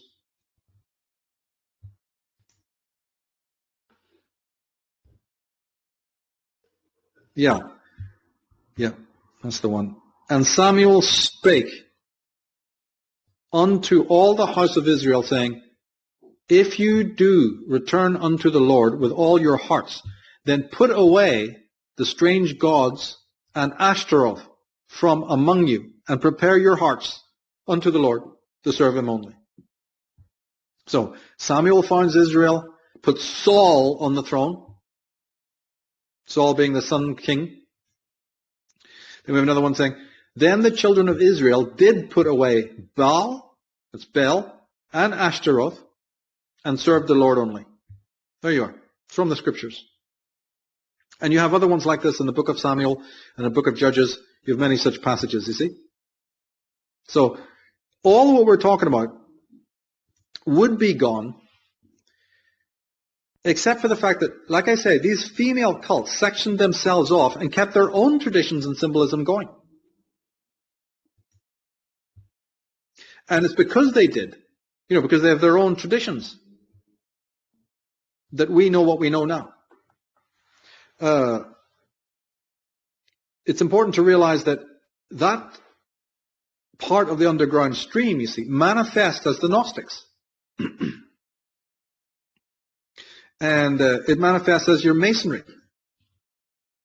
But your Albigensians and that kind of thing. These other traditions that we know about cropping up from history. Cathars, Templars, and we know that that's not far-fetched because anybody just needs to take a trip down to Rennes-le-Château, the famous Templar location, and it's all female symbolism. Yeah. 5-pointed stars, temples, chapels, cathedrals, Mother Mary symbolism, Mary Magdalene symbolism. There's the point. The Templars built it. It's all female symbolism. The Masons are filled with it. So this tradition that we're talking about would have been unknown, except they have kept their own Gnostic or quasi-Gnostic organizations, which then when you study it and know what you're doing, you can trace it back.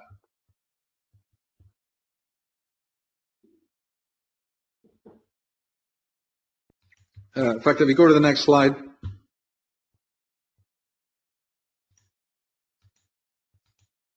Yeah. There's the throne. First of all, see that wavy? The throne is sitting on a platform that has these wavy lines. So that's what I wanted to show before. And even the papyrus plant growing out of it, that's the Nile. That's the river. That's the blue carpet on which the queen walks. But for now, I want you to look at the two women behind the throne. He's the oracle. They're the agents of the oracle. The voice of the oracle, the voice of El, who's the God, the immortal one, has two administrators, two servants, who are going to transmit Right? So they stand outside the box. They're not on the river. And whatever the God says, he's not black, he's green actually, dark green. So reason for that. But they're not going to transit. Now look on the right-hand side image. There they are standing in front of the oracle, or kneeling in front of the oracle. Right? The tat pillar is a symbol of Osiris, but it's also the symbol of the L's. And then the Ankh and the life and the rest of it, the sun, right? They're getting the knowledge from the high ones. Remember I said that Ninti's house, the Shimti, meant house of breath, house of life. Well, doesn't the Ankh represent that? So here's two administrators saying, okay, we have different interpretations, or we're going to render what the El Oracle is saying in different ways, and that's our duty. One is the goddess of the underworld, and the other is the goddess of the overworld. Isis and Nephthys.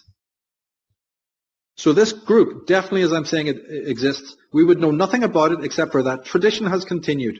In Ireland, in the Middle East, in the Eastern lands, that female group has still existed. You might want to call them the yoginis, or the yonigas, as opposed to the lingajas, like the word raja, right? Linga, ja, the lingajas, and the yonagas. Or as we talk about in the female Illuminati, the female group is itself divided into the Sophics, who are positive, and the Sophianics. Just chose that word because it's easy to understand, it rhymes with satanic. So they do not reveal themselves openly. They rarely come to the surface, but they do so in these strange forms. The Kaaba, all those mugs at Mecca walking around the Kaaba, what do they know? The black stone. Now, it wouldn't matter a jot except for these Yonagas, these Sophianics, are in control of the royal houses that rule us today. This is your Dutch royal family. This is your Merovingian dynasty. These are your Templar appointed royals who rule England. And I don't care if they convert to Protestantism. What does that mean for me? It's under Protestantism, as I've said before, that the debt of the whole... In 1690, the debt of the war debts were put on the public. King William III was a Protestant of the House of Orange. The bank, under Jewish lackeys, opened on Protestantism. What's so big about that? Cromwell had already borrowed millions from them. Churchill's forefather had borrowed millions from them. They were all Protestants. What of it? Tomorrow they'll invent something else. So, now, I did speak in the female Illuminati, remember, that some of the masculine power has reverted. Right? Some of them who were part of the patristic model got tired of worshipping the solar god and actually starting to realize where this stuff came from, actually went back and started to become goddess worshippers again. That whole story is told. And the same with the rabbis. As I say, they're worshipping the Shekinah and what have you, right? And the planet Venus. And we know that the whole Temple of Solomon was actually aligned according to the planet Venus, the Shekinah. They just got sick of what they were doing. So there's definitely a division there. We talked about a couple of divisions. There's an important one there, that although they appear to be masculine on the front in the Christian church, no, a lot of them have secretly joined secret Templar societies that worship, the skull, which is female. The long hair, it's female. The Jean. It's all in the articles on the Templars and stuff like that.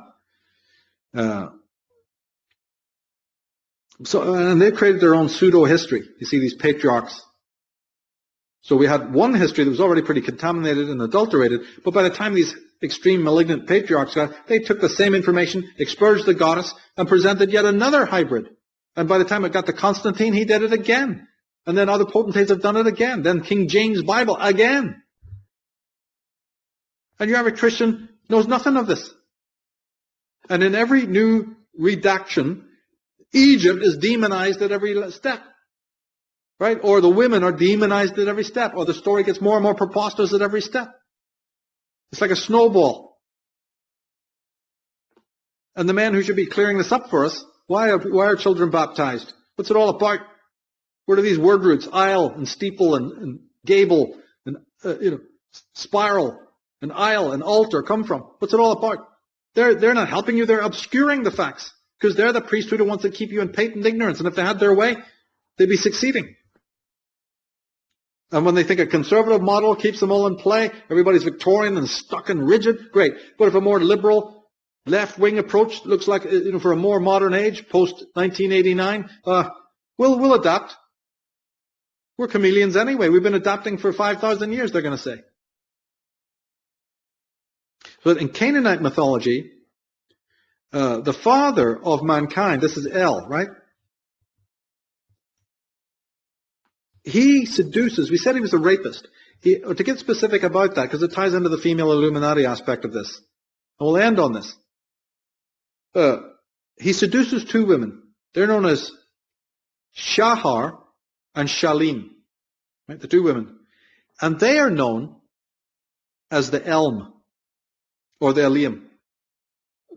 Just to clinch it. The two women he raped and put a seed into, those women who now become his agent, you've just seen the two women behind the throne of the El, they're known as the Eliam, or the Elm, E-L-M, just like the tree. Identical to the Egyptian Eliam and the Jewish Elohim. Two raped goddesses. Now this is going to have an importance for what we're going to say in a minute. Because we said this is a one-of-a-kind dialogue, one-of-a-kind presentation. Confirming the fact, though, this confirms the fact that we're not just talking about a plural entity, we're talking about a female creative power. That needs to be established even if we went no further. Now, in this mythology that I'm talking about, the two women allegorically later become more, allegorized as the morning and the evening star. So there's your Venus connection, right? The two phases of the moon, but it's not the moon, it's the phases of these two, of the planet Venus. About which a great deal could be said, because there's your Lucifer concept as well. Venus being known as Lucifer, Mary being known as Mary Lucifera. It comes from the Sumerian legends. Mary is visited by the Holy Spirit. They're raped by the El. Bit of sanitization, that's all that's happened. So the motif is referring to the Sophic and Sophianic sisterhoods. Both of them who served the Els. They turn up again, as we said, as Eve and Lilith in Genesis, right? And what does Genesis mean? It's Hebrew for origin. The origin of everything. Only the lying buggers didn't tell you there. I've origin in nothing. It's 5 years earlier. It would be a nice book if they said, in the beginning was the Word, and the Word was God. Oh, by the way, we're going to tell you a story now that actually comes from texts before us. Guess they forgot. The chicanery of it is right from the beginning, in their omission of their ancestors, right? Now, these are the two mothers that you see in the Bible. These are the two women at the foot of the cross. These are the two mothers in the story of Dionysus and Moses, right? The princess who takes him out of the waters, and his original Hebrew mother, two mothers. Jesus with the two Marys. King Arthur.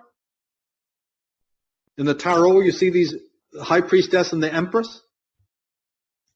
Nobody paying any mind to these archetypes, you see? And it says that behind the throne, you've just seen it, behind the throne are the two witnesses. They're called the Reti, also known as the Meta, M-E-R-T-A. Now, this collusion, like Genesis 6 is telling you, right, where the females are the disciples of the Els, disciple, apostel, circle, cycle, Sibel, Kabbalah. The women are the Reti. They're the Shekinah that's serving the Els, right? Where do you think the ritual of marriage even came from? The matrimony is the idea that the female and the noble, the nobility, marry the female. The Jews descend from the female line. So this is where you get the idea that they, not only serving the Ili, but they destroy all of mankind, and then they're put in places to make sure that the next breed of men are ignorant, docile slave workers. Only the nobility have the insider smile. This comes up in mythology where the hero is inevitably wounded in some way, whether it's Achilles or whoever. His eyes are put out. Jesus is a representative of this, of course, the wounding that he has to undergo. But it's constant through the myths. Tiresias, Arthur needing the Grail, you see, to restore him to health and all of this kind of thing. The Fisher King, Parsifal, Samson, like you mentioned earlier, Gilgamesh. They all fall in hard times. They all go through the underworld. They all need some star fire or menstruum or sacred blood, to restore themselves. Well, the star fire, this grail, is the holy blood. It's the female menstrual blood. Because part of this whole ritual of cloning, of genetic manipulation, involves the holy blood. Right? When St. George is piercing the dragon, that's phallic. He's piercing the dragon who releases the blood. When knights drink the grail, when the Fisher King, his wound is open and running like blood, right? When Christians take in the Eucharist, right? Or they see that Jesus Christ is pierced on the cross. This is all female symbolism, by the way. It's all part of the female archive. And believe me, the symbolism is everywhere. Those fountains in Vatican Center, the domes, there's the upturned chalice, right? You can find it all over the place. Many times when there is this meeting or these strange births or even these rituals like these Templars and Masons, they know to even do these, when they're imbibing the elixir, they do it at specific astrological times. We went into that in the Female Illuminati program as well. But if there is an initiation, you see, crossing the river, drinking the grail, imbibing of the elixir of life or whatever, it's always done when it's done right at particular astrological dates. And often, as we pointed out in Female Illuminati, under some kind of heavy-duty intoxication. And that brings us up, as we said in the beginning, to the sinister aspect, which the Pizzagate headlines have kind of helped to bring to light, that the dark side is definitely the need of the hormone, but the blood is just a metaphor for the hormones secreted by certain organs, primarily the pineal gland. There's other ones involved as well, which secrete cortisol or whatever, but the pineal gland has been from time immemorial the one that they want. So we opened with these child sacrifice quotes from the Exodus and other books of the Bible, right? So the pineal gland hormone, you can't abstract it from the dead. If a body is dead, it's no use to you. It has to be a living body. And this now accounts for the abductions and the child murder and all the rest of it. Because they're abstracting what they consider the elixir of life, often known as the soma, or the grail, the holy blood. Now, they know this is true because blind people whose pineal gland is more active secretes melatonin. And it secretes more melatonin than, say, you or I. And that is why their other senses are far more exalted and sensitive, because the melatonin increases sensitivity. So the Illuminati, and I mean going back to almost 5,000 years, probably, from the dawn, this is what they and their progeny are all about. Their nobility. Now, of course, they don't allow this to their underlings. This is only for the elite we're talking. They may have other synthetic versions and other hallucinogenics that they give to lower levels, but the stuff we're talking about now is reserved. And so your Pizzagate stuff and all is more a lower level version of this. It's still hideous. But this is what we're talking about is the archetype. Right? Because melatonin wasn't even discovered officially until 1968. But as we're showing now, it's been known for millennia, for centuries. That's why you see the ancient kings with a pine cone, because the pineal gland is shaped like a pine cone. And since they knew all about taking one out, we know about mummification, we know the Egyptians were up to speed on this, the canopic jars, these people were masters at this. And so they knew the shape of the the pineal. And right there in Vatican City you got one, because that's where these L's are ruling from now.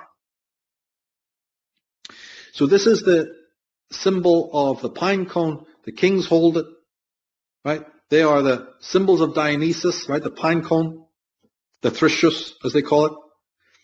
This is the Agni, or the Ajna, the third eye that they want. It's the white powder, because when they concoct it, it's an elaborate process. From the pineal gland, when they get the secretion, or they powder it, they crush it up, they add it with other substances. I believe they also do with menstrual blood of certain priestesses, not just any old person. They make the concoction at certain times. They have their own way of doing it. It's extremely elaborate. But this creates then the white powder. It's known to alchemists as the white stone. the lapis elixir, right? The grail, in other words, the philosopher's stone, so to speak. And it's always mentioned only cryptically. It's never mentioned directly. You know, in the tarot cards you say, come to the center of the earth and there you'll find the philosopher's stone, because this is probably done in underground caverns or grottos or was. And so in ancient paintings, when you see caves, grottos, like you do with Leonardo da Vinci and others, this is also symbolic. Right? The dark tomb into which the goddess goes. The labyrinth into which the hero must go. The river he must cross and go into the dark forest.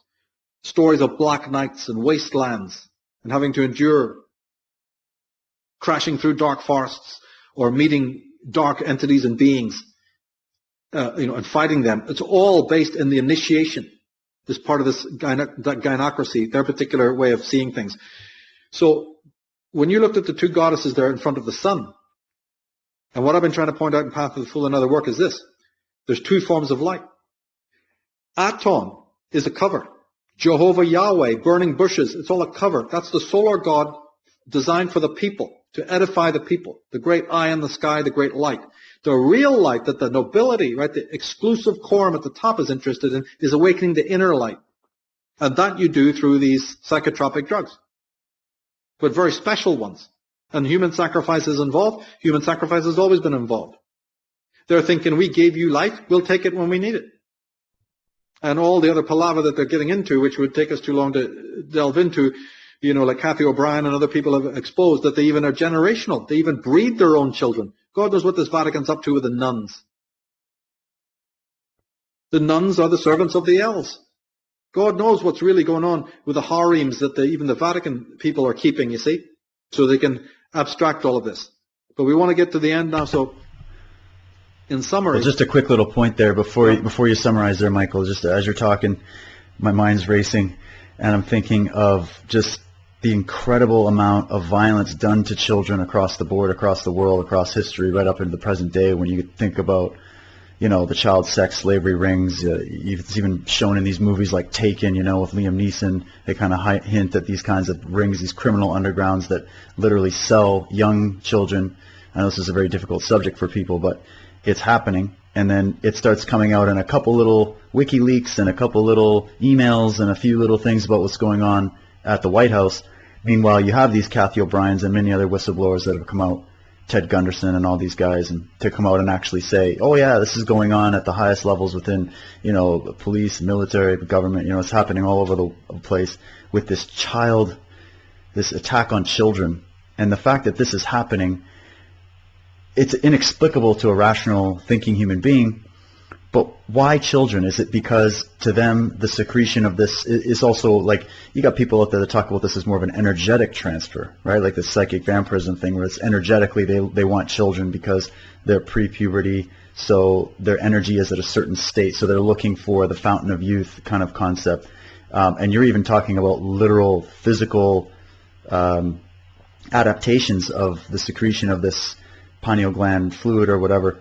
Is there a reason? Is that the reason why it's children? Or why specifically it's children? Because it has to do with innocence? And is that why all the statues and fountains and all this stuff is all naked children and the cherubims are all children? It's this innocence factor, this fountain of youth factor.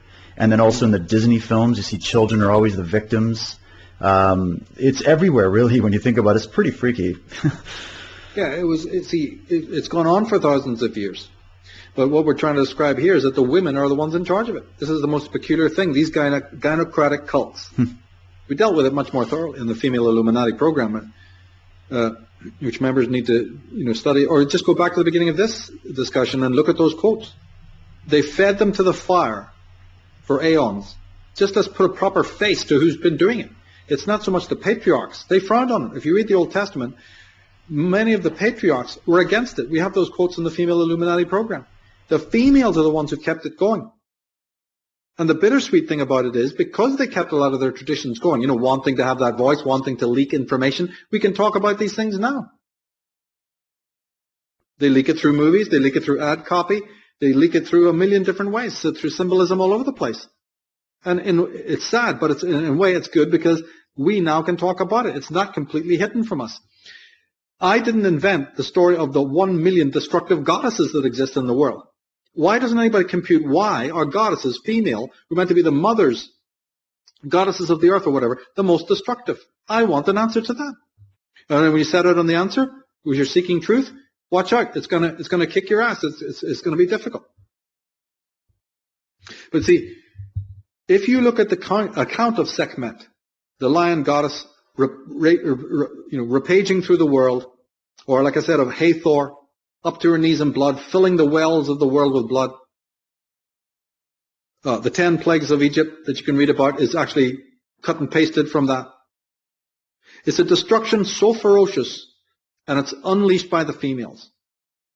But we also heard 2 anecdotes where they went overboard. They actually, even if you can say that they were, the Elohim is male and female, and if you say, oh, they're only obeying what the Elohim have decided, and that involves the male.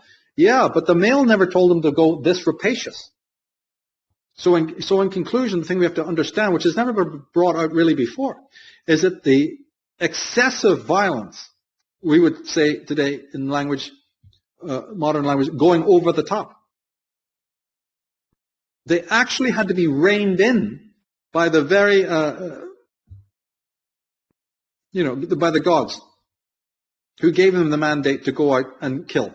They went even too far. The tumult was so great. Like I said in the Atlantis book when I talk about the atomic war, they didn't know that the earth was going to respond with violence of its own, you see, to this thermonuclear disasters or whatever was taking place. So this, what we're talking about, is encoded in their own legends. You never want to stray away too much from the texts.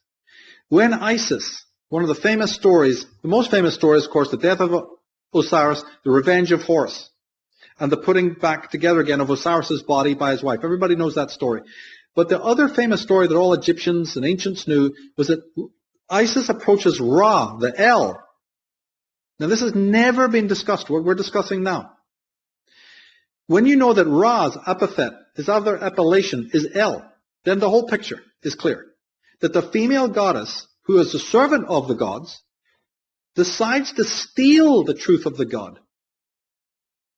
So they're not content to be the servants of the Els. They actually conceive of a way to get the secret of their power and then depose them. And this is what I believe took place in ancient times, that the female Illuminati, the female sisterhood, the dragon court that is manifested in many forms after the point we're talking about now, it morphs into all sorts of different branches. Maybe we'll get to talk about that more in the Eastern Illuminati program. But right now, they go so overboard and they're antagonistic at the remonstrations of the male gods, say you've gone too far. They don't like that rebuff. And so they actually seek to overthrow the male pantheon. And they do so. And people say, well, no, the males are still ruling after this period you're talking about, Michael. How do you reconcile that? Because remember, you depose your consorts, you depose your husbands, you depose the gods, but you are still breeding children of your own who are now completely under your control. So we talk about different creations. The second creation, I believe, is defined by the goddesses taking control, pretty much, if not destroying the original Els, then in some other way, robbing them of their power in exactly the same way that the legend of Isis talks about, breeding the Horus race, who are under their power. Like Mordred is under Morgan Le Fay's power, his mother. And this puts a new complexion not just on modern history, but on the biblical history, the history of the past, which has been so skewed, you can't understand it. And this has been recorded in these legends. So in books like Ezekiel, in Leviticus, where child sacrifice is frowned upon, when the role of the women, as I said, we've just been talking about how the swing door and the patriarchy came about. As we've said in the female Illumina, it was for a reason. It was to counter a violent power. So the Babylonian goddess Anath, who's the daughter of Ashtoreth, is begged by her brother Bel, or Baal, to end her rapaciousness and to banish the war and strife from the world. The goddess Anath, the Sumerian goddess, or later the Babylonian version, is begged by her male brother to end the great war of conflagration and mass murder and to banish war from the world. A goddess is being asked to stop it because she unleashed it. So male gods are pleading with the aggressive female goddesses of war and death. This is where you get these goddesses of death. They're in every culture. I didn't write it. It's confirmed by the fact that in the Sumerian, Marduk is the sort of semi-heroic god king who goes and destroys Tiamat, this earlier, again, dragon goddess queen of darkness and death and mayhem. She's identified with the waters, the salt waters, because through the salt water, the bitter waters of the blood of the dead. It's not the waters of the oceans like we're thinking today. She wallows and relishes and becomes a creature like Countess Elizabeth Bathory. The saline waters of the ocean of Tiamat is the blood of the gore of the dead. And Marduk finally is a king like Thor who has to come and deal with it. So later generations of men and women are horrified by the memory of your Kalis, of your Gorgons, of your Medusa, and all the rest of it that we talk about in the Female Illuminati program. And they can go to the website, look at my appendix section. There's a lists and lists and lists. And that memory is still in here. That memory is a psychological component now because we all remember it. And it's an ambivalent thing because we have Lilith and we have Eve. We've got the good mother and we've got the terrible mother. So this is about knowing our own psychology as well.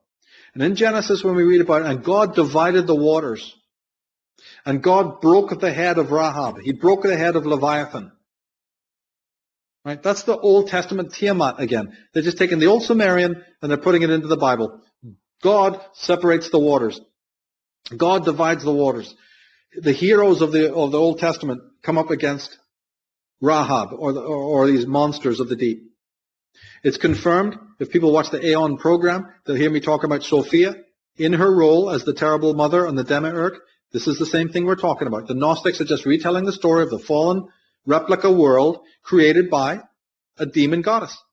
A fallen replica world, the second creation. And the Adam that's running around in it, he's clueless. And the men in it are of a fallen consciousness. That's the demiurge. The Gnostics are telling the same thing we're talking about here. It's confirmed by the massive destruction of mankind, which is encapsulated in all of these myths that we're talking about. We're actually abbreviating it. Right? From the body of the dead Osiris comes, through a golden phallus, the conception of Horus. Through Gabriel and the Mother Mary, who's 12, she's in the temple when the God first speaks to her. She's a servant in the temple. Oh, interesting. Mother Mary Magdalene is considered a Vestal Virgin. Lazarus rises from the dead. He's a mummified being. The hanged man in the tarot cards. Odin being hung on the tree upside down. The wounded hero. The fall of Satan. The male is in a fallen state. Certain virgin women only mean virgin, not because they're not conceiving, but they're the mothers of a god. But if they can do that genetically, they don't need either the Adams of the first generation, and they don't need even the L's in the end. Now I don't even know how they got the power. I don't even really know what they stole. The technology, in my books and stuff I talk about, I think they stole the technology. We have other nobility, kings, who they said, he's born under a sign. Right? Amenhotep III, the father of Akhenaten, if you go to the graphic pictures of him, especially the Temple of Luxor images, it's actually said born of a virgin to Amenhotep III. It was a well-known concept.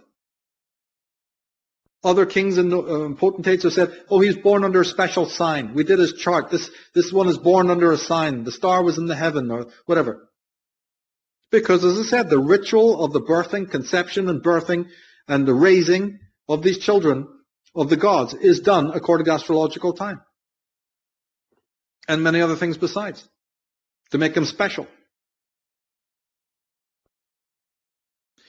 Not only that, but if you're dealing with extraterrestrials, might they not want to do these certain rituals at certain constellational chronology, because they might want to do it when their star, where their original planet, say it was Orion, say it was Sirius, say it was, like I say, Cygnus or wherever, might they want not to conceive or to breed or to birth or to do another ritual at a certain specific time? I think they do. Alpha Draconis, you name it. So not only buildings are designed to align with certain stars and constellations and luminaries and conjunctions, but the whole thing, because they have their own tutelary stars. Some of them they may have even come from themselves. So then they keep telling you, oh, the priest is able to predict the birth of a king or a son, a great hero. But like we said, you got to see through what that really means. And why astrology even became important to us, you see? It might explain the origin of 666. There's nothing satanic about that number, because it's actually in the original books of the Old Testament, of the New Testament, the original versions, it was 616. So there's been people emailing us about the image we're using of the prisoner. Where are they coming from? They're meant to be Christians. Why don't you read the original transcripts of the original texts? But the 666 actually refers to Orion, because the ancient glyph of the star constellation of Orion is known as the Sah, S-A-H. It's coiled rope that looks like, or coiled sigil that looks like 3 sixes. It might tell us the origin of why they use 5-pointed star. The 5 sons of the goddess Nuth, yeah, the 5 offspring children. But it could be, again, something to do with the females, and actually the planet Venus. And we see that tattoo on all these lunatic celebrities today. Every Tom, Dick, and Harry's wearing it. But that was the flag of the Merovingians, William D. Gallone. His banner was the 5-pointed star of Mary. Look at all the heraldry connected to this. It's incredible. We said that the lion appears in heraldry. Yeah, but it's the old Merovingian symbol going back to the Illies. It appears on Jewish symbolism. When we get into our Eastern Illuminati, we'll explain where this word actually really comes from, what it really means, this word, the Jew. It's a story that's unbelievable. So the words virgin and immaculate, these are just later words, but they're all hearkening back to indicate a matrimony, a marriage between the elves and the female consorts who then broke away. So in my theory, basically, the sisterhood, tired of being in secondary position, right? Like Morgan Le Fay tires of being under Arthur. And they learn enough from their masters to turn against them and take over the thrones and take over the rulership in their place, right? As we said, Isis' story perfectly encapsulates this. She says that she sweet talks Ra, sexually enthralls him or whatever, and gets his power, the secret of his name. In one of the most ancient myths, Uranomi and Ophion. These are the figures you actually see in the final tarot card, in the Thoth deck, right? Card 21. The serpent Ophion and Uranomi the goddess. She is the goddess. The serpent is her child, her son. But the latter, Ophion, is crushed. In some stories, he's destroyed and banished to the underworld. Isis often has rivalry against Horus and goes seeking his death. And as a matter of fact, I think that in one of the stories, Horus has to basically, kill her or like chain her up or something when this bestial side comes out.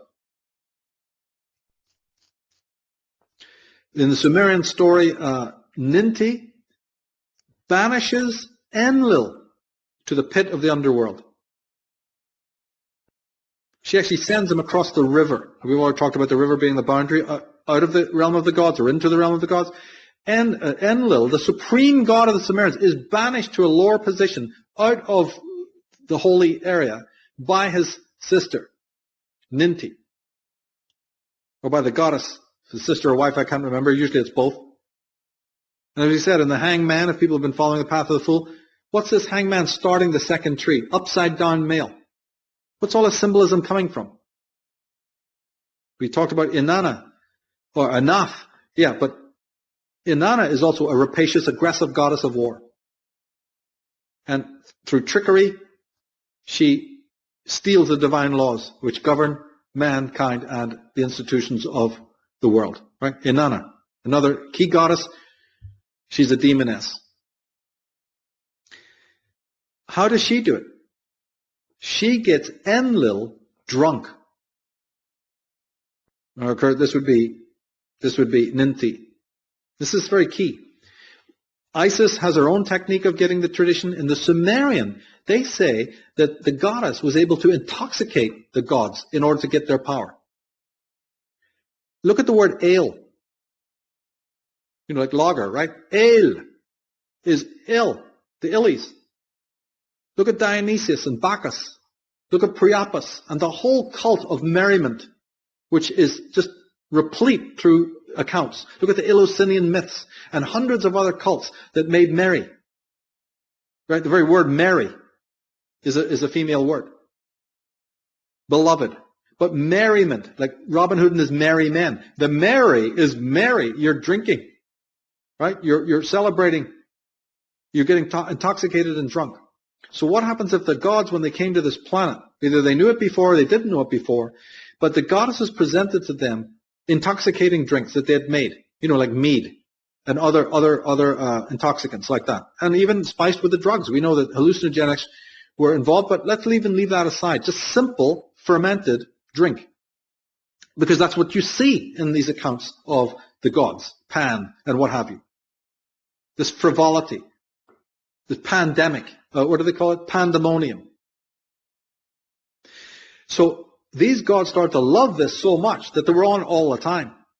And just like the Delilah seducing Samson myth and other ones the same way, right? Salome and John the Baptist, the myth recurs again in different forms of the witch, the evil one, seducing the male through getting him intoxicated to find out his teachings. In fact, in the same legend in which they talk about Ninti seducing Enlil by drink, after she had made her escape with his secret, she is, and I'm quoting here, she left in her boat of heaven and flew away in the clouds, it says, in the original texts, thousands and thousands of years before the Bible was written. Her boat of heaven. Well, I got boat, and I know what heaven is. But boat of heaven, I'm a Christian. Sorry, cognitive dissonance. Is there anything on TV? So ale. One of the first things that I ever did back in the 80s, I don't know what got me to do it, was I used to go around all the pubs and these shops that sold, you know, these off licenses and whatever, and look at the logos on alcohol, spirits. And that is one of, it's not the only one, but it's one of the ones that launched my interest. Because ale is ale man. Right? It used to be called, it comes from lager. Well, one of the words is lager. That comes from Lagenian. Right? The Lagenian. Lagenian. And then ale is the L letter. So the ale man who makes the ale and brings you and brews it is called the ale man, the L man. They're often known in Ireland as Lee men. Can you believe it? People who speak Gaelic in Ireland would know Lee men. The ale man is the L-E-E man. And when you drank, you feel like a god because you're high. So you're drinking I believe, spirits. just like we showed in Female Illuminati, remember we showed in that program that the females were administrating the psychotropics, they were in charge of it all? Now we have another component. They were not just giving it to their acolytes, their servants. They were giving it up the scale, back up. Right? They went above the glass ceiling, and they were administrating to the gods themselves, who finally, in a fit, whatever the secret was, they gave it to the female sisterhood, the sisterhood of death. And that, tradition has been preserved from then to now. So the virgin births continued The female created their solar children who went on to become the God-men, just like Emmanuel. Partly with the blood of the Els, because the women are the blood of the Els. The Elohim is partly female. And then, how does it work? We said through the oracles, but how does it work today? There's no oracles left. Simply through the bloodline of the sisterhood has given birth to the men who then go on to be their military wings, to be their economic wing, to be their priests, dressing in the robes of the female, Holy Mother Church. And the kings, the nobili, who rule the civilly, right? Yeah, the villagers, through the nobles. So this is how you come up to modern times. This bloodline exists. The nobles, who are the aristocracy, have been ruling mankind. Who is behind them? I believe the sisterhood. But you've got many little groups in between, like the Templars and Masons and Rosicrucians and all the rest of it. The Jesuits are in there as well. Opus Dei. Symbolism betrays it. And every other all these little satellite, satanic, little stinking, rotten Luciferian orgs, which pop up every now and again. So kings, pharaohs, lord mayors, priests, bishops. This is why the symbolism is patently feminine. We did a thorough job in it, so this discussion can be considered basically an appendix to the female Illuminati, because that's the master work. But I think there was in reverse. They stole the power, they got the power, whether it was technological power, magical power, some other kind of power, it fell into the hands of the goddess. Pandora opens the box that unleashes all the horrors of the world, you see? And we've been floating in that mess from day one. And they're still ruling over us today. This Merovingian, Hanoverian obscenity, which has Parthian roots. We're going to do podcasts on that. It has French roots, all exposed by Ralph Ellis and others. We're going to do something on that. They even have a black nobility. We'll do stuff on that as well.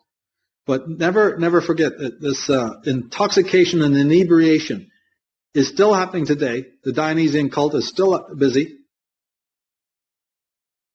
So on Saturday night, when you see all the debauchery and just look at the symbolism, the evil, I-L, worry about that.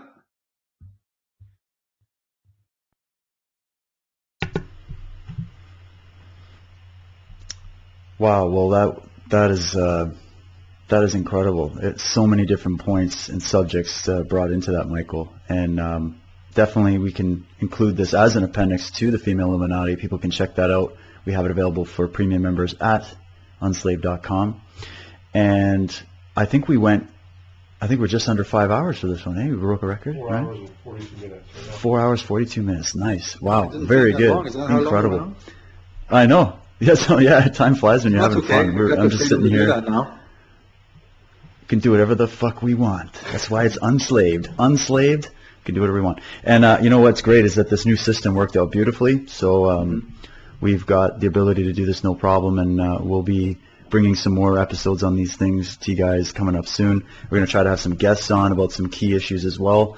And then you were talking also about the Eastern Illuminati and covering the factions there and unlocking the doors behind what's been going on behind the scenes in that part of the world. And it's just continuing on this detective investigation of history, finding out who we are, where we came from, and how things got to be so messed up today.